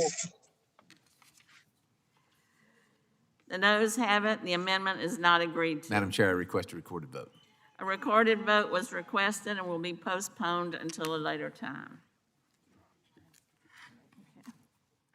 Our next item for consideration is H.R. 5641, the Small Project Efficient and Effective Disaster, in other words, SPEED, Recovery Act. Without objection, the Subcommittee on Economic Development, Public Buildings, and Emergency Management is discharged from further consideration of H.R. 5641, and I call the bill up for consideration. Without objection, the first reading of the bill is dispensed with, and the bill is considered as read and open for amendment at any point. I now recognize myself for a statement on H.R. 5641.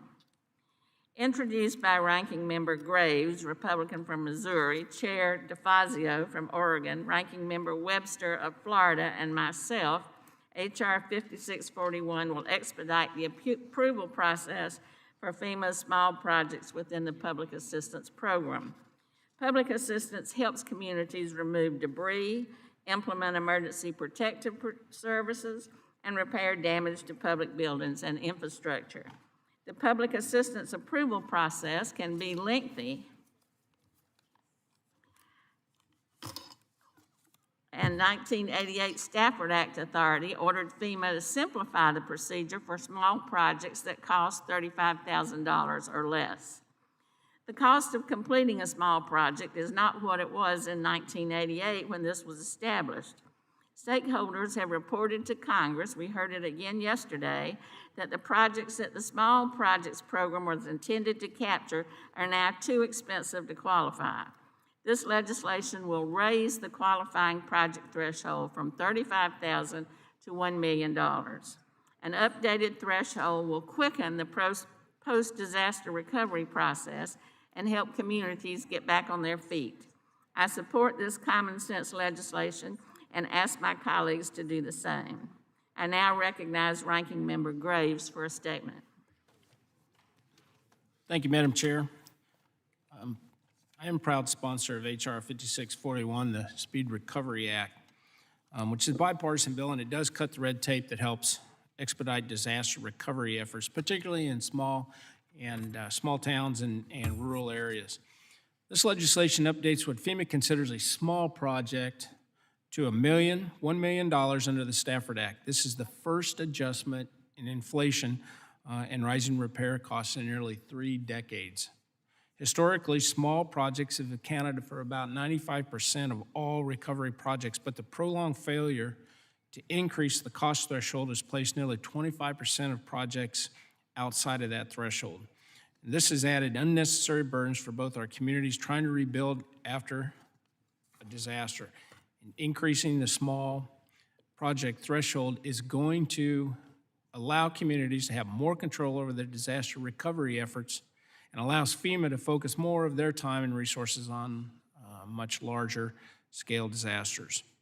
After hearing directly from communities in my district about the paperwork burdens and the increasing denials over technicalities, it's my hope that this bill will improve the process by making this common sense adjustment to the small project threshold. I'd urge my colleagues to support the bill, and with that, I'll yield back the balance of my time. Thank you, Mr. Graves. I now recognize Subcommittee Ranking Member Webster for a statement. Thank you, Chair. This whole idea of the smaller project threshold being reduced and the dollar amount raised is great for especially rural areas. I'm very proud to be a representative of a rural area, and I'm thankful for this. By moving the smaller, low-risk projects, more federal and state resources can be focused on larger projects, more complex rebuilding projects. So the bill will allow communities, especially those in small and rural areas, to rebuild more quickly and efficiently after a disaster. I want to thank Ranking Member Graves for his work and leadership on this legislation. I urge my colleagues to support the bill, and I yield back my time. Thank you, Mr. Webster. Gentleman yields back. Do any other members wish to be recognized for statements? Mr. Graves? Thank you, Madam Chair. Madam Chair, I want to thank you and all the sponsors in this legislation. Back when the simplified procedures process was put in place and the cap was set at $35,000, approximately 95% of all FEMA projects fit through that threshold. And so the majority of disasters at the time were just done through simplified procedures. As you noted, it is less expensive, it is faster, and at the end of the day, Madam Chair, as you well know, it is all about the victims on the ground getting public services restored as quickly and as efficiently as possible.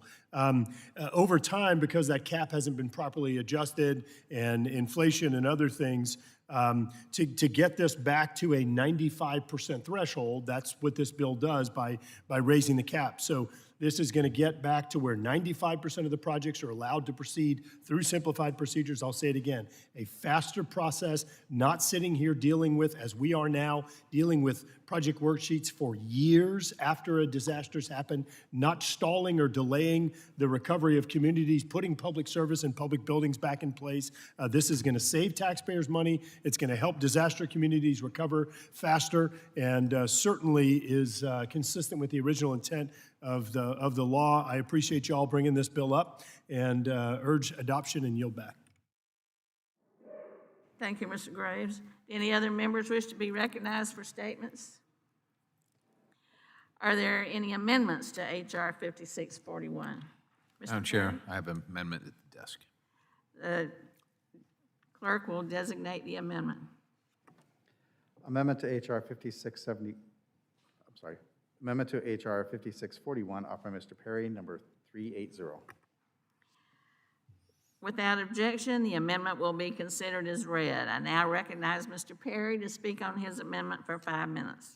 Well, thank you, Madam Chair, and I do thank the makers of the bill and the co-sponsors, and even my good friend, Mr. Graves, and I support what he said, that it's been too long, hasn't kept up with inflation, the cap hasn't been raised, the intent hasn't kept up with the times. You know, and if we really wanted to make it easier for people to recover from these disasters, we'd look at all the factors, and that's what this amendment does, is look at all the factors, not just some of the easy factors. This amendment exempts projects under the simplified procedures established in 42 U.S.C. 5189 from Davis-Bacon prevailing wage requirements. The increased threshold for simplified procedures is a positive development, and I agree with it. It will increase the speed and efficiency of disaster recovery projects. By exempting these projects from Davis-Bacon prevailing wage requirements, it will further increase the speed and efficiency of said projects by vastly reducing the compliance burdens and reporting costs necessary for these projects. This will also decrease the cost of both the labor itself and associated compliance costs, resulting in more projects falling under the simplified procedure threshold. Isn't that what we're trying to accomplish here? This amendment really comes down to a simple choice. Are you here to defend the interests of your constituents and make it easier, faster, and cheaper for them to rebuild their lives after they experience disasters, or are you here to support big labor special interests even when it screws over your constituents? Remind everybody, the Davis-Bacon threshold and any other accommodation in Davis-Bacon hasn't changed since 1935. That's a long time ago.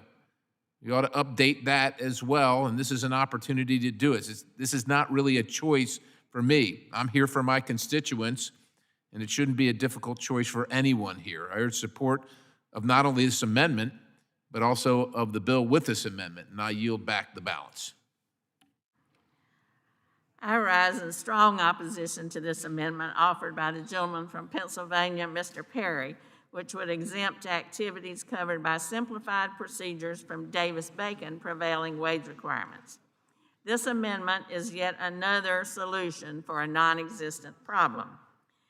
I would remind the sponsor of the amendment that the current Davis-Bacon Act only applies to FEMA's preparedness grants programs, specifically the Emergency Management Preparedness Grant Program, Homeland Security Grant Program, Nonprofit Security Grant Program, Tribal Homeland Security Grant Program, Port Security Grant Program, and Transit Security Grant Program. It does not apply to the activities the gentleman is trying to exempt from Davis-Bacon. That said, the gentleman raises an issue worth the committee's consideration in the coming months, broadening, not narrowing, broadening the application of Davis-Bacon to other FEMA-funded infrastructure and mitigation projects. I'd like to thank the gentleman for teeing up this issue for future consideration while also urging my colleagues to oppose this amendment. Do any other members wish to be recognized to speak on the amendment? Mr. Garrett Graves. Thank you, Madam Chair. Madam Chair, I just want to quickly say I appreciate the gentleman from Pennsylvania bringing up this amendment. I don't appreciate him saying that he, quote, even supports what I said.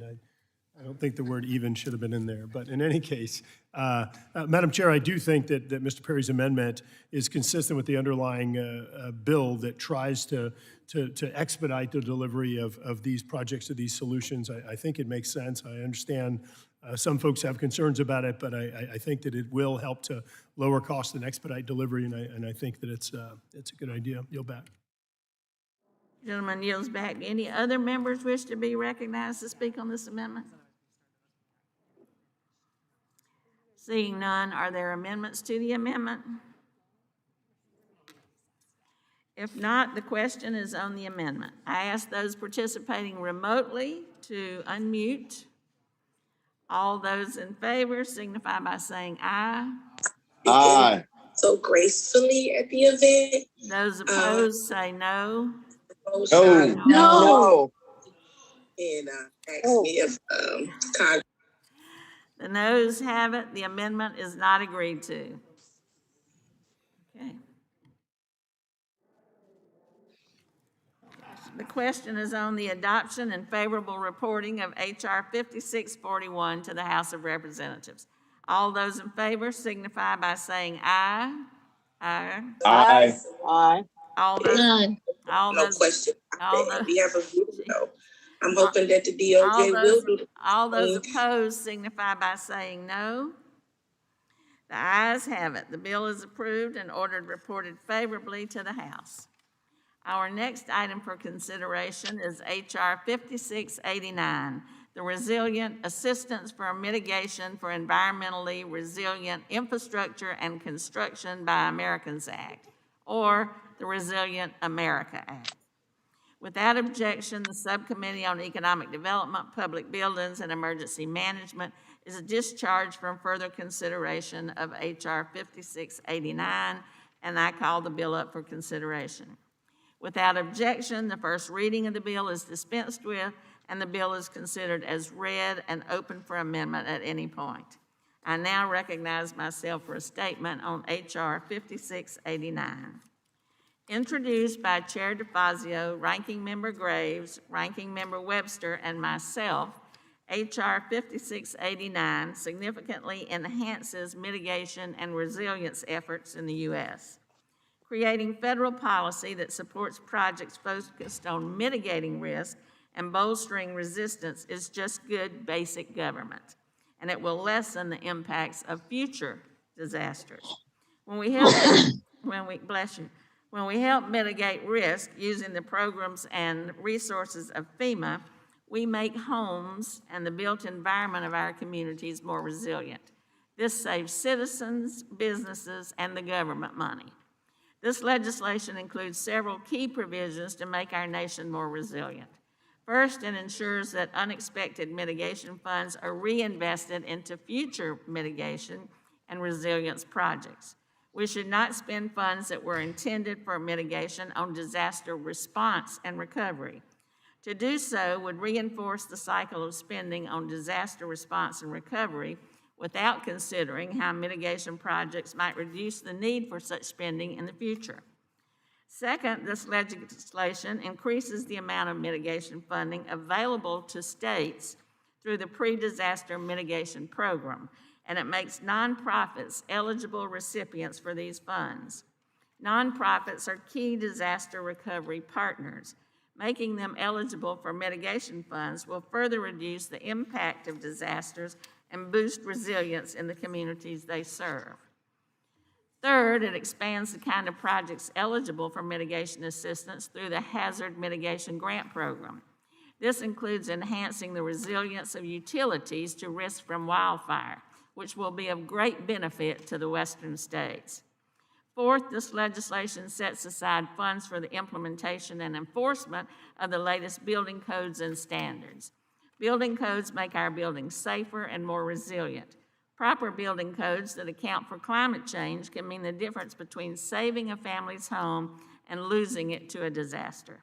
I strongly support efforts to prepare buildings for actual hazard risk and climate change with updated codes. Lastly, this legislation creates a pilot program to fund resilience projects at private homes. Often homeowners cannot implement recommended mitigation efforts, such as creating defensible space to protect against wildfires or removing overhanging branches to reduce the risk of damage from severe storms, because these methods are just too expensive. This pilot program will create the first federal grant program that allows homeowners to proactively, take mitigation into their own hands. I'm confident that empowering individuals through this program will make families more resilient. I strongly support this legislation. We must wake up to the realities of climate change and the increasing intensity of natural disasters and make our nation more resilient. I would ask my colleagues to do the same, and now recognize Ranking Member Graves for a statement. Thank you, Madam Chair. I'm pleased to co-sponsor this legislation along with Chairman DeFazio, Subcommittee Chair Titus, and Subcommittee Ranking Member Webster. The Resilient America Act strengthens our support for communities and individuals by mitigating against disaster. And we know that for every dollar invested upfront in mitigation, there are $4 to $11 saved from damages, or saved in damages from a disaster. And given that, the way we lower costs of future disasters, in my opinion, is by investing upfront in mitigation. This bill builds on the bipartisan work that we did on mitigation in the Disaster Recovery Act of 2018, and ensures that mitigation funds are spent and targeted in ways to support efforts by communities and homeowners to save lives and reduce damages.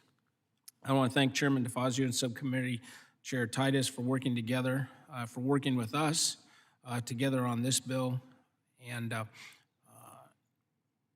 this committee is continued to make resiliency a bipartisan priority, and for good reason. You know, all of our districts suffer from the impacts of severe natural disasters, and my district is no different. My constituents regularly experience flooding that not only causes damage to homes and businesses, but it just simply disrupts lives and displaces people. So I'm glad to see that more is going to be done to make common sense investments on the front end through these mitigation projects. I've been saying this repeatedly, but the path to success for this committee is through bipartisanship and not partisanship. And this bill is a very strong example of both sides finding common ground for the benefit of all Americans. So with that, I would urge support of the bill, and I would yield back the balance of my time. Thank you. I now recognize the ranking member of the subcommittee, Mr. Webster, for a comment. Thank you, Chair Titus. We've seen in my own home state of Florida how investing in mitigation and hardening of homes has really reduced damage, costs, and saves lives. It's a great thing, and the more we focus on upfront investment, the better off we are when there is a disaster. It's demonstrated over and over again how there's just a lot of money saved if we can do it up front with pre-mitigation.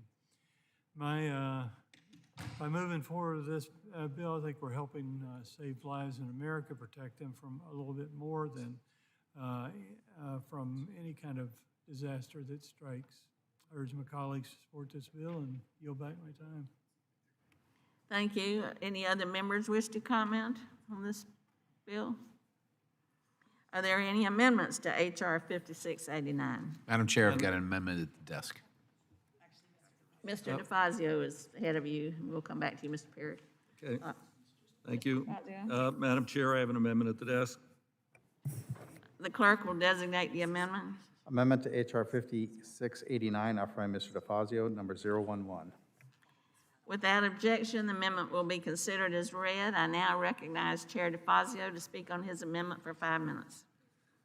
I thank the gentlelady for the time. Just on the general, the bill and the comments of the ranking member, the two ranking members in terms of resilience, I mean, the numbers are absolutely extraordinary.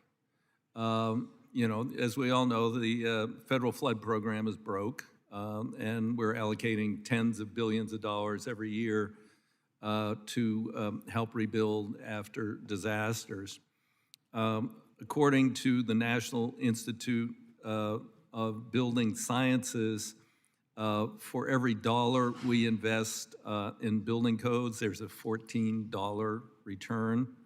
And for other mitigation measures, whether it's wildfire reduction, earthquake hardening, other issues, it ranges between $4 for every dollar to $11 for every dollar. So these are investments we can't afford not to make, and it all goes to building back better to the point where, you know, you're not rebuilding systems that have failed once or twice or three times, and you're not rebuilding a house on the same foundation, the same floodplain three times, you know, that we can mitigate. So I strongly support the overall bill. This goes to a particular aspect of the legislation and to FEMA. You know, we spend billions of dollars on construction projects provided to state, tribal, territorial, local governments from the Disaster Relief Fund every year. FEMA is not currently subject to Buy America provisions. That is, I believe, a huge oversight. This amendment fixes that by requiring FEMA to require use of domestically produced steel and iron for projects costing more than $1 million. And it provides the FEMA administrator the same three options to grant a potential waiver if it's impossible to otherwise acquire those materials, to grant a waiver, and also which are in several other programs under our jurisdiction. So I'd like to thank the chair and the ranking member, you know, the chair of the subcommittee and the ranking member of the full committee and the ranking member of the subcommittee for working to find another area for bipartisan agreement in ensuring our nation's resilience and helping to maintain and rebuild a robust industrial base here at home, one that will be used to help bolster our nation's resilience, whether steel and iron in large mitigation projects or in repair and reconstruction infrastructure impacted by natural disaster. I urge my colleagues to support this amendment. Thank you. Do any other members wish to be recognized to speak on the amendment? Are there amendments to the amendment? If not, the question is on the amendment. I ask those participating remotely to unmute. All those in favor signify by saying aye. Aye. Aye. Aye. Aye. Those opposed say no. If the ayes have it, the amendment is agreed to. All right.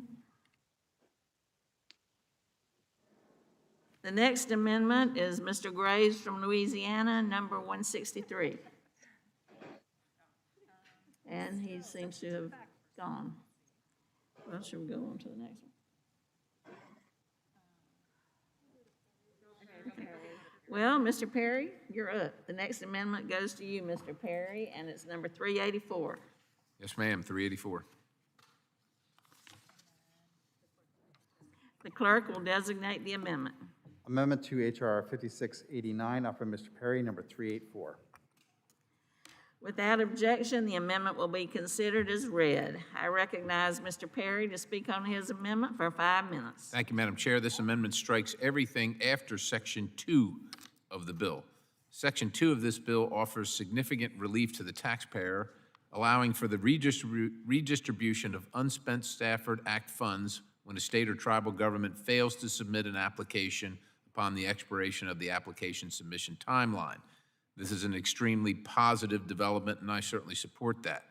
Unfortunately, the rest of the bill counteracts the positive aspects of this section, and my amendment would strike those concerning provisions. Section 3, for instance, increases the amount set aside for technical and financial support from 6% to 15%, actually decreasing the amount of money available for actual disaster relief. Section 4 expands eligibility for Stafford Act grants to nonprofit facilities, diverting this money away from state and local governments to nonprofits with questionable track records and questionable agendas serves only to bilk the taxpayer and create yet another group of special interests with direct financial interest in expanding federal expenditures. Section 5 creates a 10% minimum set aside for building code implementation and enforcement for state, local, tribal, and territorial governments. This is a concerning federal overreach into what is inherently a local matter. These governments have the authority, responsibility, and importantly, a vested financial interest in implementation and enforcement of these codes. Section 6 funds resilient infrastructure with dubious benefits, and Section 7 funds a residential retrofit and resilience pilot program, a program with no obvious federal nexus that results in the American taxpayer being forced to pay for house remodeling. With that, Madam Chair, I urge adoption of this amendment, and I return the balance of the time. I rise in opposition to the amendment offered by the gentleman from Pennsylvania, Mr. Perry. As noted, the underlying bill reflects a thorough negotiation between the chair and the ranking member of both the full committee and the subcommittee, and it's a significant commitment to bolstering our investments in mitigation and resilience. This amendment would strike all of the bill except a provision to capture unobligated post-disaster mitigation assistance, otherwise known as HMGP, and redirect it toward the pre-disaster mitigation program.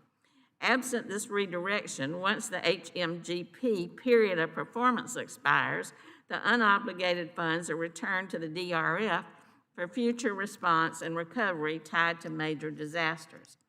Congress intends for HMGP dollars to be spent on mitigation, and this provision ensures that they will be, whether following an already occurred event or ahead of a future event.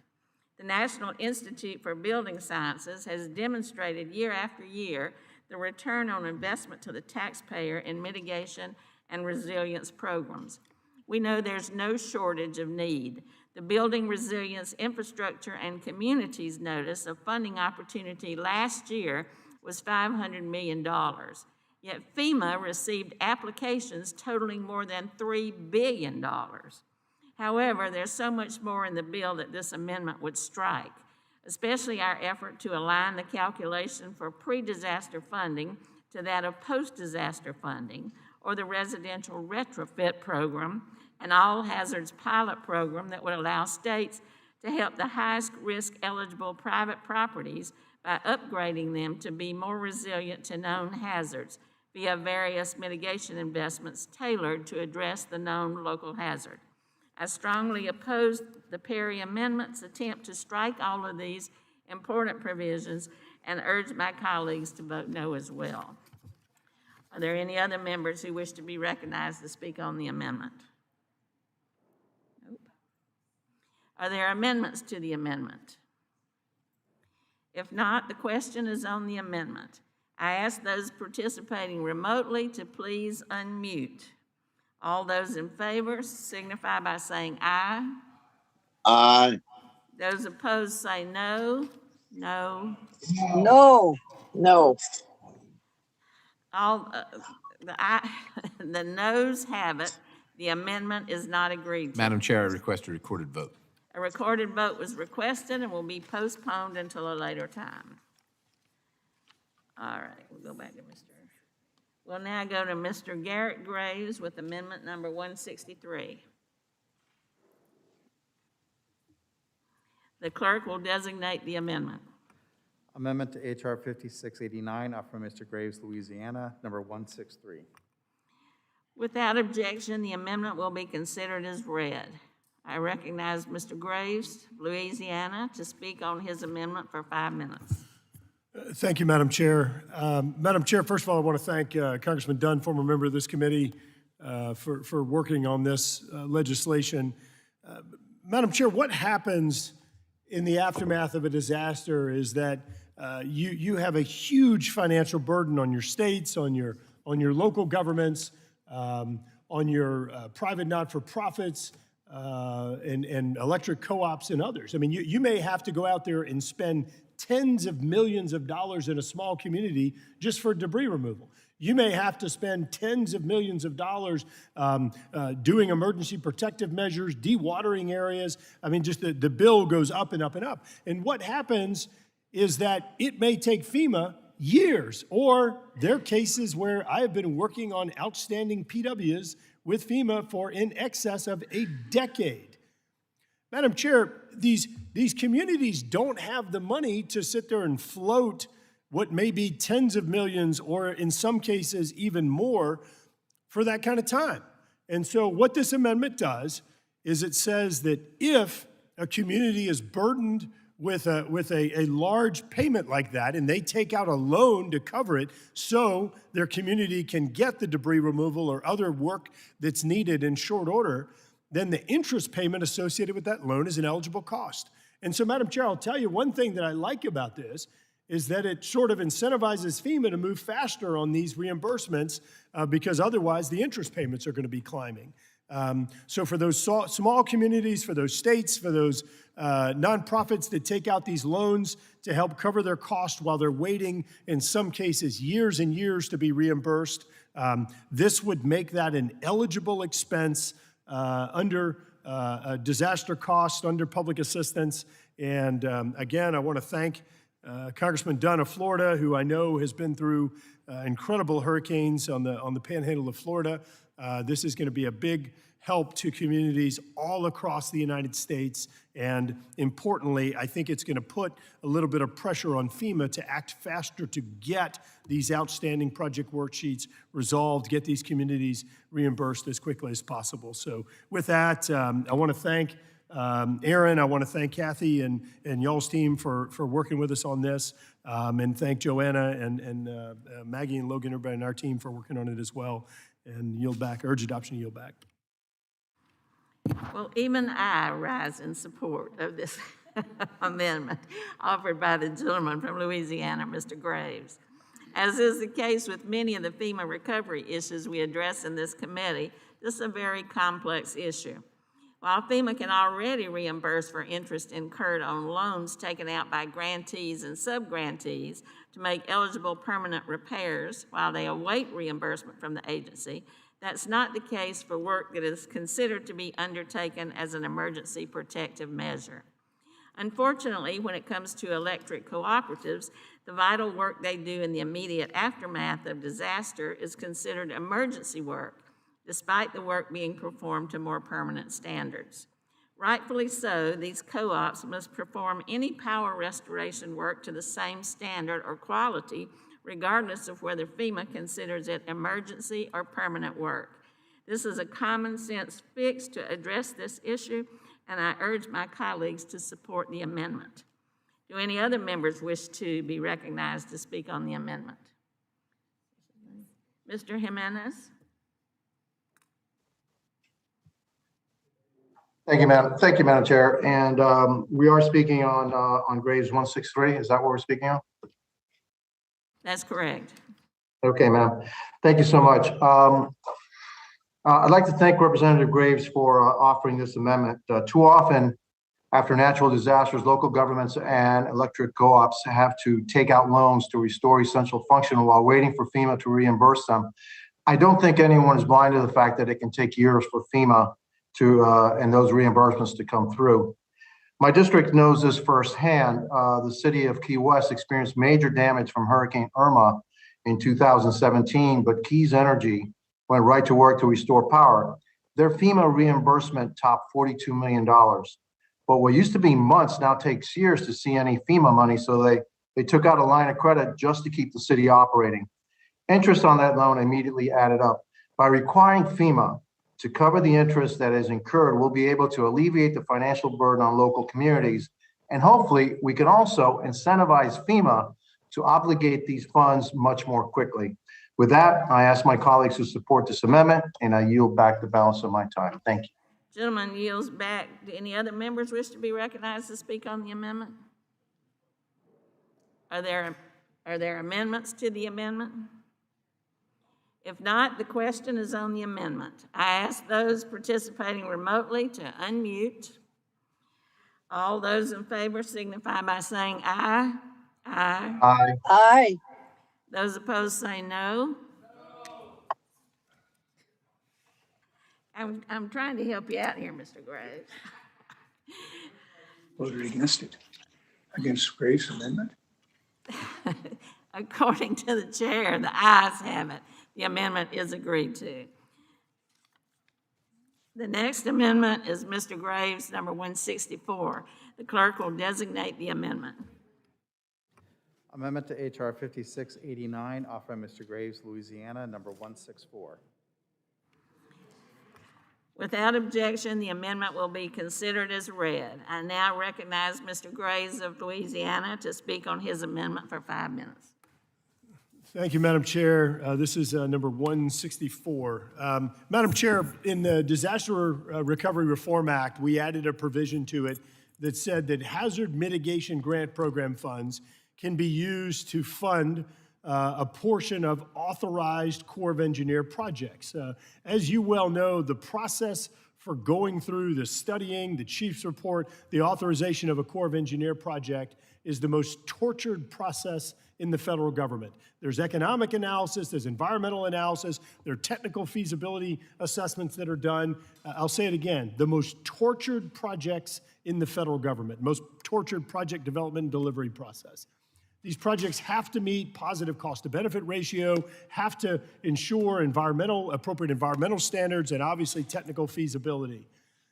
Yet for years, in fact for decades, rather than allowing communities to use their hazard mitigation grant program funds to help fund Corps projects that were unfunded, if that was the highest priority in the community, we had a prohibition in place. Thankfully, in 2018, we did fix that problem on a bipartisan basis. In that same bill, we helped create the BRIC program. This underlying bill takes the law from 6% of previous year disaster funds and increases it to 15%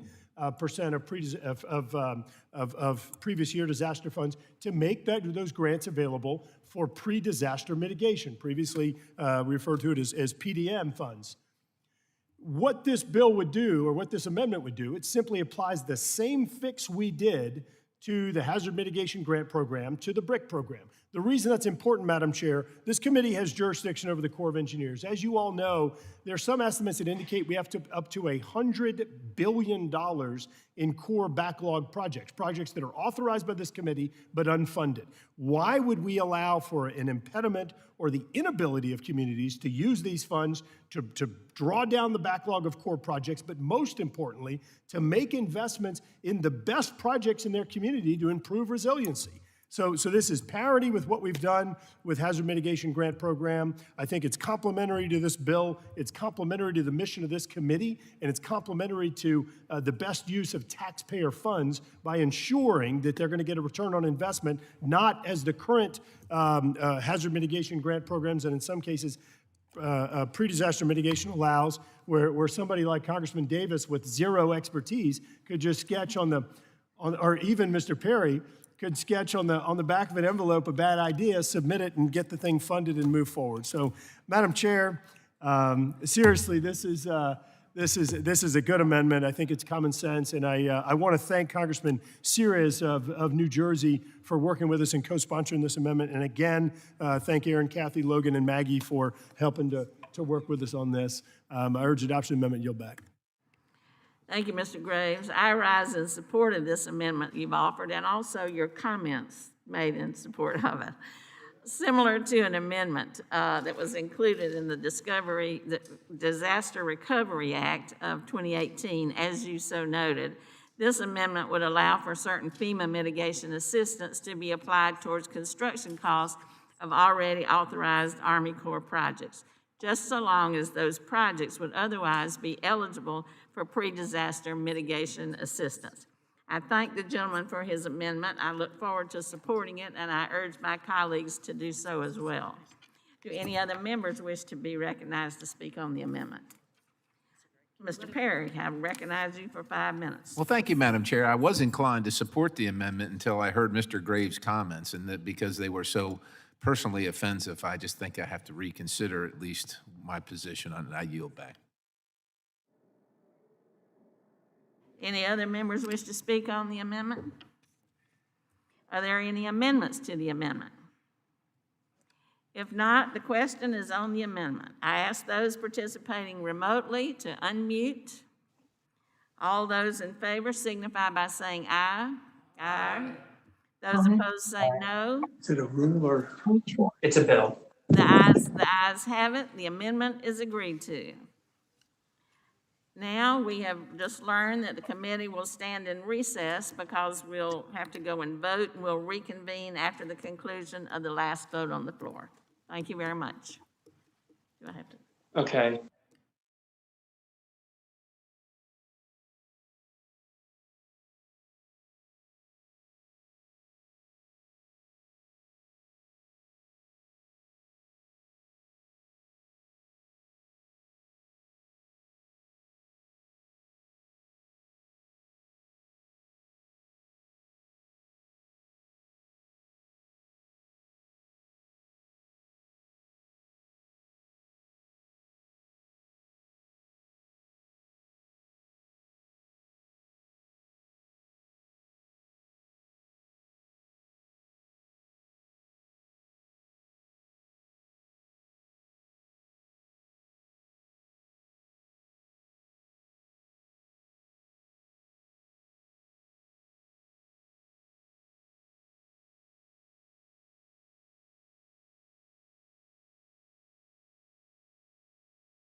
The next amendment is offered by Mr. Garamendi, number 108.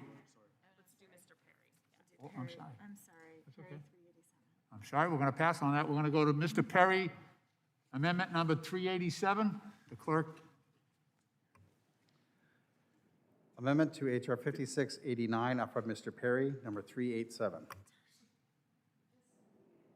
Without objection, the amendment will be considered as read, and I now recognize Mr. Perry to speak on his amendment for 5 minutes. Thank you much, Mr. Chairman. I won't take 5, but this amendment strikes Section 7 of the bill, the Residential Retrofit and Resilience Pilot Program. Unbelievably, but somehow believably, there is no federal nexus that I can see that should make the taxpayers liable for home remodeling for other people's houses. And don't make any mistakes. I know it says Residential Retrofit and Resilience Pilot Program. It's remodeling other people's houses, Mr. Chairman and ladies and gentlemen. The benefits of these programs are questionable, dubious at the very best. The argument that hazard mitigation funding pays for itself is based on the myth that extreme weather events are increased based on climate change. And this is simply not credible, and it is thoroughly debunked by the actual data on extreme events.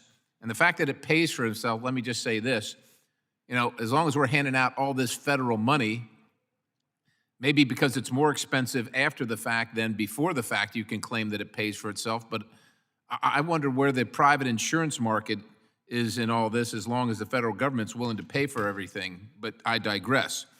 If hazard mitigation actually produced the type of returns claimed by proponents, the market would incentivize private businesses to take action to mitigate said hazards and take on these retrofits themselves.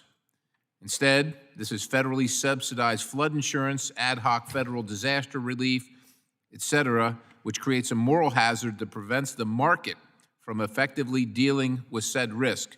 And it's not to prevail against people that suffer under hazards or even floods. I've experienced being flooded out of house and home on more than one occasion.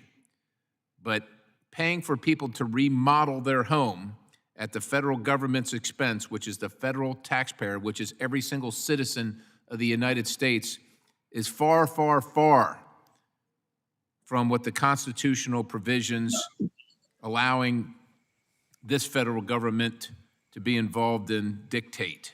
And so with that, I would urge support of this amendment. Mr. Chairman, I yield back the balance. The gentleman yields. Does any other member wish to be heard on this amendment? Hearing none, I yield myself such time as I may consume in opposition. I rise in strong opposition to the amendment offered by the gentleman from Pennsylvania, Mr. Perry. The gentleman's amendment would strike a pilot program for block grants to states to help mitigate and retrofit residential properties, which is another area of bipartisan agreement between leaders of the full committee and the Economic Development Committee. Subcommittee, as another effective investment in mitigation to ultimately bolster our nation's resilience in the face of severe and ever more frequent natural disasters. Many members of this committee represent constituents who have been displaced from their homes as a result of these disasters. Whatever the hazard, either seismic, high winds, or tornado activity, rising waters, forest fires, this program will provide assistance to states so they can decide which hazards to help homeowners mitigate. Along the Susquehanna River in the Gentleman's District, that may mean investments by the Pennsylvania Emergency Management Agency in flood-proofing homes within the special flood hazard area. But ultimately, each state will be in control of how best to mitigate against the most prevalent hazards that residents face. So I strongly oppose the Perry Amendment's attempt to strike this important provision, and I urge my colleagues to vote no as well. Are there any amendments to the amendment? If not, the question is on the amendment. I ask those participating remotely to please unmute. All those in favor signify by saying aye. All those opposed say no. No. No. In the opinion of the chair, the noes have it. Mr. Chairman, I request a recorded vote. The recorded Vote is requested, and it will be postponed until a later time. Okay. We will now go to Garamendi 108, the gentleman from California. Oh, excuse me, the clerk will designate the amendment. Amendment to H.R. 5689, offered by Mr. Garamendi, number 108. Mr. Chairman, this. Without objection, the amendment will be considered as read, and I now recognize Mr. Garamendi to speak on his amendment for 5 minutes. Thank you, Mr. Chairman. This amendment deals with an ongoing problem of trying to get the hazard reduction and mitigation programs done within the allotted time. The good news is that the underlying legislation does extend to 84 months, the amount of time that is available to complete these projects. However, this amendment deals with the initiation of the projects, and that is the environmental review and other reviews that need to take place before any construction can begin. I understand, and therefore, I think it's a good amendment and necessary even in the context of the expansion that is in the bill. However, I understand that the chairman and ranking member are concerned about this particular piece of the legislation, and therefore, I appreciate the opportunity to explain why it's a good thing, but I will withdraw the amendment. Thank you, Mr. Garamendi. Our next amendment is also Mr. Garamendi, number 109. Thank you, Madam Chair. This amendment deals with the 428 program. This is a program that was supposed to be of assistance to local governments, counties, particularly small counties, and governments that do not have the money in their treasury to upfront the payment for the various repairs that are necessary following some sort of a disaster, federally declared disaster.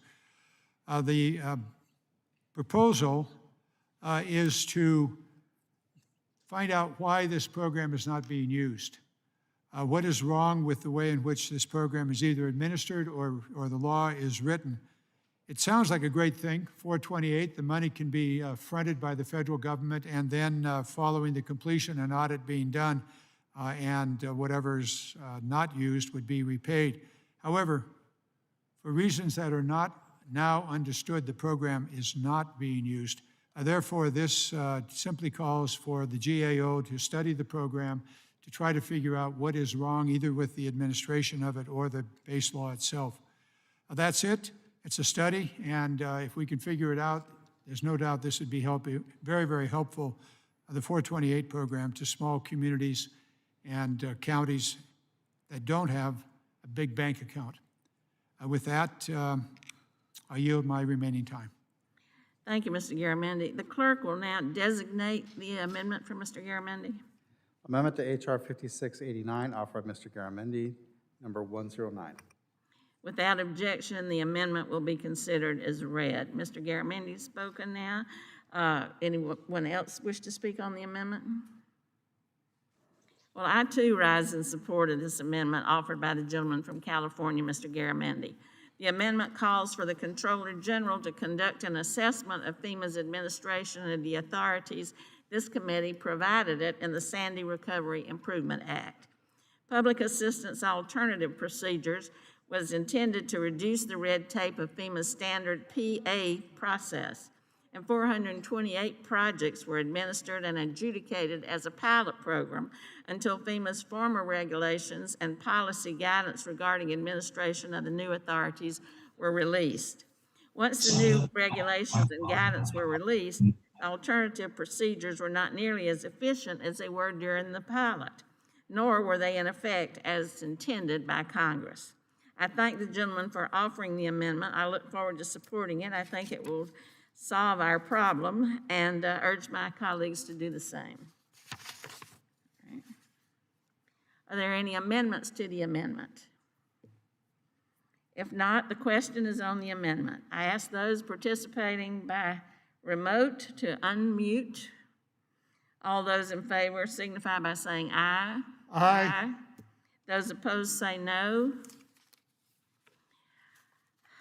The ayes have it, and the amendment is agreed to. going to final passage. Our next item for consideration is H.R. 5673, Safeguarding Tomorrow Through Ongoing Risk Mitigation Technical Corrections Act. Without objection, the Subcommittee on Economic Development, Public Buildings, and Emergency Management is discharged from further consideration of H.R. 5673, and I call the bill up for consideration. Without objection, the first reading of the bill is dispensed with, and the bill is considered as read and open for amendment at any point. I now recognize myself for a statement on H.R. 5673. Introduced by Chair DeFazio, Ranking Member Graves, Ranking Member Webster, and myself, H.R. 5673 will make technical corrections to the Storm Act that was enacted in the 116th Congress. The Storm Act is a bipartisan and bicameral bill that created a hazard mitigation revolving loan fund that helps states and tribal governments finance mitigation projects. I strongly support investments in disaster mitigation efforts. It's a common sense way to save lives and property. The legislation corrects clerical errors in the enacted language of the Storm Act. I strongly support this legislation, and I urge my colleagues to do the same. I now recognize Ranking Member Graves for a statement. Thank you, Madam Chair. H.R. 5673 is going to make technical corrections to the Hazard Mitigation Revolving Fund, which was agreed to during debate on this legislation on the floor in the 116th Congress. One key fix conforms the building code language to the previously agreed upon bipartisan language in the 116th House version of the Storm Act. I urge my colleagues to support it and yield back. Thank you. I now recognize Subcommittee Ranking Member Webster for a statement. Thank you, Chair Titus. This bill recognizes and implements the latest two installments of the building code and allows for local and tribal governments to make necessary amendments in the mitigation revolving loan fund created in the Storm Act last Congress. I urge my colleagues to support this bill and yield back my time. Thank you. Does any other member wish to speak on the bill? Are there any amendments to H.R. 5673? Mr. Perry has amendment number 378. The clerk will designate the amendment. Amendment in the nature of substitute H.R. 5673 offered by Mr. Perry, number 378. Without objection, the amendment will be considered as read. I now recognize Mr. Perry to speak on his amendment for 5 minutes. Thank you, Madam Chair. This amendment would repeal the Hazard Mitigation Revolving Loan Fund in Section 205 of the Stafford Act. The CBO estimated that this program will increase the deficit by $30 million. Now, I know $30 million seems like a small number when our majority party is demanding trillions in spending on top of the $6 trillion we've spent in the last 2 fiscal years. Every single dollar counts when the nation is $30 trillion in debt. This level of debt is unprecedented and it's unsustainable, presenting one of the greatest threats of all time to our national security and our prosperity. While proponents of this program will argue that the hazard mitigation funding pays for itself, that argument is based on the myth that extreme weather events are increasing based on climate change. That argument is simply not credible and has been thoroughly debunked by actual data on extreme events themselves. When even the Keynesian economists at the CBO claim that this will add to the deficit under their dubious assumptions and models, all members of Congress should give pause to arguments that the program actually saves money. If hazard mitigation produced these kind of returns, there would be a market incentive to make these investments, but there simply is not. Instead, we're throwing taxpayer money at dubious efforts to protect second homes and then backfill these residents with ad hoc disaster funding after the fact. The moral hazard created and the inability for market forces to work put these folks in a worse situation and actually forces the taxpayer to pay time and time again for these continuing issues. I urge adoption and support of this amendment, and I yield the balance. Thank you. I rise in strong opposition to the amendment offered by the gentleman from Pennsylvania, Mr. Perry. Last Congress, this committee reported out a bipartisan bill co-sponsored by several members of the committee who have been participating today to establish a resilience revolving loan fund program to provide state, tribal, territorial, and local governments a non-competitive option for funding their backlog of mitigation projects. Based on the highly successful and popular revolving loan funds that this committee has helped establish for water infrastructure, this new program is intended to fund a full spectrum of mitigation projects to protect communities from all natural hazards. Then President Trump enacted this law at the beginning of the new year, and states have already begun taking actions needed to establish and administer funds. This amendment would strike all of that good work that has so far gone into providing another tool in the mitigation toolbox for communities that cannot repeatedly seek and then be denied a competitive grant. So I strongly oppose Amendment 378 and urge my colleagues to vote no as well. Does anyone else wish to speak on the amendment?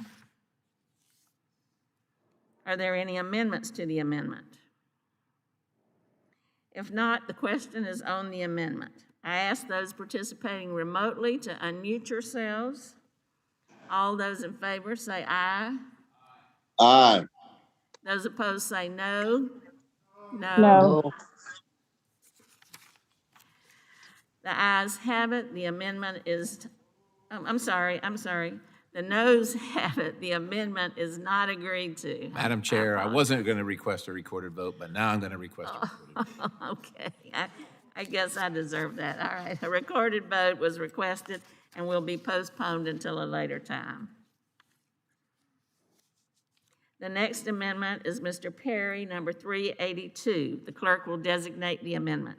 Amendment to H.R. 5673, offered by Mr. Perry, number 382. Without objection, the amendment will be considered as read. I now recognize Mr. Perry to speak on his amendment for 5 minutes. Thank you very much, Madam Chair. Since you didn't like the last one, maybe you will like this one.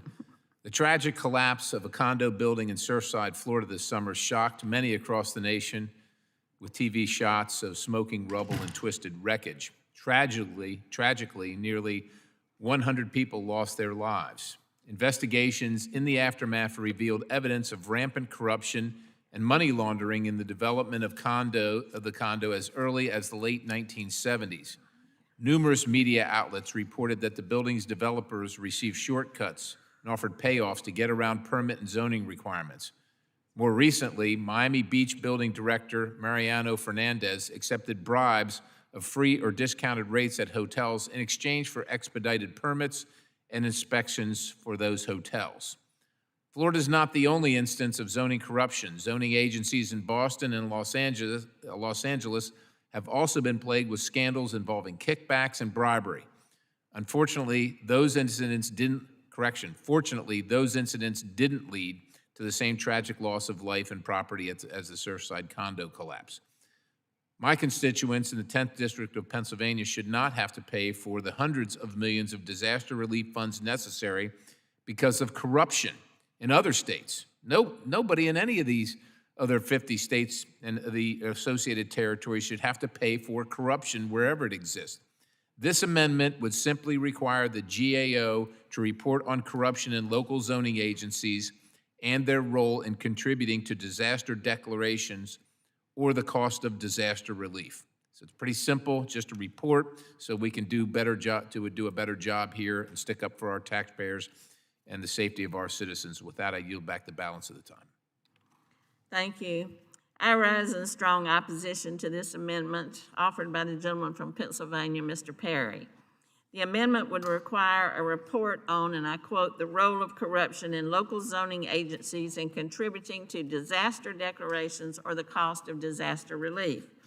Such a requirement is extremely broad and would amend a bipartisan bill that we have spent significant time on aligning with our Senate counterparts. If the gentleman is interested in refining the request for such a report into a product that is something that can actually be scoped by the Comptroller General, it's fair to say that we would consider co-sending that formal request, which, as the gentleman knows, does not require statutory action. So I oppose the amendment and encourage my colleagues to do so as well, but offer to work with the gentleman. Does anyone else wish to speak on the amendment? Are there any amendments to the amendment? If not, the question is on the amendment. I ask those participating remotely to unmute. Madam Chair, can you restate your offer? Can I do that? Yes. If the gentleman is interested in refining the request for such a report into a product that is something that can actually be scoped by the Controller General, it's fair to say we would consider co-sending the formal request, which, as the gentleman knows, does not require statutory action. So you're asking me to withdraw the amendment, and in return, the chair would, with me, request that the Comptroller General make the same report. Is that your? Well, it would take some refining. It can't be just exactly as written because that's overly broad and is contrary to the bill that we've worked with the Senate on. But we could ask for a report and work on the language together. Well, but the amendment is before us now, and I Okay. won't have time to, if I withdraw it, I won't have time to refine, as you say, the amendment to, I'm sorry? What? It wouldn't be an amendment. It would be a separate letter, which doesn't require. That's what I thought I said. That's Well, what I thought I that's said. right. But I mean, it's not like you got to do it this minute. Okay, but you're agreeable to sending the letter Yes. requesting that from the Comptroller General? Yes. All right, I withdraw the amendment based on that. The Based on gentleman withdraws the amendment, and we'll work together on a letter to the controller. The next amendment? No amendment?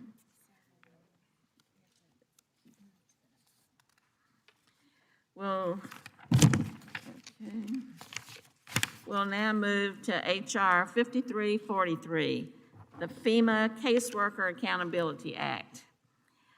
Without objection, the Subcommittee on Economic Development, Public Buildings, and Emergency Management is discharged from further consideration of H.R. 5343, and I call the bill up for consideration.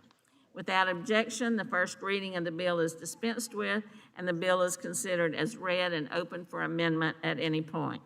I now recognize myself for a statement on H.R. 5343. Introduced by Representative Rice of South Carolina, H.R. 5343 addresses the high rate of turnover for disaster case management personnel at FEMA. Case management personnel are critical to the disaster recovery process. They help survivors access basic needs such as housing, childcare, and transportation assistance.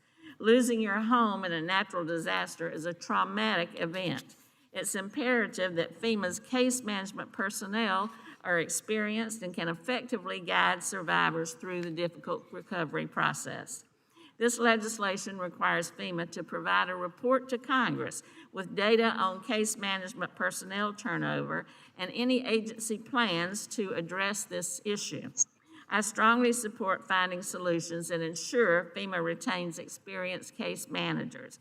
We must do everything in our power to do right by the survivors of natural disasters. So I support this legislation and would ask my colleagues to do the same. I now recognize Mr. Webster, the ranking member of the subcommittee, for a statement. Okay, thank you, Madam Chair. I support 5343, FEMA Co-Worker Accountability Act, introduced by my colleagues from South Carolina, Mr. Rice and Ms. Mace. It requires the Federal Emergency Management Agency to examine their case management, turnover rates, and the average length of employment for employees, and detail to disaster response cases. The goal, I think, is just to reduce the turnover rates, and whatever we can do to do that, I think we ought to do it. So I support the bill and yield back. Thank you, Mr. Webster. Is anyone else asked to be recognized on this bill? Are there any amendments to the bill? If not, Mr. Perry is recognized. This is Amendment 377. The clerk will, Amendment to H.R. 5343, offered by Mr. Perry, number 377. without objection, the amendment will be considered as read. I now recognize Mr. Perry to speak on his amendment for 5 minutes. Thank you very much, Madam Chair. According to the bill sponsors and stakeholders, one of the motivating factors behind this bill was the frustrating experiences, including delays and a lack of coordination resulting from high turnover and lack of institutional knowledge among FEMA staff, especially obviously at disaster locations. I'm sure many of us and our constituents can empathize with the aggravation caused by such red tape, especially during a stressful time like disaster relief and recovery operations. I mean, the last thing you want to have happen is the caseworker that you're working with in the middle of it then up and leaves, and you got to start all over again. However, I'm concerned that allowing FEMA to write the report on staff turnover would be like letting the fox guard the hen house. You keep that on there, you think we're gonna have another Because it's talk? exactly like letting the fox guard the hen house. Excuse me, somebody's not muted. Excuse us, Mr. Perry. I'm sorry. Randy Weber, mute your mic. Sorry, Madam Chair. All right, the recommendations and steps they present to improve staff turnover may overlook blind spots in internal management or serve agency goals over the purported goal of the legislation. And I agree with the purported goal of the legislation. I just think that handing the job to FEMA to oversee themselves is fraught with the obvious conflicts that are going to come with it. This amendment simply shifts the responsibility for the report from FEMA to the Government Accountability Office, who can obtain the same information required and have a much more objective and unbiased perspective. So it seems to me this is easy peasy. The GAO is the one that should be doing this. They're set up to do it. And the report at the end would have some sense of credibility and validity, and not just to pick on FEMA, but let's face it, when you got to take an objective look at yourself, you're going to have a bias that's going to be hard to deny. And if there are any problems with the report, it will be immediately discounted. So for the purposes of making sure that the sponsors of the bill get what they're looking for, which I do support, I think that having the GAO do it as opposed to the agency looking at itself provides a much better product, or at least pretends to provide a much better product. And with that, I yield the balance of the time, Madam Chair. Thank you, Mr. Perry. I rise in support of your amendment, the one offered by the gentleman from Pennsylvania, Mr. Perry. Very simply, the amendment calls for the Comptroller General to conduct the required report on staff turnover at FEMA rather than the administrator of the agency itself. The GAO has produced very thorough assessments of FEMA programs in response to past committee requests, and I look forward to the findings of this report. I support the amendment and urge my colleagues to support it as well. Does any other member wish to speak on the amendment? Are there amendments to the amendment? If not, the question is on the amendment. I ask those participating remotely to unmute themselves. All those in favor, say aye. Aye. Aye. Those opposed, say no. The ayes have it, and the amendment is agreed to.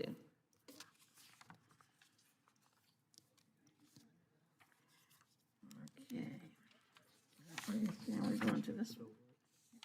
Oh, no, we gotta do that. Okay. The question is now on the adoption and favorable reporting of H.R. 5343 to the House of Representatives. All those in favor signify by saying aye. Aye. All those opposed signify. Aye. Thank you.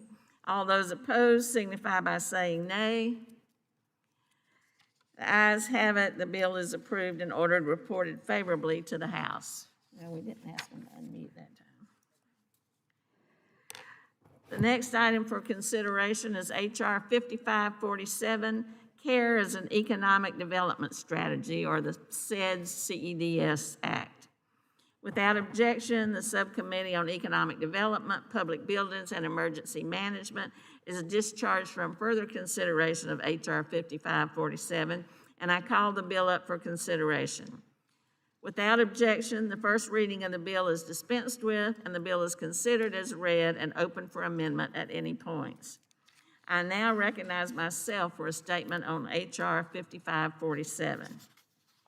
H.R. 5547, introduced by Representative Williams of Georgia and Young of Alaska, amends the Public Works and Economic Development Act to require the consideration of access to care-based services in the development of comprehensive economic development strategies, or CEDS.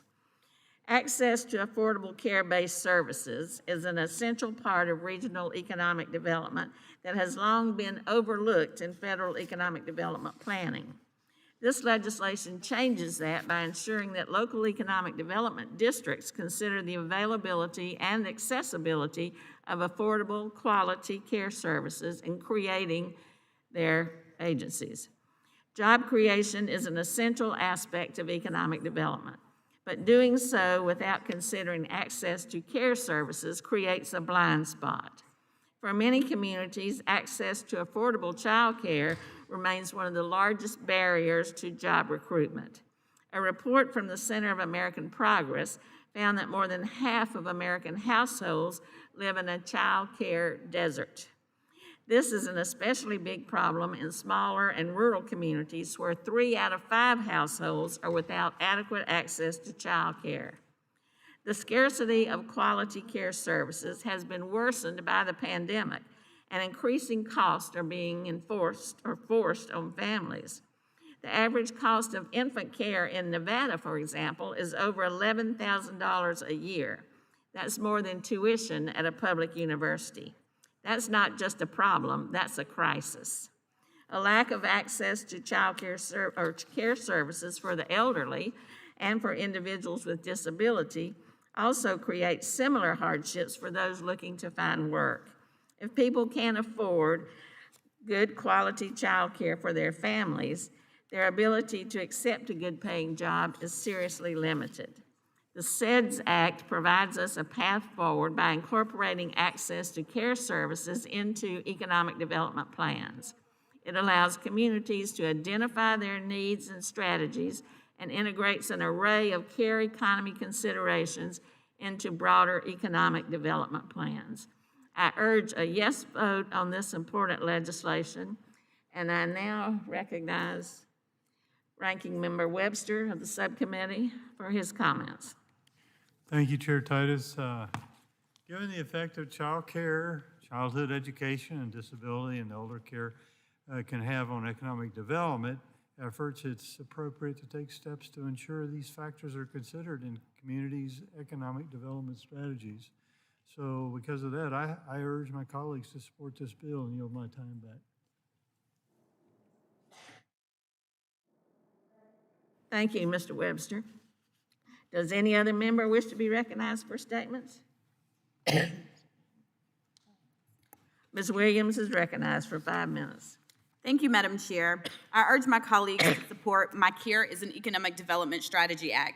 My colleague Don Young and I put this legislation together with a simple idea in mind. Investing in care will help get people back to work, create good paying jobs, and create a stronger economy for everyone. According to a recent poll from the Georgia Early Education Alliance for Ready Students, 34% of Georgia parents with young children said they or someone in their family had to quit a job, decline a job, or change their job in the past 12 months due to problems with finding adequate childcare. Parents and caregivers can't go to work and build better lives for their families unless they know that their loved ones are safe and cared for. This is especially true for women who have been forced to drop out of the labor market at record rates during the COVID pandemic, with women of color being disproportionately impacted. Child care, early childhood education, disability and long-term care, and elder care are essential to communities' economic development.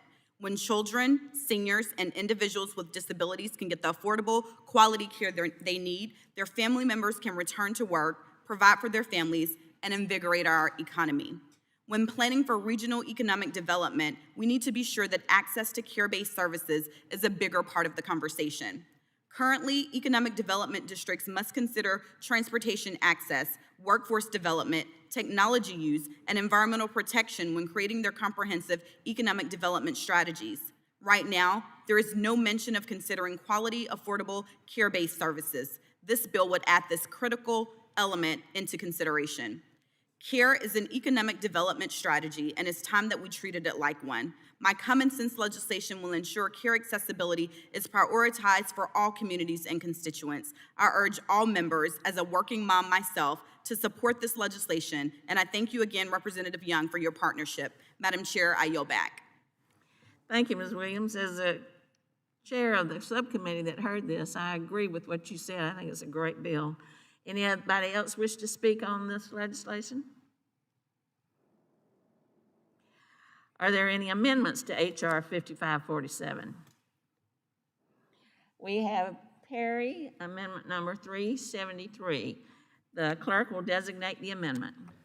Amendment to H.R. 5547 offered by Mr. Perry, number 373. Without objection, the amendment will be considered as read, and I now recognize Mr. Perry to speak on his amendment for 5 minutes. Thank you, Madam Chair. Before we add more conditions onto applicants for Economic Development Administration funds, unfortunately, in this case, conditions completely unrelated to the agency's mission, our committee must conduct its oversight duty. This amendment would pause the effective date of this act until the Assistant Secretary of Commerce for Economic Development affirms to the relevant congressional committees that these recommendations have been resolved. A GAO report released on July 30th of this year examined federal economic development programs administered by the EDA, the Department of Housing and Urban Development, and the U.S. Department of Agriculture. This report identified several issues with fragmentation between these programs, including outdated interagency agreements and no formal method to monitor progress towards those agreements. GAO reports that these agreements between agencies are critical to minimize fragmentation and duplication, otherwise known as waste. To put it in simpler terms, if we're going to pay for these agencies, we shouldn't be paying for duplicate work. Man, the taxpayers are so sick of that. We should make sure these issues are resolved promptly before we make substantive changes to the program. So this should be easy. We're just asking for a little bit of oversight before we make decisions here without the information that we should have to make the decision. With that, I urge adoption of the amendment, and I yield the balance. Thank you, Mr. Perry. I rise in opposition to the gentleman's amendment, which would prevent the implementation of this act until EDA adopts the recommendations made in a July 2021 Government Accountability Office report on opportunities for collaboration among EDA, HUD, and USDA. This amendment seeks to hold up the improvements the bill makes to the development of comprehensive economic development strategies until EDA affirms that the agency has adopted GAO's recommendations on updating interagency agreements with HUD and USDA on community and economic development planning. I'm not opposed to the recommendations made in GAO's report, but waiting on implementation of those recommendations should not be a reason to prevent the positive changes this bill makes to federal economic planning. Regional economic development planners need to start thinking about the availability of affordable care services as soon as possible. If we want to get people back to work faster, they need peace of mind that their family members will be taken care of. The failure to consider care services in federal economic development planning has gone on for long enough, and this amendment would continue that trend. For that reason, I urge my colleagues to vote no on this amendment. Is there anyone else who wishes to speak on the amendment? Are there amendments to the amendment? If not, the question is on the amendment. I ask those participating remotely to unmute. All those in favor signify by saying aye. Aye. Aye. Those opposed say no. No. No. No. The noes have it, and the amendment is not agreed to. Madam Chair, I request a recorded vote. A recorded vote was requested and will be postponed till a later time. Are there other amendments to the bill? We now have Mr. Perry, number 374. The clerk will designate the amendment. Amendment to HR 5547, offered by Mr. Perry, number 374. Without objection, the amendment will be considered as read, and I now recognize Mr. Perry to speak on his amendment for 5 minutes. Thank you, Madam Chair. To paraphrase a 1989 cult classic, if you build it, they will come. And they did. 20,000 visitors from across the country convened in Dyersville, Iowa, a town of less than 4,500 people, to cheer on the Yankees versus the White Sox in the inaugural Field of Dreams game. On top of that, almost 6 million viewers turned in on TV and streaming platforms and set a record for the most viewed regular season MLB game on Fox since 2005. The game played all the nostalgic notes, with Kevin Costner leading players through rows of genuine Iowa corn to the cheers of thousands of fans. Those fans paid a pretty penny to attend such a vaunted game, with tickets running an average of $1,400. According to StubHub, $1,400 a ticket. Major League Baseball, recognizing the financial success of the inaugural game, has said it will make the game an annual occasion. However, as much as this field may be heaven in the speculation of John and Ray Kinsella, I'm not sure we can justify spending taxpayer dollars on a project that doesn't directly create jobs. In September of this year, the Economic Development Administration touted $1.5 million in EDA grant awarded to the city of Dyersville to run city water and wastewater services to the site. There's no doubt that the investment in infrastructure of that sort would help the commercial development. Indeed, in the same post, the Dyersville city administrator bragged that potential plans include a hotel, a stadium, and a convention center. I'm not sure that's going to be a field of dreams anymore, but anyhow, that begs the question: if such ambitious projects are under consideration or in progress, why in the world does the federal government need to subsidize this non-job creating provincial infrastructure project under a grant program designed to create opportunities for jobs and industrial plants?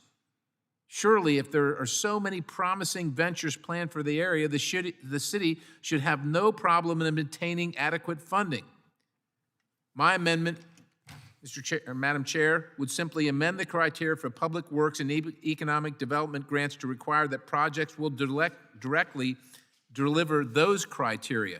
I mean, for goodness sake, at $1,400 a ticket, you think that the Major League Baseball, who by the way has tax abatement at the federal level, would be willing to do something? I mean, there's such a great investment.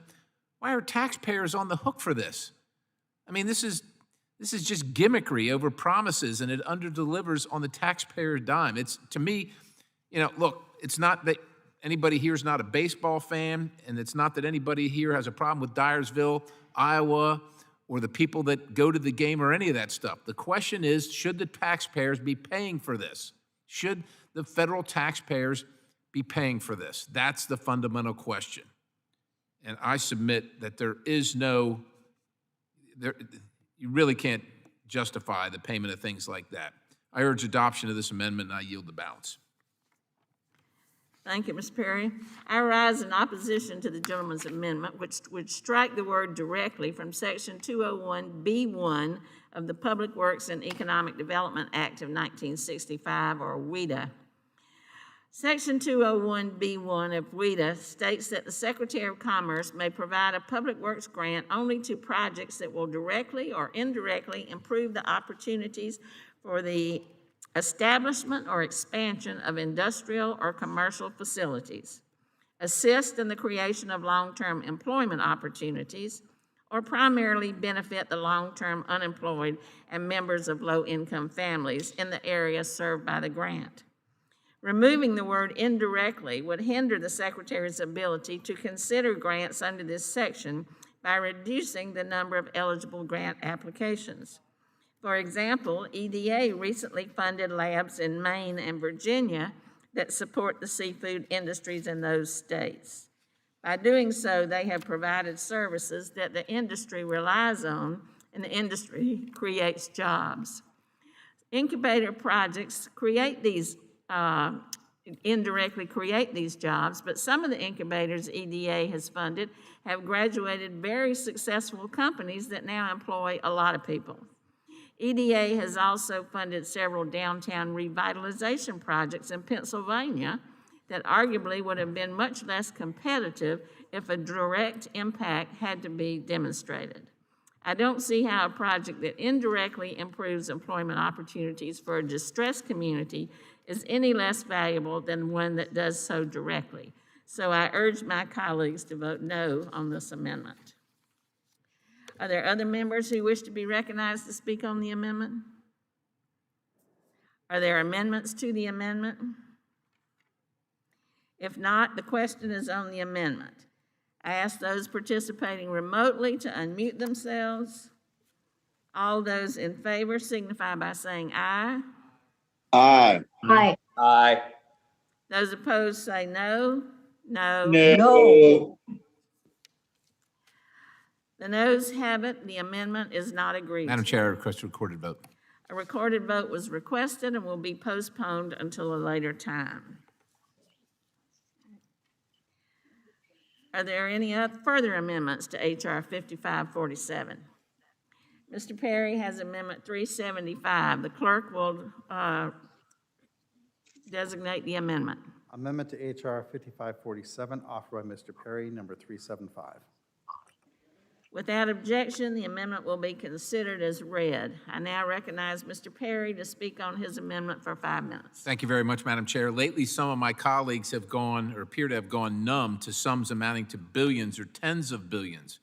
After all, many on the left are disappointed that as of yet unwritten bill to indebt our future Americans may land closer to $2 trillion than $10 trillion. However, to folks in the district that I represent in Pennsylvania, and I think to many districts across the country, $1 billion is still a tidy sum of money.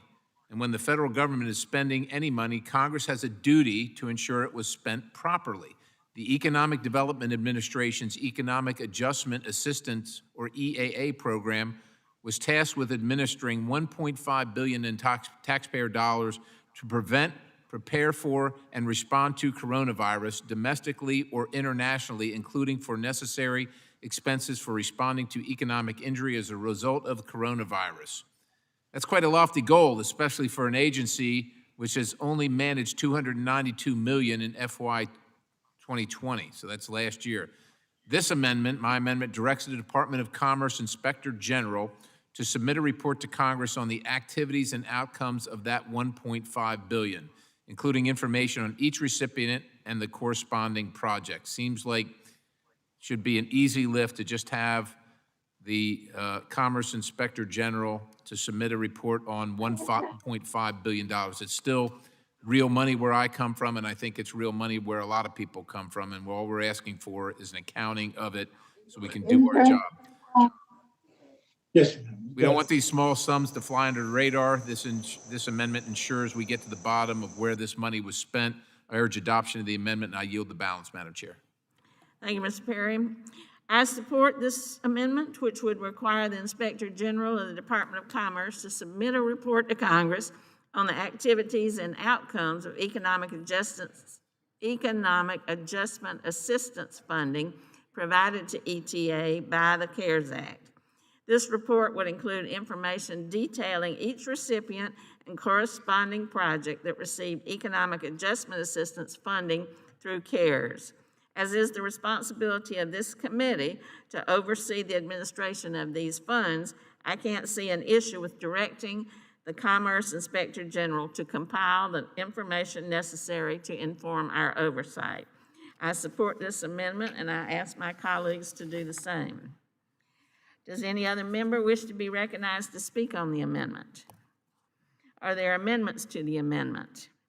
If not, the question is on the amendment. I ask those participating remotely to unmute. All those in favor of the amendment signify by saying aye. Aye. Aye. Those opposed say no. The ayes have it. The amendment is agreed to. The question is now, oh, we've got another one. Okay, I beg your pardon. We have another amendment. It's number 376 from Mr. Perry. The clerk will designate the amendment. Amendment to H.R. 5547, offered by Mr. Perry, number 376. Without objection, the amendment will be considered as read. I recognize Mr. Perry to speak on his amendment for 5 minutes. Thank you very much, Madam Chair. Congress and the American people have been on a roller coaster for the past few months as the Biden administration struggles to enact any part of its agenda and reverse many successful Trump administration policies, resulting in the border crisis, ballooning inflation, and the disastrous Afghanistan withdrawal, just to name a few. Central to that goal is the reconciliation bill, which far-left Democrats need in order to realize their socialist vision for America. Though it was pitched as an infrastructure bill, Democrats seem to subscribe to an expanded definition of infrastructure. Proposed provisions for this reconciliation bill include a Green New Deal climate army, taxpayer subsidies for rich people to buy electric cars, and accelerated Medicare insolvency. According to one Democrat colleague in the other chamber, even paid leave, child care, and caregiving are now considered infrastructure. This bill completely leans into this insanity with care-based services added to the list of priorities in the comprehensive economic development strategy that economic development applicants must submit to the Secretary of Commerce. Put another way, this program, which is meant to promote economic development, even if that means meddling in private industry, is now also focused on directly or indirectly increasing the accessibility of care services, including child care, early childhood education, and long-term care. All important subjects, to be sure, but not appropriate or germane to this bill and this committee. As it is, the agency performs roles that are duplicative or similar to other programs in the federal government, and Democrats are going to continue to add irrelevant, unnecessary priorities to its mission, which of course will lead to additional funding for those priorities. I don't see why we should continue to fund it. This amendment would abolish the EDA and save the taxpayer hundreds of millions of dollars per year, and I urge my colleagues to support this amendment. I yield the balance. I could not disagree more with the sponsor of this amendment. I am in strong opposition to this amendment, which would abolish the Economic Development Administration 1 year after enactment of the legislation. It attempts to do what the Trump administration started by permanently ending operation of the EDA. EDA is the only federal government agency focused exclusively on economic development. Now, some of our colleagues may not think that's important or think it's a role that the government should play, but let me just remind you of a few of the things the EDA does. EDA supports American manufacturing. In the past 5 years alone, the agency has invested more than $930 million in projects that support domestic manufacturing efforts. EDA also provides economic recovery from disasters. From 2017 to 2019, EDA administered over $1 billion in assistance to communities affected by natural disasters. EDA fosters innovation and entrepreneurship. The Build to Scale program has awarded over $100 million in grants, which has leveraged more than $1.6 billion in follow-on investment capital into startups and new venture funds that have helped create over 14,000 jobs. Every dollar EDA spends on infrastructure generates roughly $15 in private investment. In fact, just 2 months ago, EDA awarded a $3.8 million grant to the Susquehanna Area Regional Airport Authority in Representative Perry's district. That project is expected to create 354 jobs, retain 458 jobs, and generate $8.4 million in private investment. Mr. Perry may not think so, but that sounds like value added to me. Don't just take my word for it. Here's a quote from Mr. Perry about the project. After a tremendous amount of planning, coordination, and teamwork with the great folks from the Susquehanna Area Regional Airport Authority and the EDA, I am thrilled, no less thrilled, to help carry this grant across the finish line and bring more jobs and private investment to our amazing community. This is a wonderful example of how public and private entities can work together in a nonpartisan fashion for the greater good of those they serve, end quotes. The message is clear. EDA provides the American taxpayer with a significant return on investment, and I would encourage my colleagues to reject this ridiculous proposal and vote no on the amendment. Does anyone else like to be recognized to speak on the amendment? Mr. Madam Young? Chair. Mr. Young, you're recognized for 5 minutes. Thank you, Madam Chair. And, I've been listening to this debate and discussion. I'm the author of this bill with Ms. Williams. EDA in Alaska has been a huge success. And I look forward to the Inspector General, because you'll find out the money invested has created not only a great revenue source for local people, but building my state. And like you said, it's the only agency that really invested in maybe in creating something instead of just spending something. So maybe the intent is well taken, but I say it's the wrong thing to do. I'm encouraging my members to vote no on this amendment. I do support the last amendment, as you did. I do think with Inspector General, you'll find out maybe we're really doing a better job than we think we are, but this agency does work. So I urge a no on the amendment, and I do respect people that offer these amendments, but when I know it works, I stay with it. God bless, and yield back. Thank you very much, Mr. Young. Do any other members wish to be recognized to speak on this amendment? Are there amendments to the amendment? If not, the question is on the amendment. I would ask all those who are participating remotely to unmute. Those in favor say aye. Those opposed say no. No. No. The noes have it, and the amendment is not agreed to.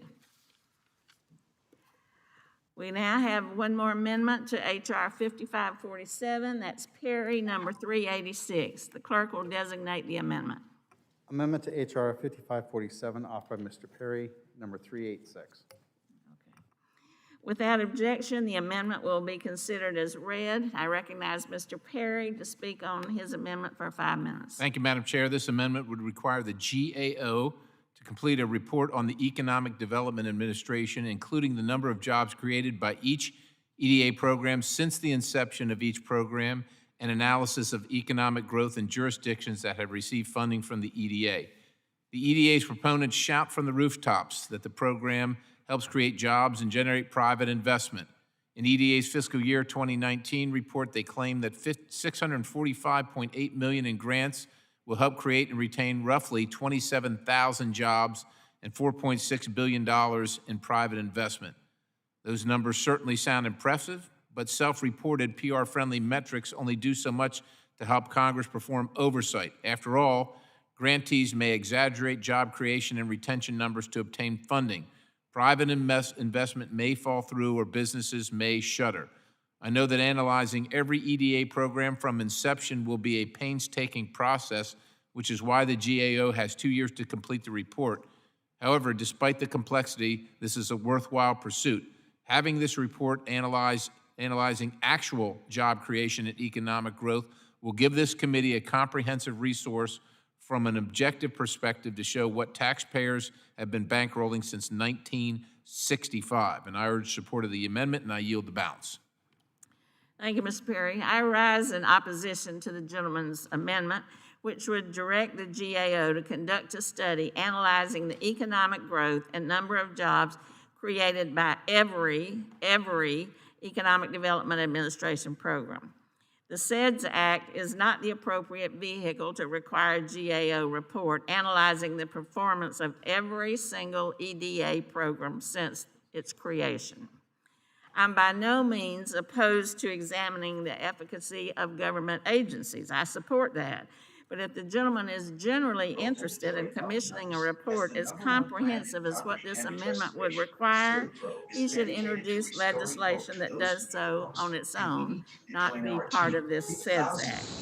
The submission of this amendment appears to be another attempt to weaken or discredit an agency that has provided billions of dollars in assistance to economically distressed communities. I urge my colleagues to vote no on this amendment. Does anyone else wish to be recognized to speak on the amendment?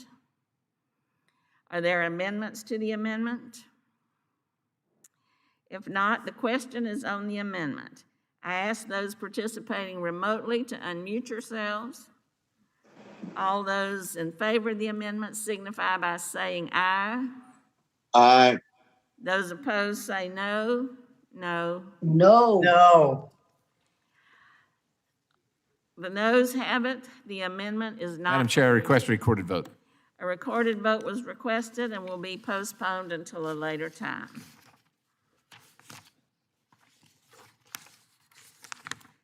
Our next item for consideration is 4771, to designate the federal building and United States Courthouse located at 111 North Adams Street in Tallahassee, Florida, as the Joseph Woodrow Hatchett United States Courthouse and Federal Building.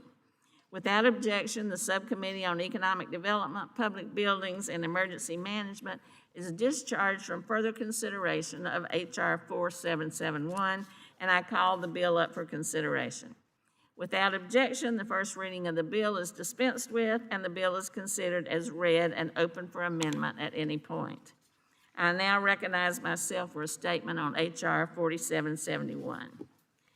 H.R. 4771 designates the federal building at 111 North Adams Street in Tallahassee, Florida, as the Joseph Woodrow Hatchett United States Courthouse and Federal Building. H.R. 4771 is sponsored by Representative Al Lawson of Florida and co-sponsored by the entire bipartisan Florida congressional delegation, including 3 members of this committee. Born during the days of segregation, Judge Hatchett grew up in Clearwater, Florida. He graduated from Florida A&M in 1954 and was commissioned as a second lieutenant in the United States Army. He entered Howard University of Law, School of Law in 1956, and when he took the Florida bar exam in 1959, Jim Crow regulations prevented him from staying in the hotel where the test was administered. After admission to the Florida bar, Judge Hatchett entered private practice in Daytona Beach, practicing criminal, civil, administrative, and civil rights law in state and federal courts. A series of judicial appointments that began in 1971 ultimately led to his placement on the United States Fifth Circuit Court of Appeals by President Jimmy Carter in 1979, making Judge Hatchett the first black man appointed to a federal appeals court in the Deep South. Judge Hatchett retired from the bench in 1999 and passed away in April last year, 2021, at the age of 88. I support H.R. 4771, and I urge my colleagues to join me.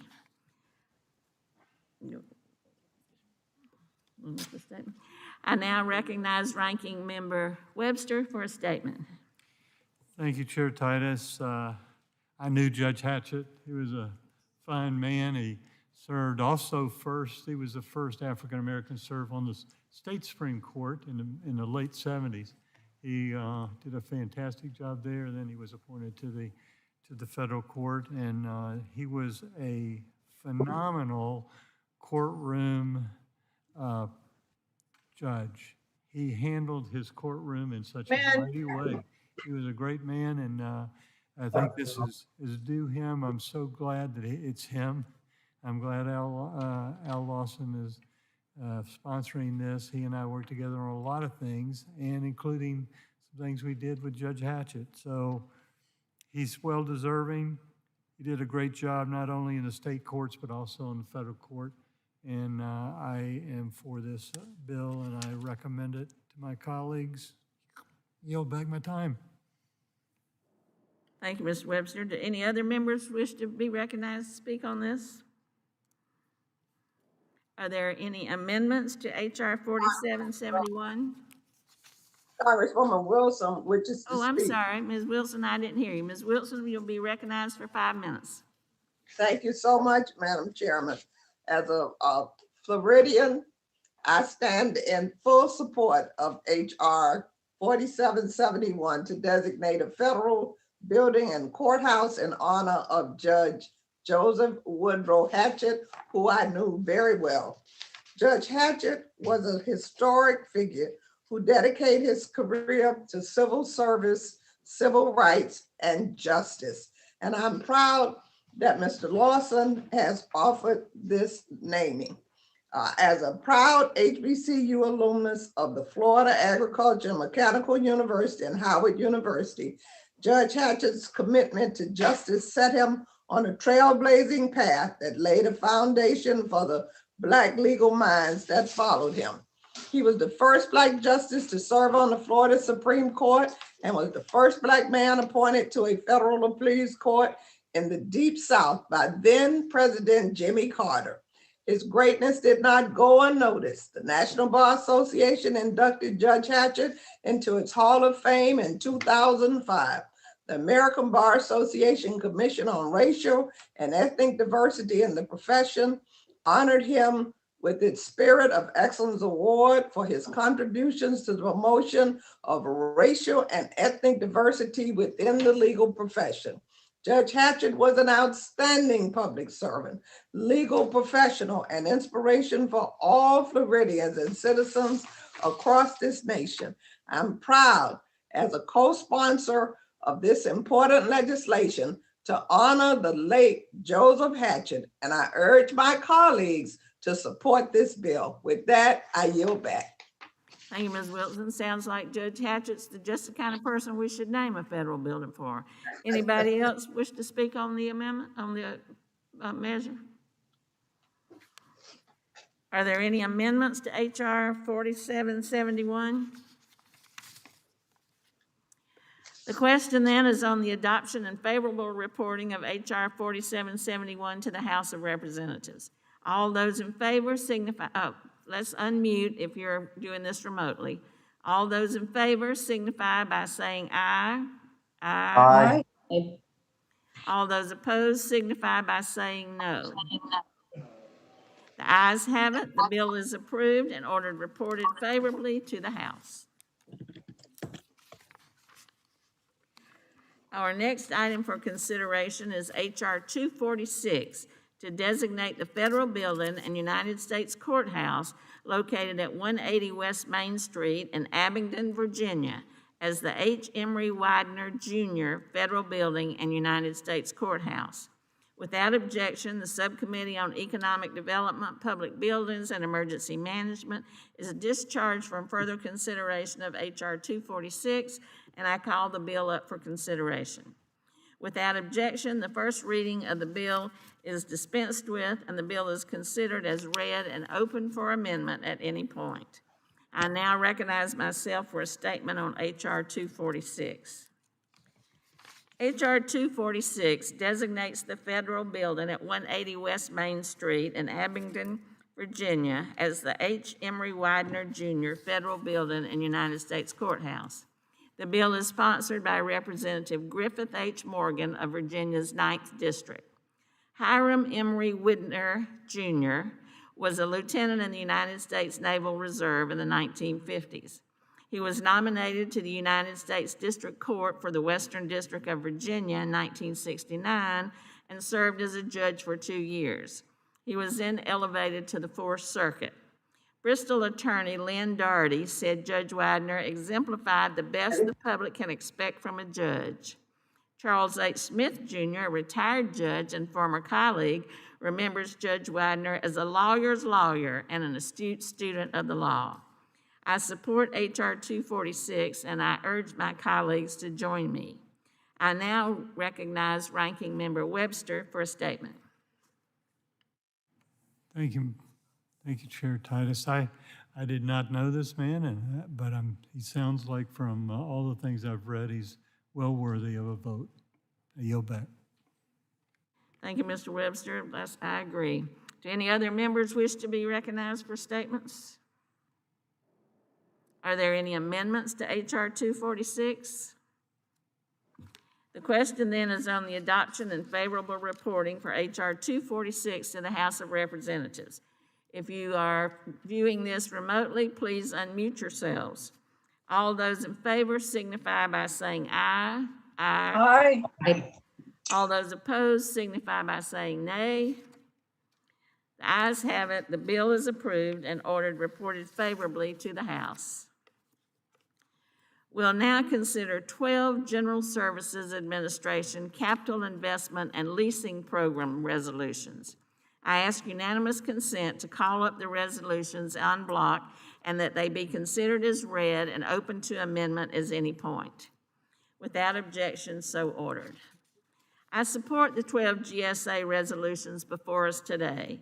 11 of these resolutions provide GSA with the authorization needed to update life safety, fire protection, seismic, structural, mechanical, electrical, water, and roof systems in GSA-owned and leased buildings around the country. These projects are necessary to upgrade systems that have been in place since the buildings were originally constructed.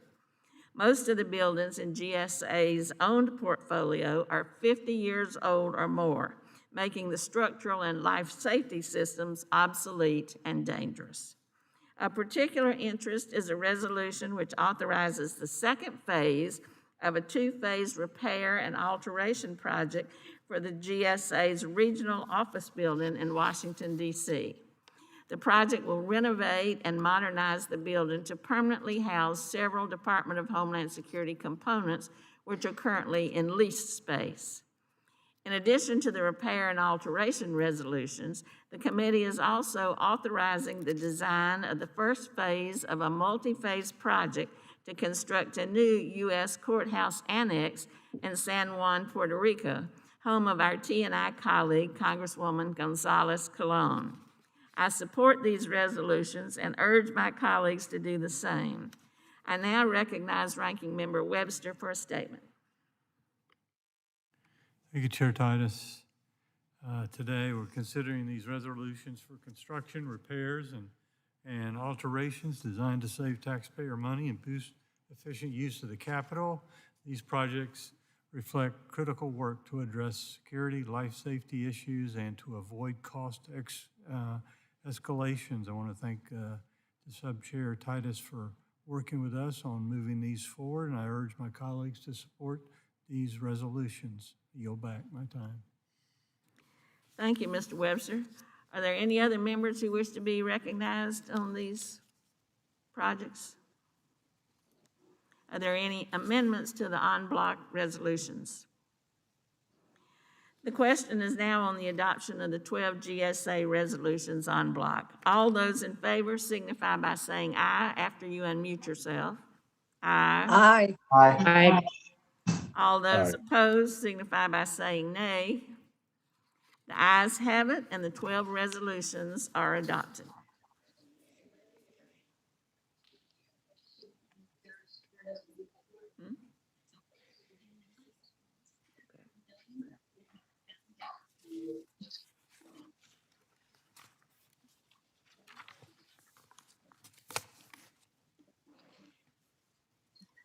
We'll now proceed to consideration of the amendments on which the recorded votes were requested and postponed. Members are reminded to have their cameras on and to clearly state your name when called upon by the clerk to record your vote.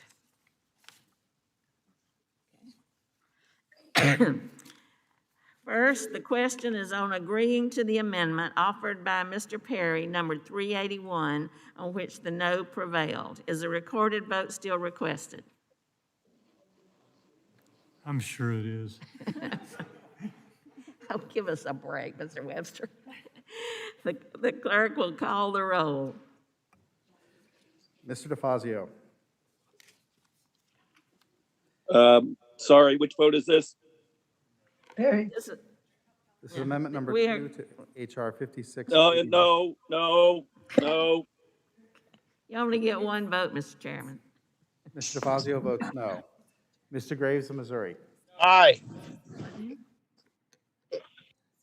I need somebody. Mr. Graves of Missouri votes no. Ms. Norton. You can't understand it. Ms. Norton votes no. Ms. Norton votes no. Mr. Young. Ms. Johnson of Texas. Johnson of Texas votes aye. Ms. Johnson of Texas votes aye. Mr. Crawford. Let me just remind everybody that we're voting on the amendment to HR 1066 that was offered by Mr. Perry. Is everybody clear on that? 1066, offered by Mr. Perry. Okay, all right, we'll go ahead with the roll call. Crawford, yes. Mr. Crawford. Mr. Crawford votes aye. Mr. Larson of Washington. Larson, no. Mr. Larson of Washington votes no. Mr. Gibbs. Ms. Napolitano. Napolitano, no. Ms. Napolitano votes no. Mr. Webster. Webster votes yea. Mr. Webster votes aye. Mr. Cohen. No. Mr. Cohen votes no. Mr. Massey. Mr. Cirez. So where's my script for final passage? Mr. Perry. So we've done, Mr. Garamendi. we do this one. Mr. Garamendi votes no. Mr. Rodney Davis of This one we're Illinois. doing now. So we got one more. Mr. Rodney Davis of Illinois votes no. Mr. Johnson of Georgia. But anyway, I think I should probably get on the phone with, Somebody's unmuted. We want to watch that hot mic. Mr. Katko. Mr. Kako votes no. Mr. Katko votes no. Mr. Carson. Carson votes yea. Mr. Carson votes aye. Mr. Babin. Ms. Titus. Titus votes no. Ms. Titus votes no. Mr. Graves, Louisiana. Mr. Maloney of New York. Mr. Maloney votes no. Mr. Maloney of New York votes no. Mr. Rouser. Aye. Mr. Rouser votes aye. Mr. Huffman. Huffman, no. Mr. Huffman votes no. Mr. Bost. Ms. Brownlee. Brownlee votes no. Ms. Brownlee votes no. Mr. Weber of Texas. Weber votes aye. Mr. Weber of Texas votes aye. Ms. Wilson of Florida. Ms. Wilson of Florida votes no. Ms. Wilson of Florida votes no. Mr. LaMalfa. Mr. Payne. Mr. Westerman. Mr. Lowenthal. It's supposed to be no, right? Mr. Mast. Mr. Mast votes aye. Mr. Mast votes aye. Mr. DeSaulnier. DeSaulnier, no. DeSaulnier votes no. Mr. Gallagher. Mr. Lynch. Gallagher votes aye. Mr. Gallagher votes aye. Mr. Lynch. Mr. Lynch votes no. Mr. Lynch votes no. Mr. Fitzpatrick. Fitzpatrick votes no. Mr. Fitzpatrick votes no. Mr. Carbajal. Carbajal votes no. Mr. Carbajal votes no. Ms. Gonzalez Colon. Mr. Brown. Brown votes no. Mr. Brown votes no. Mr. Balderson. Balderson votes aye. Mr. Balderson votes aye. Mr. Malinowski. No. Mr. Malinowski votes no. Mr. Stauber. Mr. Stanton. Stan votes no. Mr. Stanton votes no. Mr. Burchett. Mr. Burchett votes aye. Mr. Allred. No. Mr. Allred votes no. Mr. Johnson of South Dakota. Johnson votes aye. Mrs. Johnson of South Dakota votes aye. Ms. Davids of Kansas. Davids votes no. Ms. Davids of Kansas votes no. Mr. Van Drew. Mr. Van Drew votes yes. Mr. Van Drew votes aye. Mr. Garcia of Illinois. Garcia votes no. Mr. Garcia of Illinois votes no. Mr. Guest. Yes, votes aye. Mr. Guest votes aye. Mr. Delgado. Mr. Nails. Nels votes aye. Mr. Nails votes aye. Mr. Pappas. Ms. Mace. Mace votes aye. Ms. Mace votes aye. Mr. Lamb. Lamb votes no. Mr. Lamb votes no. Ms. Maliotakis. No. Ms. Maliotakis votes no. Mr. Moulton. Moulton, no. Mr. Moulton votes no. Ms. Van Dyne. Mr. Auchincloss. Auchincloss, no. Mr. Auchincloss votes no. Mr. Jimenez. Jimenez votes no. Mr. Jimenez votes no. Ms. Bardot. Mrs. Steele. Bordeaux votes no. Still votes aye. Mrs. Steele votes aye. Ms. Bardot votes no. Mr. Kahale. Haley votes no. Mr. Kahale votes no. Ms. Strickland. Strickland votes no. Ms. Strickland votes no. Ms. Williams of Georgia. Williams of Georgia votes no. Ms. Williams of Georgia votes no. Ms. Newman. Newman votes no. Ms. Newman votes no. Mr. Carter. Carter votes no. Mr. Carter votes no. Mr. Young. Mr. Gibbs. Mr. Massey. Oh, Gibbs votes yes. Mr. Gibbs votes aye. Mr. Perez. It's all the same stuff. Mr. Clerk, this is Hank Johnson. How am I recorded? The gentleman is not recorded. I vote no. Thank you. Mr. Johnson of Georgia votes no. Mr. Sears. Madam Chairman, Mr. Perry. Johnson of Texas, how am I We'll finish. Mr. Perry Let us- votes aye. Let the clerk finish the roll, and then we'll come back and see who might have been missed or want to change their vote. Thank you, Mr. Clerk. Mr. Babbitt. Madam Chair. Mr. Chairman. Yes, we're here. Madam Chairman, LaMalfa from California here. Mr. Malfa, what is it? Oh, I didn't cast my vote yet. Okay, we're gonna go through the vote as we intended, and then the clerk's gonna come back and call the name of everybody who was missed, because there are a number of people. So let's let the clerk do what his job is, and then we'll come back. Mr. Babin. Babin's aye. Mr. Babin votes aye. Mr. Graves, Louisiana.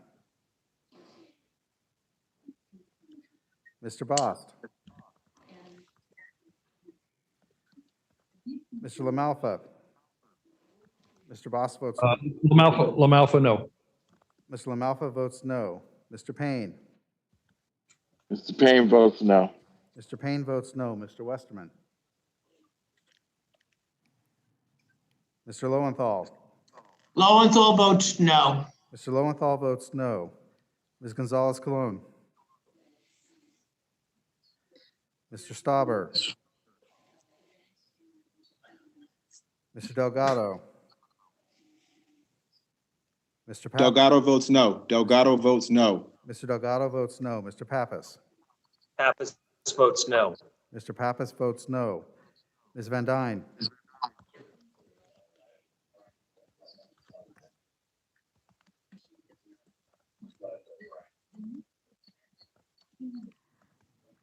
Do any other members wish to be recorded? Any members wish to change their vote? Is Massey recorded? Is Mr. Massey recorded? Mr. Massey is not recorded. You're not recorded. Massey votes yes. Mr. Massey votes aye. Any other members? Johnson of Texas, how am I recorded? Has Ms. Johnson recorded? Ms. Johnson of Texas recorded as aye. Recorded as aye. I want to change that to no. Ms. Johnson of Texas votes no. And please change Carson to a no as well. Thank you. Mr. Carson votes no. Any other members wish to change or be recorded? Westerman votes no. Mr. Westerman votes no. Anybody else? All right, the clerk will report the vote. Madam Chair, on this vote, there are 18 yeas and 45 noes. The amendment is not agreed to. The question is now on agreeing to the amendment offered by Mr. Perry, numbered 379, on which the noes prevailed. Is a recorded vote still requested? Yes, Madam Chair. The clerk will call the roll. Mr. DeFazio. No. Mr. DeFazio votes no. Mr. Graves of Missouri. Mr. Graves of Missouri votes no. Ms. Norton. Congresswoman Norton votes no. Ms. Norton votes no. Mr. Young. Ms. Johnson of Texas. Johnson of Texas votes no. Ms. Johnson of Texas votes no. Mr. Crawford. Crawford, no. Mr. Crawford votes no. Mr. Larson of Washington. Larson, no. Mr. Larson of Washington votes no. Mr. Gibbs. Mrs. Napolitano. No. Mrs. Napolitano votes no. Napolitano, no. Mr. Webster.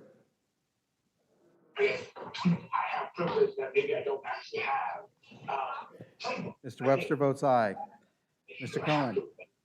Mr. Cohen of the Volunteer State, the home of Tim Burchett, votes no. Mr. Cohen votes no. Mr. Massey. Massey votes aye. Mr. Massey votes aye. Mr. Cirez. Mr. Perry. Mr. Perry votes aye. Mr. Garamendi. Mr. Garamendi votes no. Mr. Rodney Davis of Illinois. Mr. Rodney Davis of Illinois votes no. Mr. Johnson of Georgia. Mr. Katko. Mr. Katko votes Johnson no. of Georgia. Johnson of Georgia votes no. Mr. Johnson of Georgia votes no. Mr. Katko. Mr. Katko votes no. Mr. Katko votes no. Mr. Carson. Mr. Carson votes no. Mr. Carson votes no. Mr. Babin. Babin votes aye. Mr. Babin votes aye. Ms. Titus. Titus votes no. Ms. Titus votes no. Mr. Graves of Louisiana. Mr. Maloney of New York. No. Mr. Maloney votes no. Mr. Maloney of New York votes no. Mr. Rouser. No. Mr. Huffman. Huffman, no. Mr. Huffman votes no. Mr. Bost. Mr. Bost votes no. Ms. Brownlee. Brownlee votes no. Ms. Brownlee votes no. Mr. Weber of Texas. Weber votes aye. Mr. Weber of Texas votes aye. Ms. Wilson of Florida. Mr. LaMalfa.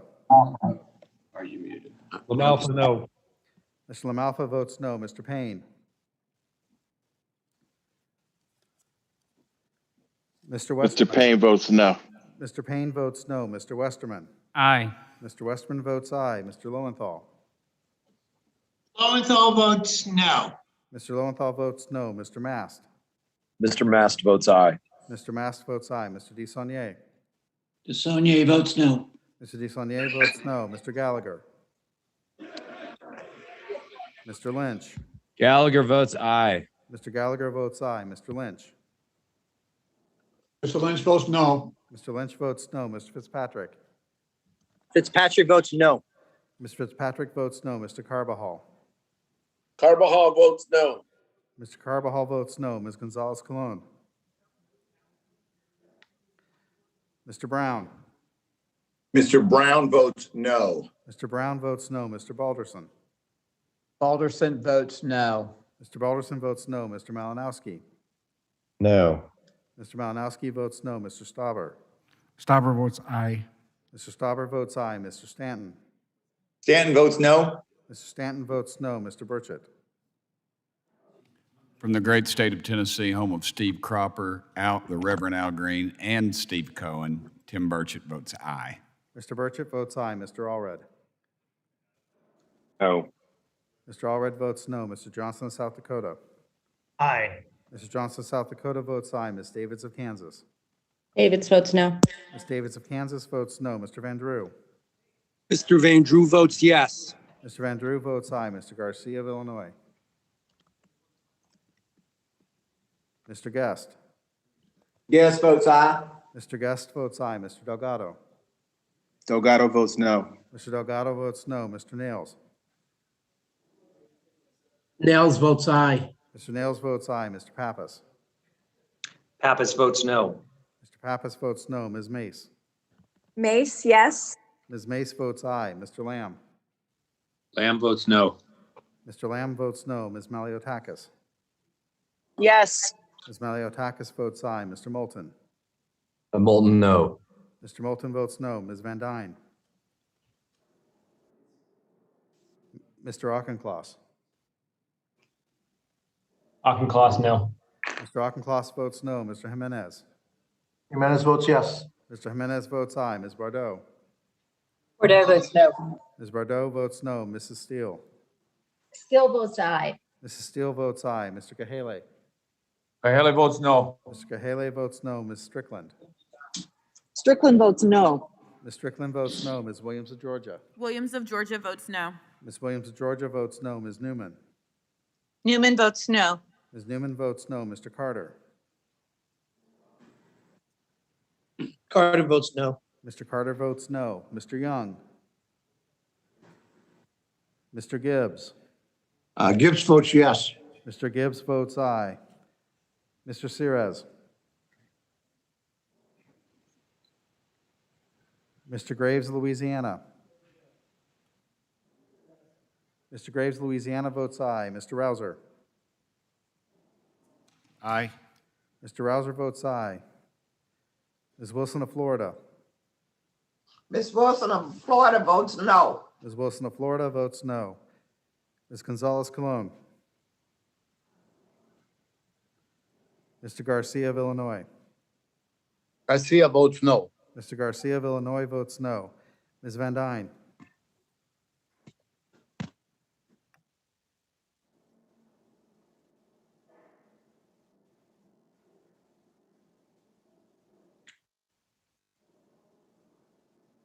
Madam Chair, as Crawford, Ms. Crawford? wish to change my vote.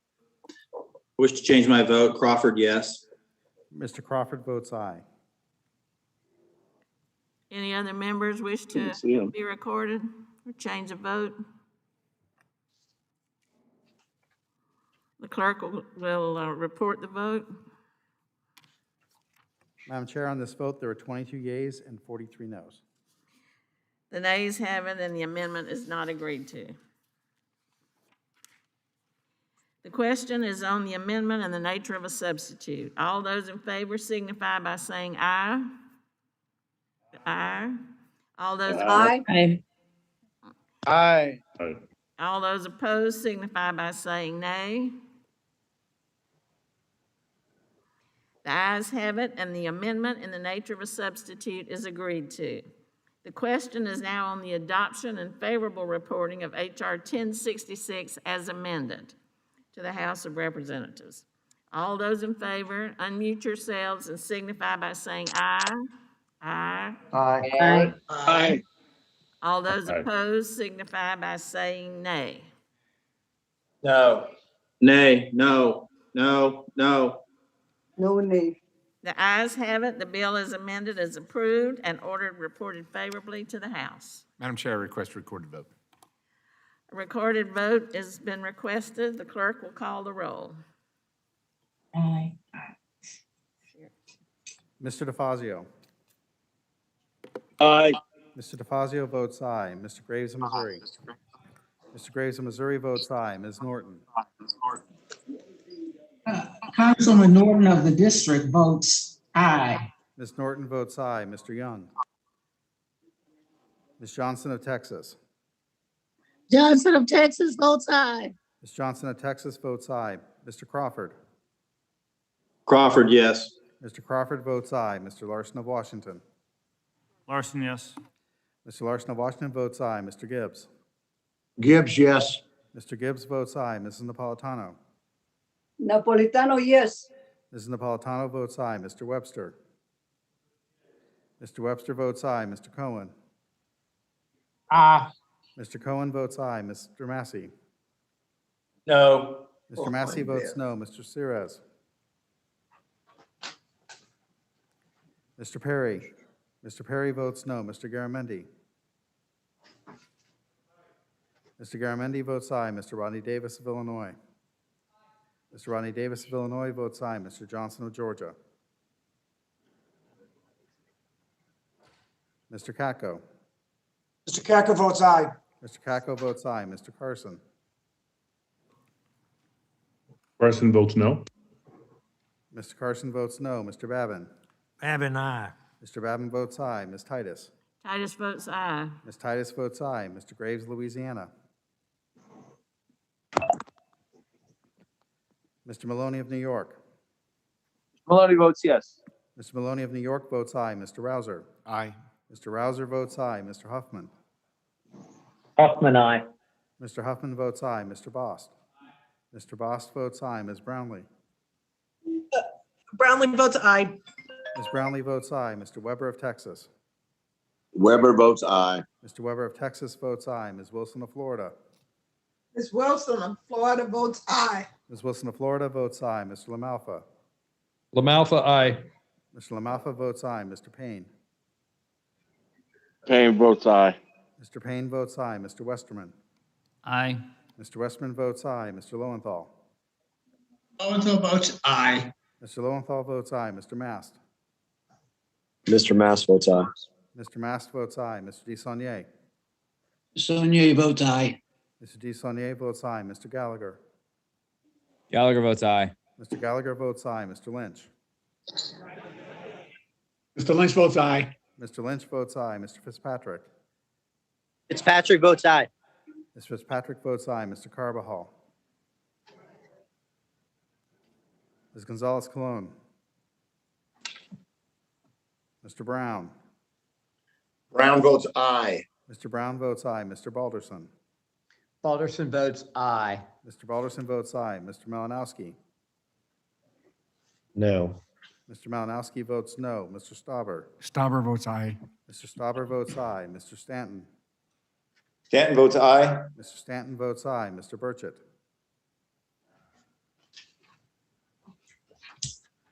Mr. Burchett votes aye. Mr. Allred. Aye. Mr. Allred votes aye. Mr. Johnson of South Dakota. Johnson votes aye. Mr. Johnson of South Dakota votes aye. Ms. Davids of Kansas. Davids votes aye. Ms. Davids of Kansas votes aye. Mr. Van Drew.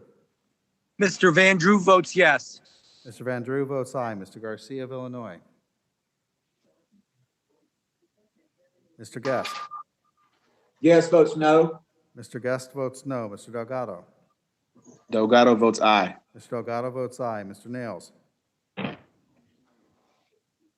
Mr. Nails votes aye. Mr. Nails votes aye. Mr. Pappas. Pappas votes aye. Mr. Pappas votes aye. Ms. Mace. Mr. Lamb. Lamb votes yes. Mr. Lamb votes aye. Ms. Maliotakis. Yep, that makes sense. Aye. Ms. Maliotakis votes aye. Mr. Moulton. Moulton, aye. Mr. Moulton votes aye. Ms. Van Dyne. Mr. Auchincloss. Auchincloss, no.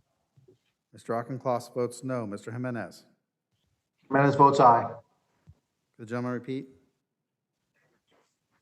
Jimenez votes aye. Mr. Jimenez votes aye. Ms. Bardot. Bordeaux votes aye. Ms. Bardot votes aye. Mrs. Steele. Steele votes aye. Could the gentleman repeat? Steele votes aye. Mrs. Steele votes aye. Mr. Kahale? Haley votes aye. Mr. Haley votes aye. Ms. Strickland? Strickland votes aye. Ms. Strickland votes aye. Ms. Williams of Georgia? Williams of Georgia votes aye. Ms. Williams of Georgia votes aye. Ms. Newman? Newman votes aye. Ms. Newman votes aye. Mr. Carter?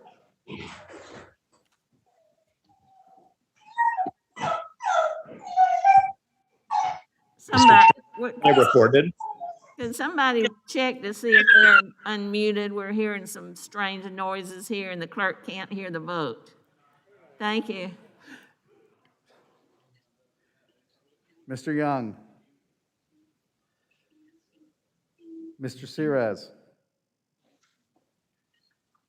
Mr. Johnson of Georgia? Mr. Johnson of Georgia votes aye. Mr. Johnson of Georgia votes aye. Mr. Graves, Louisiana? Graves, yes. Graves, yes. Mr. Graves, Louisiana votes aye. Mr. Carbajal? Carbajal votes aye. Mr. Carbajal votes aye. Ms. Gonzalez Colon? Mr. Garcia of Illinois? Garcia votes aye. Mr. Garcia of Illinois votes aye. Ms. Mace? Why don't we just do electronic? Ms. Van Dyne? Mr. Carter? Carter votes no. Mr. Carter votes no.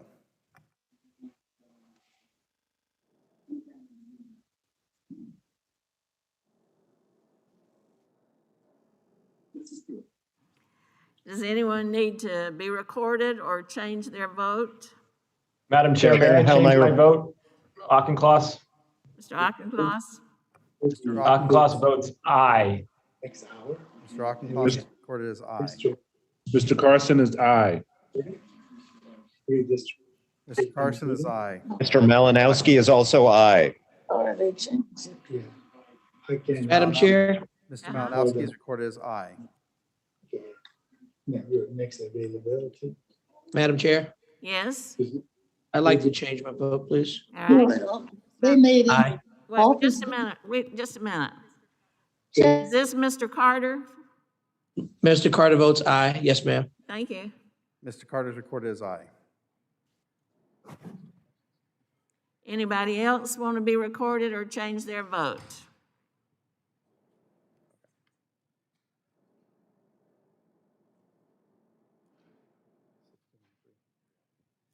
The clerk will report the vote. Madam Chair, on this vote, there were 61 yeas and 3 noes. The ayes have it. The bill is amended and ordered reported favorably to the House. The question is now on agreeing to the amendment to H.R. 5689 offered by Mr. Perry, number 384, on which the noes prevailed. Is a recorded vote still requested? Yes, Madam Chair. All right, the clerk will please call the roll. Mr. DeFazio. No. Mr. DeFazio votes no. Mr. Graves of Missouri. Mr. Graves of Missouri votes no. Ms. Norton. No. Ms. Norton votes no. Mr. Young. Ms. Johnson of Texas. Johnson of Texas votes no. Ms. Johnson of Texas votes no. Mr. Crawford. Crawford, yes. Mr. Crawford votes aye. Mr. Larson of Washington. Mr. Larson of Washington votes no. Mr. Gibbs. Aye. Gibbs, yes. Mr. Gibbs votes aye. Mrs. Napolitano. Yes. Mrs. Napolitano votes aye. Mr. Webster. Mr. Cohen. No. Mr. Cohen votes no. Mr. Massey. Massey votes yes. Mr. Massey votes aye. Mr. Sirez. Mr. Perry. Mr. Perry votes aye. Mr. Garamendi. Mr. Garamendi votes no. Mr. Rodney Davis of Illinois. Mr. Rodney Davis of Illinois votes no. Mr. Johnson of Georgia. Mr. Katko. Katko votes no. Mr. Katko votes no. Mr. Carson. Mr. Carson votes no. Mr. Carson votes no. Mr. Babin. Babin, yes. Mr. Babin votes aye. Ms. Titus. Titus votes no. Ms. Titus votes no. Mr. Graves, Louisiana. Right, this is the next bill.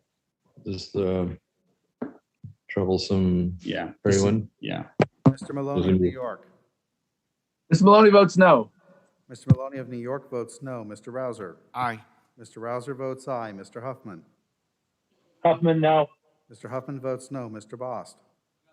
Mr. Bost votes no. Ms. Brownlee. Brownlee votes no. Ms. Brownlee votes no. Mr. Weber of Texas. Weber votes aye. Mr. Weber of Texas votes aye. Ms. Wilson of Florida. Ms. Wilson of Florida votes no. Ms. Wilson of Florida votes no. Mr. LaMalfa. LaMalfa, no.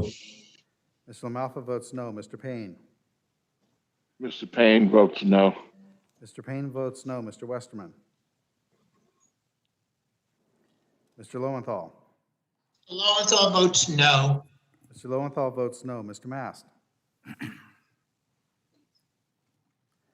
Mr. Desaulnier. No. Mr. Desaulnier votes no. Mr. Gallagher. No. Mr. Gallagher votes no. Mr. Lynch. Ms. Fitzpatrick. Fitzpatrick votes no. Ms. Fitzpatrick votes no. Mr. Carbajal. Ms. Gonzalez. Carbajal votes no. Mr. Carbajal votes no. Ms. Gonzalez Colon. Mr. Brown. Brown votes no. Mr. Brown votes no. Mr. Balderson. Alderson votes no. Mr. Balderson votes no. Mr. Malinowski. Mr. Stauber. Stauber votes no. Mr. Stauber votes no. Mr. Stanton. Stanton votes no. Mr. Stanton votes no. Mr. Burchett. Mr. Burchett votes no. Mr. Allred. No. Mr. Allred votes no. Mr. Johnson of South Dakota. Mr. Johnson votes no. Mr. Johnson, South Dakota votes no. Ms. Davids of Kansas. Davids votes no. Ms. Davids of Kansas votes no. Mr. Van Drew. Van Drew votes no. Mr. Van Drew votes no. Mr. Garcia of Illinois. Garcia's a no. Mr. Garcia of Illinois votes no. Mr. Guest. Guest votes aye. Mr. Guest votes aye. Mr. Delgado. Mr. Nails. Mr. Pappas. Pappas votes no. Mr. Pappas votes no. Ms. Mace. Mr. Lamb. Lamb votes no. Mr. Lamb votes no. Ms. Maliotakis. Aye. Ms. Maliotakis votes aye. Mr. Moulton. Ms. Van Dyne. Mr. Auchincloss. Mr. Jimenez. Jimenez votes no. Mr. Jimenez votes no. Ms. Bardot. Bordeaux votes no. Ms. Bardot votes no. Mrs. Steele. Steele votes no. Mrs. Steele votes no. Mr. Kahale. Haley votes no. Mr. Kahale votes no. Ms. Strickland. Strickland votes no. Ms. Strickland votes no. Ms. Williams of Georgia. Williams of Georgia votes no. Ms. Williams of Georgia votes no. Ms. Newman. Newman votes no. Ms. Newman votes no. Mr. Carter. Carter votes no. Mr. Carter votes no. Mr. Young. Mr. Webster. Webster votes yay. Mr. Webster votes aye. Mr. Sirez. Mr. Johnson of Georgia. Johnson of Georgia votes no. Mr. Johnson of Georgia votes no. Mr. Graves of Louisiana. Mr. Westerman. No. Mr. Westerman votes no. Mr. Mast. Mr. Lynch. Mr. Lynch votes no. Mr. Lynch votes no. Ms. Gonzalez-Colon. Mr. Malinowski.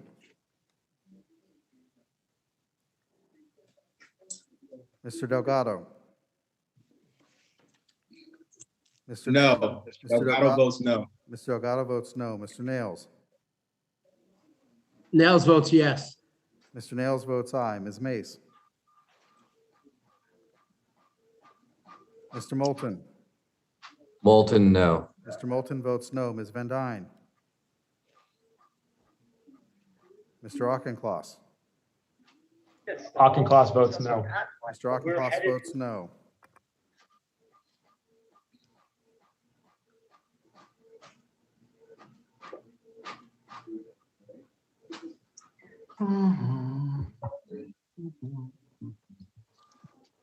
Madam Chair, how am I recorded? Napolitano? Has Ms. Napolitano recorded? No, yeah. Napolitano's report is aye. Please change to no. Ms. Napolitano. Madam, Yes, Ms. Napolitano, we hear you and we are changing you to a no. Is that correct? Yes, ma'am. Thank you. Thank you. Madam Chair, this is Nicole Maliotakis. I'd also like to change my vote to a no, please. Ms. Maliotakis votes no. Okay. Thank you. This is Salud Carvajal. How am I recorded? Has Mr. Carbajal recorded? Mr. Carvajal's recorded as no. Thank you.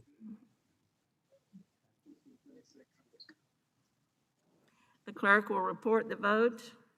Madam Chair, on this vote, there were 10 yeas and 51 noes. The amendment is not agreed to. The question is now on agreeing to the amendment to H.R. 5689 offered by Mr. Perry, number 387, in which the noes prevailed. Is a recorded vote still requested? Yes, Madam Chair. All right, the clerk will please call the roll. Mr. DeFazio. No. Mr. DeFazio votes no. Mr. Graves of Missouri. Mr. Graves of Missouri votes no. Ms. Norton. No. Ms. Norton votes no. Mr. Young. Ms. Johnson of Texas. Johnson of Texas votes no. Ms. Johnson of Texas votes no. Mr. Crawford. Mr. Larson of Washington. Crawford, yes. Mr. Crawford votes aye. Mr. Larson of Washington. Mr. Gibbs. Gibbs is a yes. Mr. Gibbs votes aye. Ms. Napolitano. No. Ms. I'm going to Napolitano say votes no. Mr. Webster. Mr. Webster votes no. Mr. Cohen. No. Mr. Cohen votes no. Mr. Massey. Massey votes yes. Mr. Massey votes aye. Mr. Sirez. Mr. Perry. Mr. Perry votes aye. Mr. Garamendi. Mr. Garamendi votes no. Mr. Rodney Davis of Illinois. Mr. Rodney Davis of Illinois votes no. Mr. Johnson of Georgia. No. Mr. Johnson of Georgia votes no. Mr. Kako. Mr. Kako votes no. Mr. Kako votes no. Mr. Carson. Mr. Carson votes no. Mr. Carson votes no. Mr. Babin. Babin votes aye. Mr. Babin votes aye. Ms. Titus. Titus votes no. Ms. Titus votes no. Mr. Graves, Louisiana. Graves, yes. Mr. Graves, Louisiana votes aye. Mr. Maloney of New York. Maloney votes no. Mr. Maloney of New York votes no. Mr. Rouser. Aye. Mr. Rouser votes aye. Mr. Huffman. Huffman, no. Mr. Huffman votes no. Mr. Bost. Mr. Bost votes no. Ms. Brownlee. Brownlee votes no. Ms. Brownlee votes no. Mr. Weber of Texas. Weber votes aye. Mr. Weber of Texas votes aye. Ms. Wilson of Florida. Ms. Wilson of Florida votes no. Ms. Wilson of Florida votes no. Mr. LaMalfa. LaMalfa, aye. Mr. LaMalfa votes aye. Mr. Payne. Payne votes aye. Oh, I'm sorry, no. Mr. Payne votes no. Mr. Westerman. Aye. Mr. Westerman votes aye. Mr. Lowenthal. Mr. Lowenthal votes no. Mr. Lowenthal votes no. Mr. Mast. Mr. Mast votes aye. Mr. Mast votes aye. Mr. Desaulnier. No. Mr. Desaulnier votes no. Mr. Gallagher. Gallagher votes no. Mr. Gallagher votes no. Mr. Lynch. Mr. Lynch votes no. Mr. Lynch votes no. Mr. Fitzpatrick. Fitzpatrick votes no. Mr. Fitzpatrick votes no. Mr. Carbajal. Carbajal votes no. Mr. Carbajal votes no. Ms. Gonzalez Colon. No. Ms. Gonzalez Colon votes no. Mr. Brown. Mr. Balderson. Balderson is aye. Mr. Balderson votes aye. Mr. Malinowski. Mr. Stauber. Stauber votes no. Mr. Stauber votes no. Mr. Stanton. Stanton votes no. Mr. Stanton votes no. Mr. Burchett. Mr. Burchett votes aye. Mr. Allred. No. Mr. Allred votes no. Mr. Johnson of South Dakota. Johnson votes aye. Ms. Johnson of South Dakota votes aye. Ms. Davids of Kansas. Davids votes no. Ms. Davids of Kansas votes no. Mr. Van Drew. Mr. Van Drew votes no. Mr. Van Drew votes no. Mr. Garcia of Illinois. Garcia's a no. Mr. Garcia of Illinois votes no. Mr. Guest. Yes votes aye. Mr. Guest votes aye. Mr. Delgado. No. Mr. Delgado votes no. Mr. Nails. Mr. Nels votes aye. Mr. Nails votes aye. Mr. Pappas. Pappas votes no. Mr. Pappas votes no. Ms. Mace. Mr. Lamb. Lamb votes no. Mr. Lamb votes no. Ms. Maliotakis. No. Ms. Maliotakis votes no. Mr. Moulton. Moulton, no. Mr. Moulton votes no. Ms. Van Dyne. Mr. Auchincloss. Auchincloss votes no. Mr. Auchincloss votes no. Mr. Jimenez. Jimenez votes no. Mr. Jimenez votes no. Ms. Bardot. Bordeaux votes no. Ms. Bardot votes no. Mrs. Steele. Steele votes aye. Mrs. Steele votes aye. Mr. Kahale. Haley votes no. Mr. Kahale votes no. Ms. Strickland. Strickland votes no. Ms. Strickland votes no. Ms. Williams of Georgia. Williams of Georgia votes no. Ms. Williams of Georgia votes no. Ms. Newman. Newman votes no. Ms. Newman votes no. Mr. Carter. No. Carter votes no. Mr. Carter votes no. Mr. Young. Mr. Larson of Washington. Mr. Larson of Washington votes no. Mr. Sires.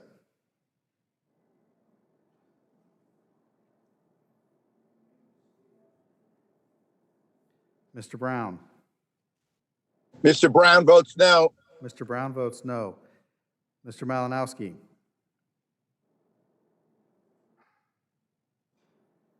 Ms. Mace. Ms. Van Dyne.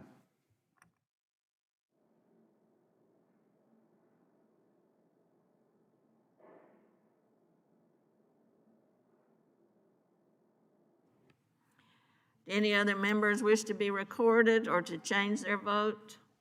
Madam Chair, this is Graves, Louisiana. How am I recorded? Has Mr. Graves reported? Mr. Graves, Louisiana is recorded as aye. Graves, Louisiana, no.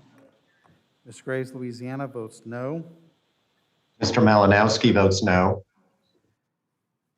Mr. Malinowski is recorded as no.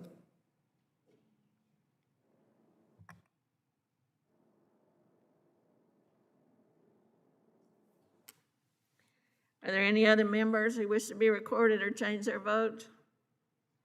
The clerk will report the vote. Madam Chair, on this vote, there were 16 yeas and 49 noes. The amendment is agreed to. No. Wait, I'm sorry. Wait, would you please say that again, Mr. Clerk? Vote, there were 16 yeas and 49 noes. Oh, I misunderstood the 16 part. The amendment is not agreed to. Where are we? This right here. Okay. The question is now on the adoption and favorable reporting of H.R. 5689 as amended to the House of Representatives. All those in favor signify by saying aye. Aye. Aye. Aye. All those opposed, all those opposed signify by saying nay. The ayes have it. The bill as amended is approved and ordered reported favorably to the House. Madam Chair, I request a recorded vote. The clerk will call the roll. Mr. DeFazio. No. Yeah. Mr. DeFazio votes no. Mr. Graves of Missouri. Mr. Graves of Missouri votes aye. Ms. Norton. Mr. Norton votes aye. Ms. Norton votes aye. Mr. Young. Ms. Johnson of Texas. Johnson of Texas votes aye. Ms. Johnson of Texas votes aye. Mr. Crawford. Crawford, yes. Mr. Crawford votes aye. Mr. Larson of Washington. Mr. Larson of Washington votes aye. Mr. Gibbs. Gibbs votes aye. Mr. Gibbs votes aye. Mrs. Napolitano. Napolitano, aye. Ms. Napolitano votes aye. Mr. Webster. Webster votes aye. Mr. Webster votes aye. Mr. Cohen. Aye. Mr. Cohen votes aye. Mr. Massey. Massey votes no. Mr. Massey votes no. Mr. Sires. What this is? It's the actual bill. Okay. Mr. Perry.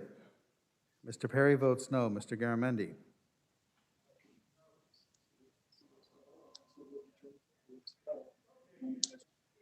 Mr. Garamendi votes aye. Mr. Rodney Davis of Illinois.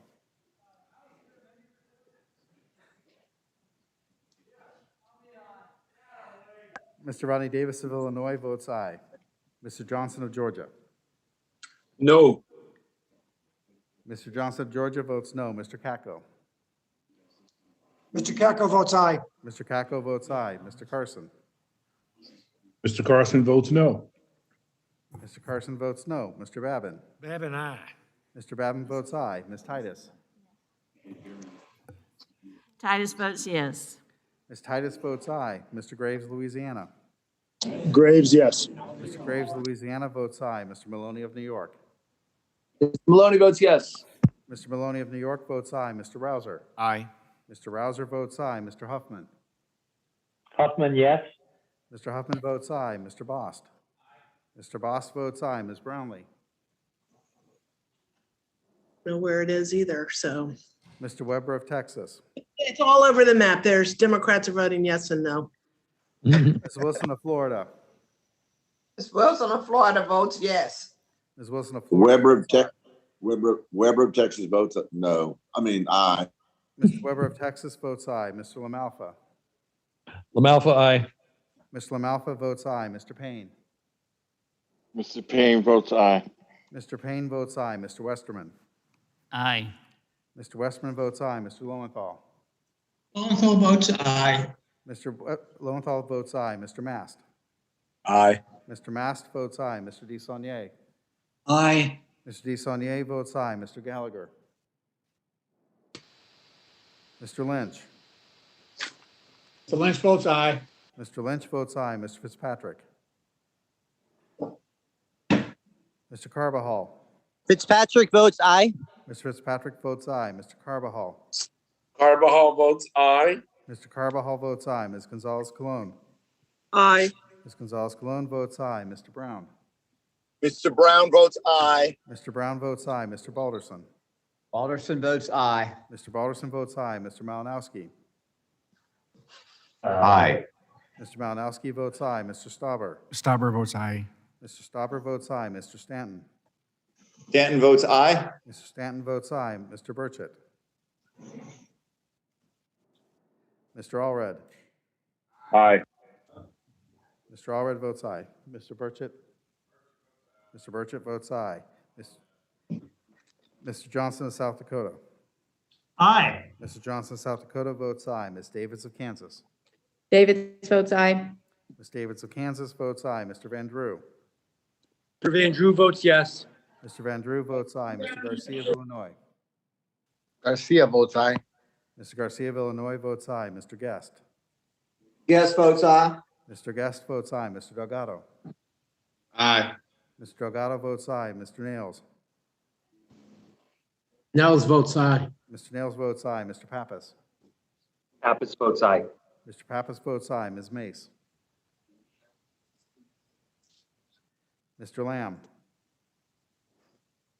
Lamb votes yes. Mr. Lamb votes aye. Ms. Maliotakis? Yes. Ms. Maliotakis votes aye. Mr. Moulton? Moulton, aye. Mr. Moulton votes aye. Ms. Van Dyne? Mr. Auchincloss? Auchincloss, aye. Mr. Auchincloss votes aye. Mr. Jimenez? Jimenez votes aye. Mr. Jimenez votes aye. Ms. Bardot? Bordeaux votes aye. Ms. Bardot votes aye. Mrs. Steele? Steele votes aye. Mrs. Steele votes aye. Mr. Kahale? Kahale votes aye. Mr. Kahale votes aye. Ms. Strickland? Strickland votes aye. Ms. Strickland votes aye. Ms. Williams of Georgia? Williams of Georgia votes aye. Ms. Williams of Georgia votes aye. Ms. Newman? Newman votes aye. Ms. Newman votes aye. Mr. Carter? Carter votes aye. Mr. Carter votes aye. Mr. Young? Mr. Sirez? Ms. Brownlee? Brownlee votes aye. Ms. Brownlee votes aye.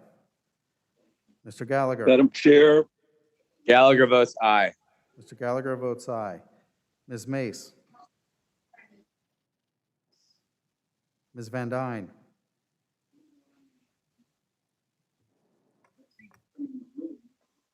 Madam Chair. DeFazio. Yes. Mr. Chairman? I believe that I misrecorded my vote because I thought it was yet another one of these deleterious time-wasting amendments. My vote should have been aye. Mr. DeFazio votes aye. Do any other members wish to be recorded or change their vote? Mr. Carson Madam changes his Clerk. vote to, The clerk can't hear you, so let's try it one at a time. Anybody else want to change or be recorded on this vote? Madam Yes, Chair, Mr. this is Carson Hank votes Johnson. aye. How am I recorded? Mr. Carson votes aye. Mr. Carson votes aye. Mr. Carson is recorded as aye. Mr. Mr. Johnson of Georgia is recorded as no. So no. I want to change my vote to aye. Mr. Johnson of Georgia votes aye. Okay. Madam Chair, how is Fitzpatrick recorded? Has Mr. Fitzpatrick recorded? Mr. Fitzpatrick is recorded as aye. Thank you. Any other members want to change their vote or be recorded?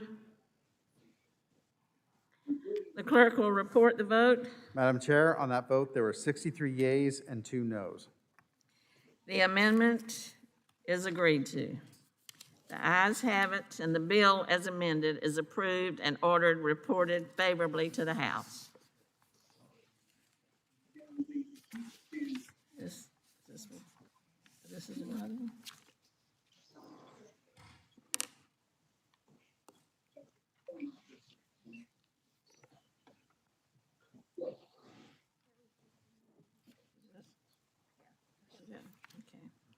The question is now on agreeing to the amendment to H.R. 5673, offered by Mr. Perry. It's number 378, on which the nays prevailed. Is a recorded vote still requested? Yes, Madam Chair. All right, will the clerk please call the roll? Mr. DeFazio. Definitively no. Mr. DeFazio votes no. Mr. Graves of Missouri. Mr. Graves of Missouri votes no. Ms. Norton. Ms. Norton votes no. Ms. Norton votes no. Mr. Young. Ms. Johnson of Texas. Johnson of Texas votes no. Ms. Johnson of Texas votes no. Mr. Crawford. Crawford, yes. Mr. Crawford votes aye. Mr. Larson of Washington. Larson, no. Mr. Larson of Washington votes no. Mr. Gibbs. Gibbs, no. Mr. Gibbs votes no. Mrs. Napolitano. Napolitano, no. Mr. Napolitano votes no. Mr. Webster. Mr. Webster votes no. Mr. Cohen. No. Mr. Cohen votes no. Mr. Massey. Massey votes aye. Mr. Massey votes aye. Mr. Cirez. Mr. Perry. Mr. Perry votes aye. Mr. Garamendi. Mr. Garamendi votes no. Mr. Ronnie Davis of Illinois. Davis, Illinois, no. Ronnie Davis of Illinois votes no. Mr. Johnson of Georgia. No. Mr. Johnson of Georgia votes no. Mr. Kako. Mr. Kako votes no. Mr. Kako votes no. Mr. Carson. Mr. Carson votes no. Mr. Carson votes no. Mr. Babin. Babin, aye. Mr. Babin votes aye. Ms. Titus. Titus votes no. Ms. Titus votes no. Mr. Graves, Louisiana. Graves, no. Graves, no. Mr. Graves, Louisiana votes no. Mr. Maloney of New York. Mr. Maloney votes no. Mr. Maloney of New York votes no. Mr. Rouser. No. Mr. Rouser votes no. Mr. Huffman. Huffman, no. Mr. Huffman votes no. Mr. Bost. Mr. Bost votes no. Ms. Brownlee. Mr. Weber of Texas. Weber votes aye. Mr. Weber of Texas votes aye. Ms. Wilson of Florida. No. Ms. Wilson, Ms. Wilson of Florida votes no. Ms. Wilson of Florida votes no. Mr. LaMalfa. Okay. LaMalfa, no. Mr. LaMalfa votes no. Mr. Payne. Mr. Payne votes no. Mr. Payne votes no. Mr. Westerman. No. Mr. Westerman votes no. Mr. Lowenthal. No. Mr. Lowenthal votes no. Mr. Mast. No. Mr. Mast votes no. Mr. DeSaulnier. No. Mr. DeSaulnier votes no. Mr. Gallagher. No. Mr. Gallagher votes no. Mr. Lynch. Mr. Lynch votes no. Mr. Lynch votes no. Mr. Fitzpatrick. Fitzpatrick votes no. Mr. Fitzpatrick votes no. Mr. Carbajal. Carbajal votes no. Mr. Carbajal votes no. Ms. Gonzalez Colon. No. Ms. Gonzalez Colon votes no. Mr. Brown. Mr. Brown votes no. Mr. Brown votes no. Mr. Balderson. This just coming. This is. Balderson votes no. Mr. Balderson votes no. Mr. Malinowski. Mr. Stauber. Stauber votes no. Mr. Stauber votes no. Mr. Stanton. Stanton votes no. Mr. Stanton votes no. Mr. Burchett. Mr. Burchett votes no. Mr. Allred. No. Mr. Allred votes no. Mr. Johnson of South Dakota. No. Mr. Johnson of South Dakota votes no. Ms. Davids of Kansas. Davids votes no. Ms. Davids of Kansas votes no. Mr. Van Drew. Mr. Van Drew votes no. Mr. Van Drew votes no. Mr. Delgado? I'm sorry, Mr. No. Mr. Delgado votes no. Mr. Garcia of Illinois? Garcia votes no. Mr. Garcia of Illinois votes no. Mr. Guest? Gas votes no. Mr. Guest votes no. Mr. Nails? Nels votes aye. Mr. Nails votes aye. Mr. Pappas? Pappas votes no. Mr. Pappas votes no. Ms. Mace? Mr. Lamb? Lamb votes no. Mr. Lamb votes no. Ms. Maliotakis? No. Ms. Maliotakis votes no. Mr. Moulton? Moulton, no. Mr. Moulton votes no. Ms. Van Dyne? Mr. Auchincloss? Auchincloss, no. Mr. Auchincloss votes no. Mr. Jimenez? Jimenez votes no. Mr. Jimenez votes no. Ms. Bardot? Bordeaux votes no. Ms. Bardot votes no. Mrs. Steele? Steele votes no. Mrs. Steele votes no. Mr. Kahale? Haley votes no. Mr. Kahale votes no. Ms. Strickland? Strickland votes no. Ms. Strickland votes no. Ms. Williams of Georgia? Williams of Georgia votes no. Ms. Williams of Georgia votes no. Ms. Newman? Newman votes no. Ms. Newman votes no. Mr. Carter? Mr. Young? Carter votes no. Mr. Carter votes no. Mr. Young? Mr. Sires?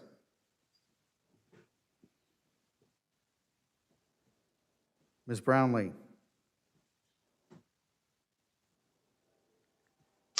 Mr. Ms. Malinowski? Brownlee votes no. Ms. Brownlee votes no. Mr. Malinowski? Ms. Mace? Ms. Van Dyne?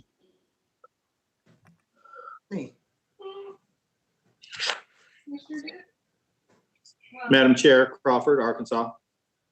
Something is wrong. I'm sorry, we couldn't hear you. Who is this? Crawford, I wish to change my vote to no. Mr. Crawford votes no. Does anybody else wish to be recorded or to change their vote? The clerk will report the vote. Madam Chair, on that vote, there were 5 yeas and 59 noes. The amendment is not agreed to. The question is on the adoption and favorable reporting of H.R. 5673 to the House of Representatives. All those in favor, unmute yourselves and signify by saying aye. Aye. Aye. All those opposed, signify by saying nay. The ayes have it. The bill is approved and ordered reported favorably to the House. Madam Chair, I request a recorded vote. I thought that's what I just did. A recorded vote has been requested. Would the clerk please report the vote? Come on. Okay, you're beginning to get some hostile reactions. He doesn't care, so we'll just continue without the editorial comment. Please call the roll. Mr. Fazio? No to this deleterious, stupid amendment.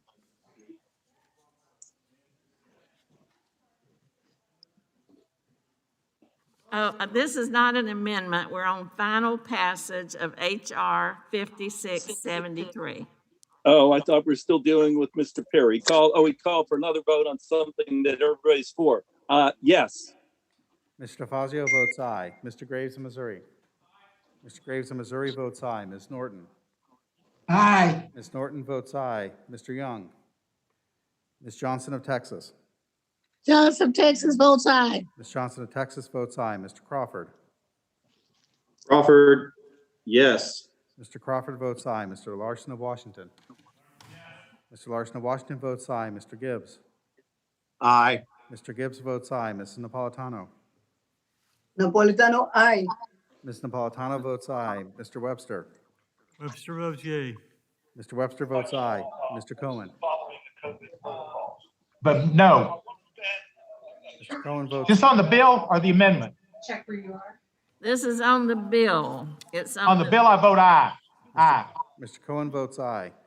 Mr. Massey? Massey votes no. Mr. Massey votes no. Mr. Sires? Mr. Perry? Mr. Perry votes no. Mr. Garamendi?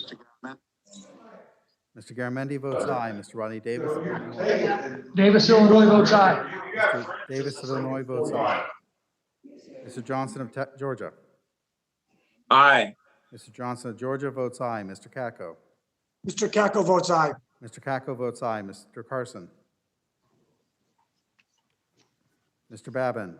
Mr. Carson votes aye. Mr. Carson votes aye. Mr. Babin. Babin, aye. Mr. Babin votes aye. Ms. Titus. Titus votes aye. Ms. Titus votes aye. Mr. Graves, Louisiana. Graves, yes. Graves, yes. Mr. Graves, Louisiana votes aye. Mr. Maloney of New York. Mr. Maloney votes aye. Mr. Maloney of New York votes aye. Mr. Rouser. Aye. Mr. Rouser votes aye. Mr. Huffman. Mr. Bost. Huffman, aye. Mr. Huffman votes aye. Mr. Bost. Mr. Bost votes aye. Ms. Brownlee. Brownlee votes aye. Ms. Brownlee votes aye. Mr. Weber of Texas. Weber votes aye. Mr. Weber of Texas votes aye. Ms. Wilson of Florida. Ms. Wilson of Florida votes aye. Ms. Wilson of Florida votes aye. Mr. LaMalfa. LaMalfa, aye. Mr. LaMalfa votes aye. Mr. Payne. Mr. Payne votes aye. Mr. Payne votes aye. Mr. Westerman. Aye. Mr. Westerman votes aye. Mr. Lowenthal. Lowenthal votes aye. Mr. Lowenthal votes aye. Mr. Mast. Mr. Mast votes aye. Mr. Mast votes aye. Mr. DeSaulnier. DeSaulnier votes aye. Mr. DeSaulnier votes aye. Mr. Gallagher. Aye. Mr. Gallagher votes aye. Mr. Lynch. Mr. Lynch votes aye. Mr. Lynch votes aye. Mr. Fitzpatrick. Fitzpatrick votes aye. Mr. Fitzpatrick votes aye. Mr. Carbajal. Ms. Gonzalez Colon. Mr. Brown. Mr. Balderson. Mr. Brown votes aye. Mr. Brown votes aye. Mr. Balderson. Alderson votes aye. Mr. Balderson votes aye. Mr. Malinowski. Mr. Stauber. Stauber votes aye. Mr. Stauber votes aye. Mr. Stanton. Stanton votes aye. Mr. Stanton votes aye. Mr. Burchett. Mr. Burchett votes aye. Mr. Allred. Aye. Mr. Allred votes aye. Mr. Johnson, South Dakota. Aye. Mr. Johnson, South Dakota votes aye. Ms. Davids of Kansas. Davids votes aye. Ms. Davids of Kansas votes aye. Mr. Van Drew. Mr. Van Drew votes yes. Mr. Van Drew votes aye. Mr. Garcia of Illinois. Mr. Garcia votes aye.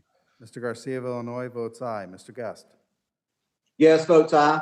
Mr. Guest votes aye. Mr. Delgado. Mr. Nails.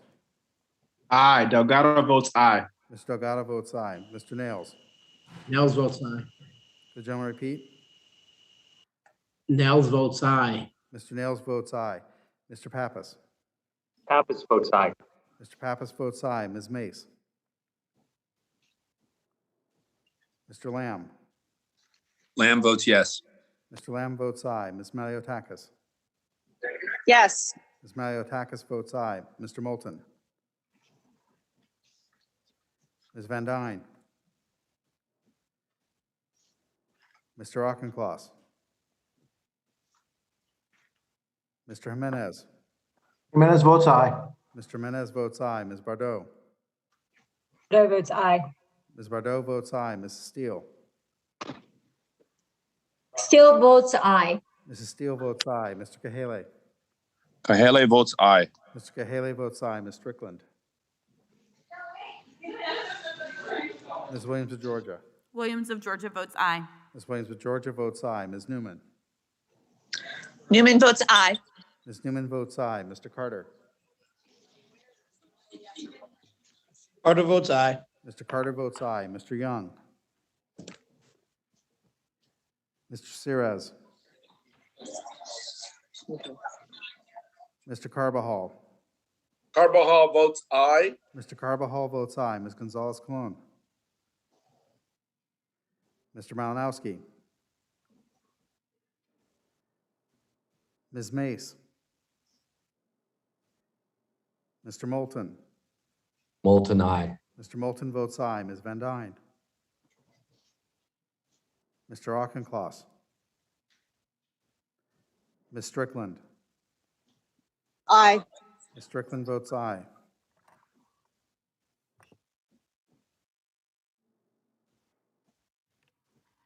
Does any member wish to change a vote or be recorded? I was Carbajal recorded. Mr. Carbajal is recorded as aye. Thank you. The clerk will please report the vote. Madam Chair, on this vote, there were 60 yeas and 2 noes. Thank you. The ayes have it. The bill is approved and reported favorably to the House. That's H.R. 5673.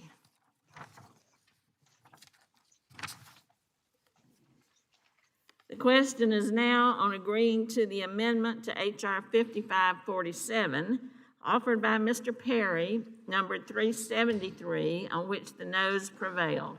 Is a recorded vote still requested? Yes, Madam Chair. Will the clerk please call the roll? Oh, man. Mr. DeFazio. That would be a no. Mr. DeFazio votes no. Mr. Graves of Missouri. Mr. Graves of Missouri votes no. Ms. Norton. Ms. Norton, no. Ms. Norton votes no. Mr. Young. Ms. Johnson of Texas. Johnson of Texas votes no. Ms. Johnson of Texas votes no. Mr. Crawford. Crawford, yes. Mr. Crawford votes aye. Mr. Larson of Washington. Mr. Larson of Washington votes no. Mr. Gibbs. Yes. Mr. Gibbs votes aye. Mrs. Napolitano. Napolitano, no. Mrs. Napolitano votes no. Mr. Webster. Mr. Webster votes no. Mr. Cohen. No.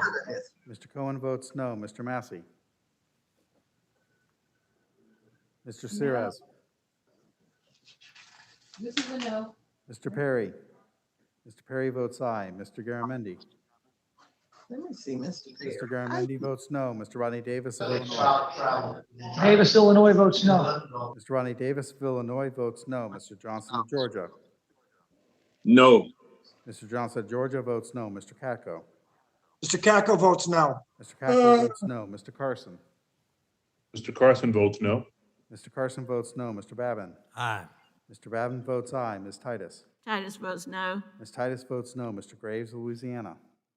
Hello? Graves, yes. Graves, yes. Mr. Graves, Louisiana votes aye. Mr. Maloney of New York. Hello? Mr. Maloney votes no. Mr. Maloney of New York votes no. Mr. Rouser. Aye. Hello? Aye. Mr. Rouser votes aye. Mr. Huffman.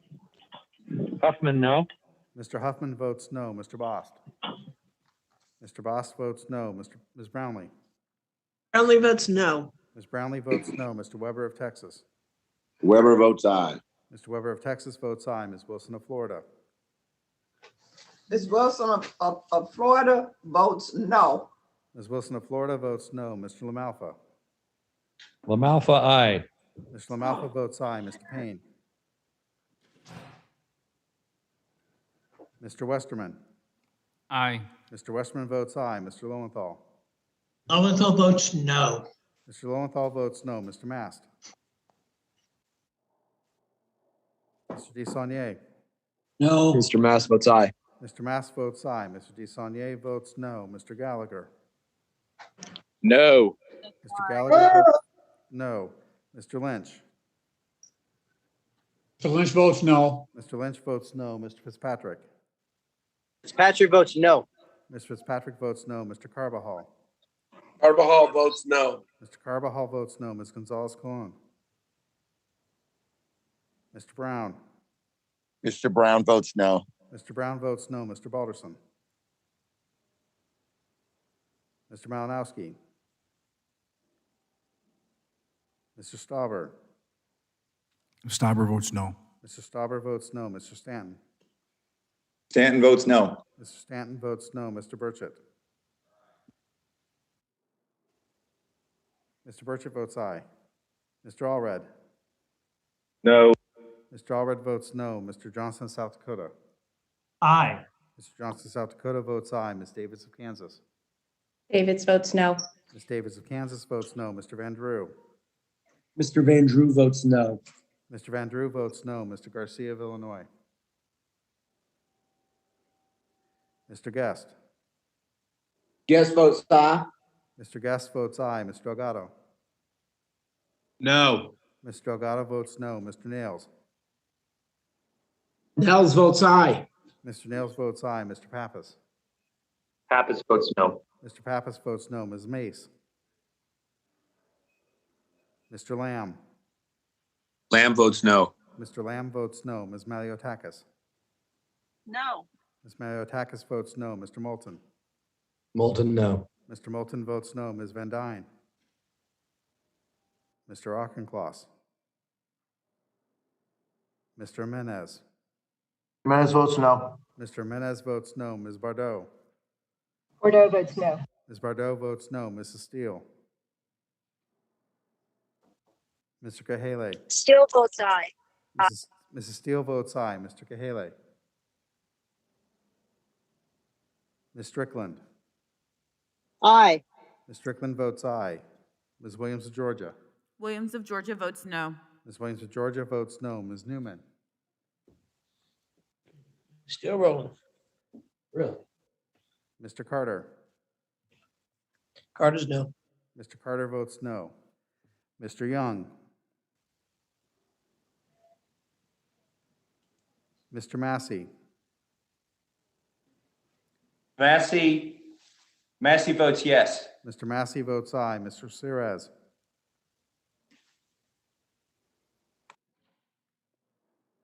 Mr. Payne. Mr. Payne votes no. Mr. Payne votes no. Ms. Gonzalez Colon. Mr. Balderson. Balderson votes no. Mr. Balderson votes no. Mr. Malinowski. Mr. Garcia of Illinois. Garcia's a no. Mr. Garcia of Illinois votes no. Ms. Mace. Ms. Van Dyne. Mr. Auchincloss. Auchincloss, no. Mr. Auchincloss votes no. Mr. Kahale. Ms. Newman. No. Ms. Newman votes no.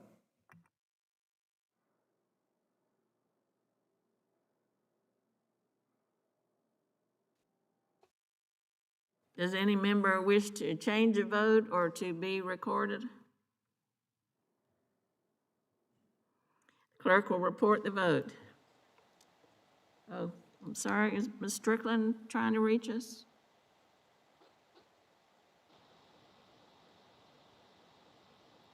No? We're good? Okay. Will the clerk please record the vote? Madam Chair, on that vote, there were 17 yeas and 45 noes.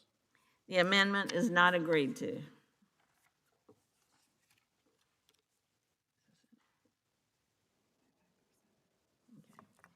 The question is now on agreeing to the amendment to H.R. 5547 offered by Mr. Perry. It's number 374. The noes prevailed. Is a recorded vote still requested? Yes, Madam Chair. Will the clerk please call the roll? Mr. DeFazio. No, yet again. Mr. DeFazio votes no. Mr. Graves of Missouri. Mr. Graves of Missouri votes no. Ms. Norton. No. Ms. Norton votes no. Mr. Young. Ms. Johnson of Texas. Johnson of Texas votes no. Ms. Johnson of Texas votes no. Mr. Crawford. Crawford, yes. Mr. Crawford votes aye. Mr. Larson of Washington. Rick Larson of Washington State is voting no. At the tone, Mr. Larson of Washington votes no. Mr. Gibbs. Hang up or press 1 for more options. Napolitano, no. Mr. Gibbs. Mrs. Napolitano. Gibbs, yes. Mr. Gibbs votes aye. Mrs. Napolitano. Napolitano, no. Ms. Napolitano votes no. Mr. Webster. Mr. Cohen. Mr. Massey. Massey votes yes. Mr. Massey votes aye. Mr. Sirez. Mr. Perry. Mr. Perry votes aye. Mr. Garamendi. Mr. Garamendi votes no. Mr. Rodney Davis of Illinois. Davis, Illinois votes no. Mr. Rodney Davis of Illinois votes no. Mr. Johnson of Georgia. No. Mr. Johnson, Georgia votes no. Mr. Kako. Mr. Kako votes no. Mr. Kako votes no. Mr. Carson. Mr. Carson votes no. Mr. Carson votes no. Mr. Babin. Babin, aye. Mr. Babin votes aye. Ms. Titus. Titus votes no. Ms. Titus votes no. Mr. Graves, Louisiana. Mr. Maloney votes no.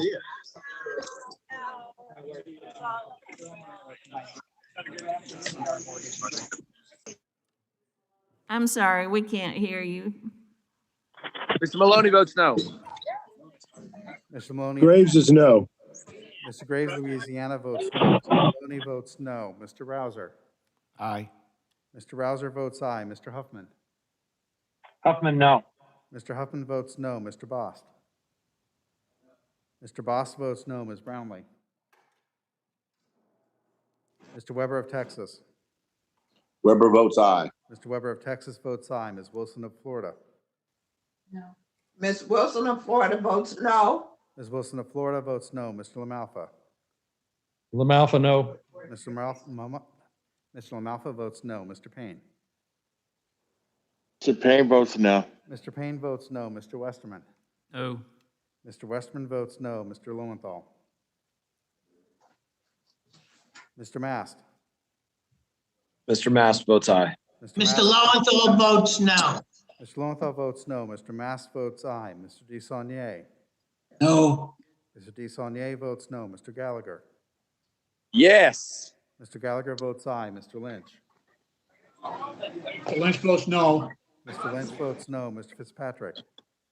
Fitzpatrick votes no. Mr. Fitzpatrick votes no. Mr. Carbajal. Carbajal votes no. Mr. Carbajal votes no. Ms. Gonzalez Colon.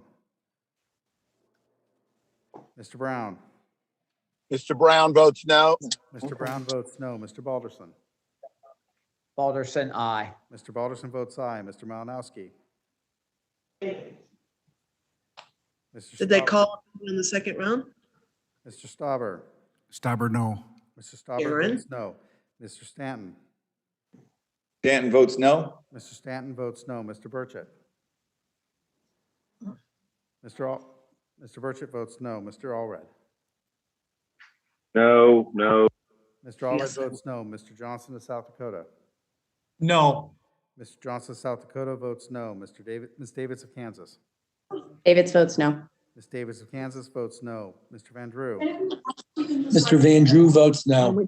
Mr. Van Drew votes no. Mr. Garcia, Still- Illinois. They haven't gone to the second round. Garcia votes no. Mr. Garcia. We are not Illinois on the votes second no. round yet, so whoever's asking that, the answer is no. We'll be getting to it in just a minute. Will the clerk please continue? Mr. Guest. Guest votes aye. The gentleman repeat. Guest votes aye. Mr. Guest votes aye. Mr. Delgado. No. Mr. Delgado votes no. Mr. Nails.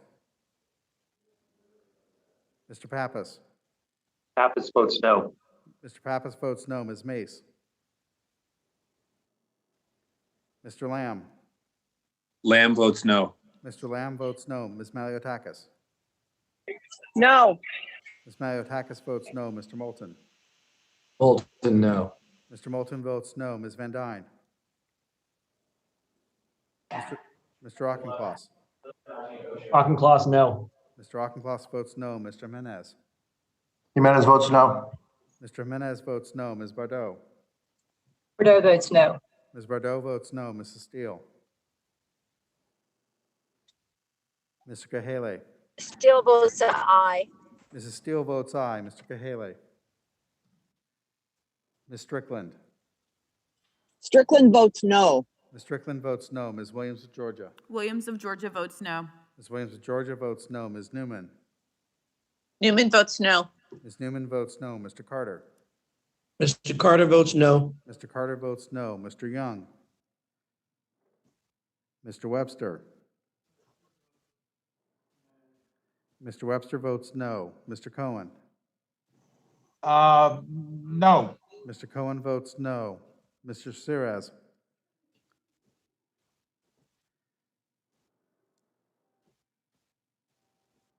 Ms. Brownlee. Brownlee votes no. Ms. Brownlee votes no. Ms. Gonzalez Colon. Mr. Malinowski. Mr. Nails. Ms. Mace. Ms. Van Dyne. Mr. Kahale.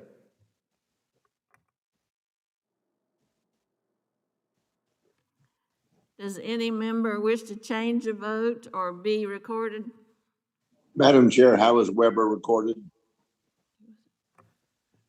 Has Mr. Weber recorded?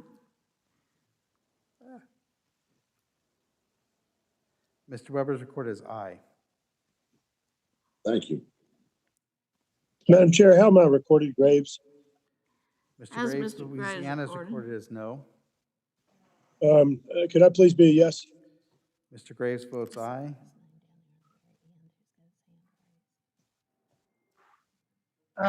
This is Davis, Illinois. How am I recorded? Has Mr. Davis recorded? Mr. Rodney Davis of Illinois is recorded as no. Thank you. Bridget? Thank you. Mr. Burchett is changed to vote aye.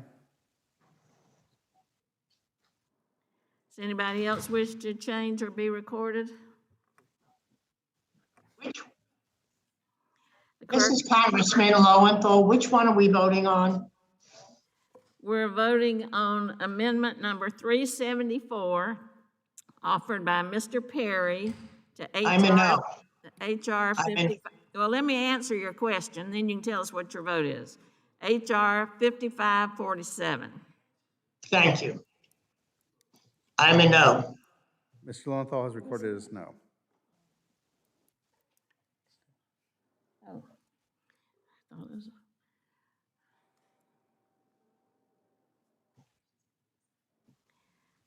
The clerk will report the vote. Madam Chair, on this vote, there are 14 yeas and 47 noes. The amendment is not agreed to. The question is on agreeing to the amendment offered by Mr. Perry, number 386, in which the noes prevailed. Is a recorded vote still requested? Yes, Madam Chairman.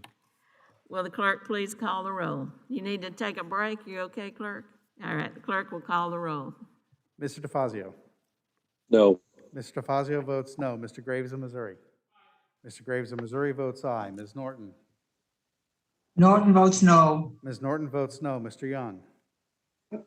Ms. Johnston of Texas. Johnson of Texas votes no. Ms. Johnson of Texas votes no. Mr. Crawford. Crawford, yes. Mr. Crawford votes aye. Mr. Larson of Washington. Larson, no. Mr. Larson of Washington votes no. Mr. Gibbs. Gibbs, yes. Mr. Gibbs votes aye. Mrs. Napolitano. Napolitano, no. Ms. Napolitano votes no. Mr. Webster. Mr. Webster votes aye. Mr. Cohen. Mr. Massey. Massey votes aye. Mr. Massey votes aye. Mr. Sirez. Ms. McBath votes no. Mr. Stanton? No. Mr. Stanton votes no. Mr. Perry. No. Mr. Perry votes aye. Mr. Garamendi. Steve votes no. Ms. Estes? Mr. Garamendi votes no. Mr. Rodney Davis of Illinois. Davis, Illinois votes no. Mr. Rodney Davis of Illinois votes no. Mr. Johnson of Georgia. No. Mr. Johnson of Georgia votes no. Mr. Kako. Mr. Kako votes no. Mr. Kako votes no. Mr. Carson. Mr. Carson votes no. Mr. Carson votes no. Mr. Babin. Ms. Titus. Titus votes no. Ms. Titus votes no. Mr. Graves, Louisiana. Graves, yes. Mr. Graves, Louisiana votes aye. Mr. Maloney of New York. Mr. Maloney votes no. Mr. Maloney of New York votes no. Mr. Rouser. Aye. Mr. Rouser votes aye. Mr. Huffman. Huffman, no. Mr. Huffman votes no. Mr. Bost. Aye. Mr. Bost votes aye. Ms. Brownlee. Brownlee votes no. Ms. Brownlee votes no. Mr. Weber of Texas. Weber votes aye. Mr. Weber of Texas votes aye. Ms. Wilson of Florida. Wilson of Florida votes no. Ms. Wilson of Florida votes no. Mr. LaMalfa. LaMalfa, aye. Mr. LaMalfa votes aye. Mr. Payne. Mr. Payne is a no. Mr. Payne votes no. Mr. Westerman. Aye. Mr. Westerman votes aye. Mr. Lowenthal. Mr. Mast. When's he left? Mr. Lowenthal votes no. Mr. Lowenthal votes no. Mr. Mast. Mr. DeSaulnier. No. Mr. DeSaulnier votes no. Mr. Gallagher. Aye. Mr. Gallagher votes aye. Mr. Lynch. Mr. Fitzpatrick. Fitzpatrick votes aye. Mr. Fitzpatrick votes aye. Mr. Carbajal. Carbajal votes no. Mr. Carbajal votes no. Ms. Gonzalez Colon. Mr. Brown. Brown votes no. Mr. Brown votes no. Mr. Balderson. Balderson votes aye. Mr. Balderson votes aye. Mr. Malinowski. No. Mr. Malinowski votes no. Mr. Stauber. Stauber votes aye. Mr. Stauber votes aye. Mr. Stanton. Stanton votes no. Mr. Stanton votes no. Mr. Burchett. Mr. Burchett votes aye. Mr. Allred. No. Mr. Allred votes no. Mr. Johnson of South Dakota. Aye. Mr. Johnson of South Dakota votes aye. Ms. Davids of Kansas. Davids votes no. Ms. Davids of Kansas votes no. Mr. Van Drew. Mr. Garcia of Illinois. Garcia votes no. Mr. Garcia of Illinois votes no. Mr. Guest. Guest votes aye. Mr. Guest votes aye. Mr. Delgado. No. Mr. Delgado votes no. Mr. Nails. Mr. Pappas. Pappas votes no. Mr. Pappas votes no. Ms. Mace. Mr. Lamb. Lamb votes no. Mr. Lamb votes no. Ms. Maliotakis. Yes. Ms. Maliotakis votes aye. Mr. Moulton. Moulton, no. Mr. Moulton votes no. Ms. Van Dyne. Mr. Auchincloss. Auchincloss, no. Mr. Auchincloss votes no. Mr. Jimenez. Jimenez votes aye. Mr. Jimenez votes aye. Ms. Bardot. Votes no. Ms. Bardot votes no. Mrs. Steele. Mr. Kahale. Still votes aye. Mrs. Steele votes aye. Mr. Kahale. Ms. Strickland. Strickland votes no. Ms. Strickland votes no. Ms. Williams of Georgia. Williams of Georgia votes no. Ms. Williams of Georgia votes no. Ms. Newman. Newman votes no. Ms. Newman votes no. Mr. Carter. Mr. Young. Mr. Cohen. Mr. Cohen votes no. Mr. Cohen votes no. Mr. Siraz.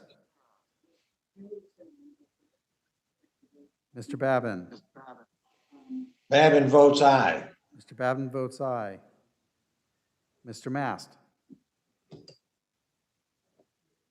Mr. Lynch. Lynch votes no. Mr. Lynch votes no. Ms. Gonzalez Colon.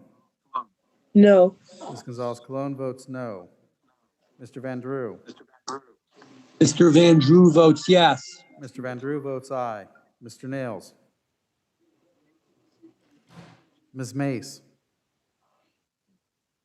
Ms. Van Dyne. Mr. Kahale. Mr. Carter. Carter's no. Mr. Carter votes no.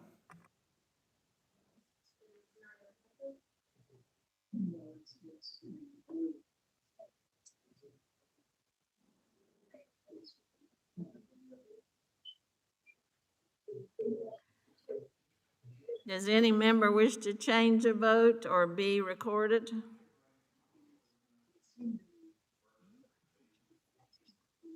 Any member wish to be recorded or change a vote? Oh, Mr. Burchett, I'm sorry.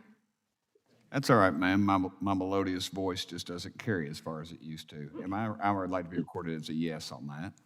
Mr. Birch is recorded as an aye.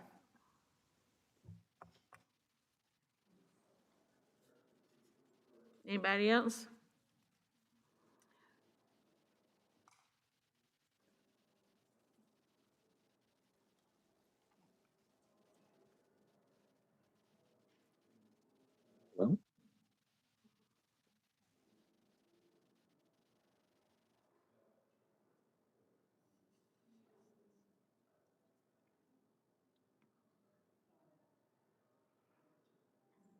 The clerk will report the vote. Madam Chair, on this vote, there are 23 yeas and 39 noes. The amendment is not agreed to. The question is now on the adoption and favorable reporting of H.R. 5547 as amended to the House of Representatives. All of those in favor, unmute yourselves and signify by saying aye. Aye. Aye. Aye. All those opposed signify by saying nay. The ayes have it. The bill is approved and ordered reported favorably to the House. Madam Chair, I request the last recorded vote. A recorded vote has been called. Will the clerk please call the roll? Mr. DeFazio, No. All right, let's clarify what we're voting on. The question is on the adoption and favorable reporting. Oh, sorry. Aye, Madam Chair. Sorry. I heard the word Mr. Perry, and as soon as I hear the word Mr. Perry, I say no. We appreciate that, Mr. Chairman. There are a lot of people who are tending in that direction. Okay, everybody got that clear? It's H.R. 5547, final passage. Mr. DeFazio votes aye. Mr. Graves of Missouri. Mr. Graves of Missouri votes aye. Ms. Norton. Ms. Norton votes aye. Ms. Norton votes aye. Mr. Young. Ms. Johnson of Texas. Johnson of Texas votes aye. Ms. Johnson of Texas votes aye. Mr. Crawford. Crawford, yes. Mr. Crawford votes aye. Mr. Larson of Washington. Larson votes aye. Mr. Larson of Washington votes aye. Mr. Gibbs. Gibbs, yes. Mr. Gibbs votes aye. Ms. Napolitano. Napolitano. Which vote is this now? Madam Chair? Is this final passage or Perry? I'm sorry. It's final passage of H.R. 5547. Yes. That's in Emma. Ms. Napolitano votes aye. Mr. Webster. Everybody brought their A game today. Mr. Webster votes aye. Mr. Cohen. Aye. Mr. Cohen votes aye. Mr. Massey. Massey votes no. Mr. Massey votes no. Mr. Cirez. Mr. Perry. Tomorrow's schedule, which is up in the air. Mr. Garamendi. Mr. Garamendi votes aye. Mr. Rodney Davis of Illinois. Davis, Illinois votes aye. Mr. Rodney Davis of Illinois votes aye. Mr. Carson. Sorry. Mr. Johnson of Georgia. Aye. Mr. Johnson of Georgia votes aye. Mr. Katko. Mr. Carson. Mr. Carson votes aye. Mr. Carson votes aye. Mr. Babin. Babin, aye. Mr. Babin votes aye. Ms. Titus. Titus votes aye. Ms. Titus votes aye. Mr. Graves of Louisiana. Graves is yes. Graves is yes. Mr. Graves of Louisiana votes aye. Mr. Maloney of New York. Mr. Maloney votes yes. Mr. Maloney of New York votes aye. Mr. Rouser. Aye. Mr. Rouser votes aye. Mr. Huffman. Huffman, aye. Mr. Huffman votes aye. Mr. Bost. Mr. Bost votes aye. Ms. Brownlee. Brownlee, aye. Ms. Brownlee votes aye. Mr. Weber of Texas. Weber votes aye. Mr. Weber of Texas votes aye. Ms. Wilson of Florida. Wilson of Florida votes aye. Ms. Wilson of Florida votes aye. Mr. LaMalfa. LaMalfa, aye. Mr. LaMalfa votes aye. Mr. Payne. Mr. Payne votes aye. Mr. Payne votes aye. Mr. Westerman. Mr. Westerman votes aye. Mr. Lowenthal. Lowenthal votes aye. Mr. Lowenthal votes aye. Mr. Mast. Mr. Mast votes aye. Mr. Mast votes aye. Mr. DeSaulnier. Aye. Mr. DeSaulnier votes aye. Mr. Gallagher. Aye. Mr. Gallagher votes aye. Mr. Lynch. Mr. Lynch votes aye. Mr. Lynch votes aye. Mr. Fitzpatrick. Fitzpatrick votes aye. Ms. Fitzpatrick votes aye. Mr. Carbajal. Carbajal votes aye. Mr. Carbajal votes aye. Ms. Gonzalez Colon. Aye. Ms. Gonzalez Colon votes aye. Mr. Brown. Mr. Brown votes aye. Mr. Brown votes aye. Mr. Balderson. Mr. Balderson votes aye. Mr. Balderson votes aye. Mr. Malinowski. Aye. Mr. Malinowski votes aye. Mr. Stauber. Stauber votes aye. Mr. Stauber votes aye. Mr. Stanton. Stanton votes aye. Mr. Stanton votes aye. Mr. Burchett. Mr. Burchett votes no. Mr. Allred. Hold on, yeah, aye. Mr. Allred votes aye. Mr. Johnson of South Dakota. Aye. Mr. Johnson of South Dakota votes aye. Ms. Davids of Kansas. Davids votes aye. Ms. Davids of Kansas votes aye. Mr. Van Drew. Mr. Van Drew votes aye. Mr. Van Drew votes aye. Mr. Garcia of Illinois. Garcia votes aye. Mr. Garcia of Illinois votes aye. Mr. Guest. Guest votes no. Mr. Guest votes no. Mr. Delgado. Aye. Mr. Delgado votes aye. Mr. Nails. Mr. Pappas. Pappas votes aye. Mr. Pappas votes aye. Ms. Mace. Mr. Lamb. Lamb votes yes. Mr. Lamb votes aye. Ms. Maliotakis. Yes. Ms. Maliotakis votes aye. Mr. Moulton. Bolden aye. Mr. Moulton votes aye. Ms. Van Dyne. Mr. Auchincloss. Auchincloss aye. Mr. Auchincloss votes aye. Mr. Jimenez. Jimenez, yes. Mr. Jimenez votes aye. Ms. Bardot. Bordeaux votes aye. Ms. Bardot votes aye. Mrs. Steele. Steele votes aye. Mrs. Steele votes aye. Mr. Kahale. Yes. Cahaly votes yes. Mr. Kahale votes aye. Ms. Strickland. Strickland votes aye. Ms. Strickland votes aye. Ms. Williams of Georgia. Williams of Georgia votes aye. Ms. Williams of Georgia votes aye. Ms. Newman. Mr. Carter. Votes aye. Ms. Newman votes aye. Mr. Carter. Carter votes aye. Mr. Carter votes aye. Mr. Young. Mr. Sirez. Mr. Katko.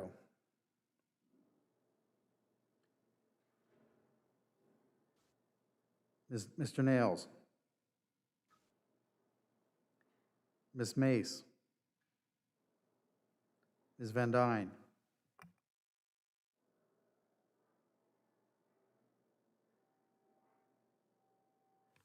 Does any member wish to change a vote or be recorded on this vote? How is Huffman recorded? I'm sorry? How is Huffman recorded? Mr. Huffman is recorded as aye. That's correct, thank you. Madam Speaker, how was Mr. Katko recorded? Mr. Katko is not recorded. Mr. Katko votes yes. Mr. Katko votes aye. Any other members? I would point out that the person who requested this vote left early, so apparently one. Sorry about that, folks. I'm all set to go now. I apologize. I had to cast one more vote for the day, so apologize. Okay. I wasn't talking about I wasn't talking about you, Mr. Jackson. That's okay. All right, will the clerk please report the vote? Madam Chair, on this vote, there were 60 yeas and 4 noes. The ayes have it, the bill is approved and ordered reported favorably to the House. I thank y'all for your patience and especially our clerks. But before we conclude today, I will take this opportunity. I've just been told that Mr. Mike Twincheck is leaving us. I hope it just wasn't because of today's hearing, but we are very sad about that. You've been a wonderful clerk. You've worked so hard so many times for this committee, but at least we know that you won't be a stranger because you're just going to be the chief clerk and the House Clerk's office for legislative operations. Is that right? So we congratulate you on that, and we certainly thank you, and we'll miss you, but we'll see you wearing a different hat. Thank you very much.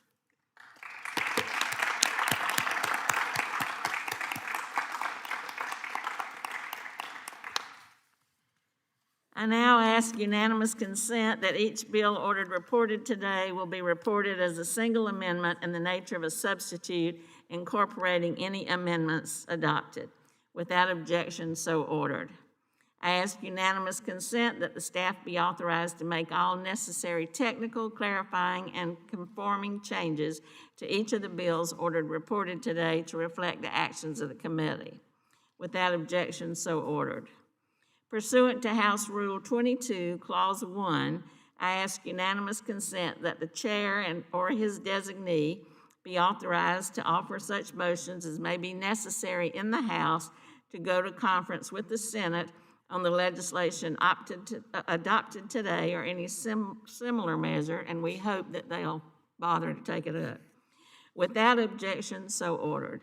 I ask unanimous consent that the chair, after consultation with the ranking member, has authority to strike or revise any provision of the bills ordered reported today that would cause a sequential referral to another committee, or that would cause the bills or concurrent resolutions to be subject to a Budget Act or Rule 21 PAYGO point of order. Without objection, so ordered. Pursuant to House Rule 11, Clause 2L, members have at least 2 calendar days in which to file any supplemental, minority, additional, or dissenting views on the legislation adopted today. Pursuant to Rule 6 of the Rules of the Committee on Transportation and Infrastructure, the chair notes the presence of a quorum for actions taken on all committee business today. With that, the Committee on Transportation and Infrastructure has completed its business and the committee is adjourned. Thank you. Thank you.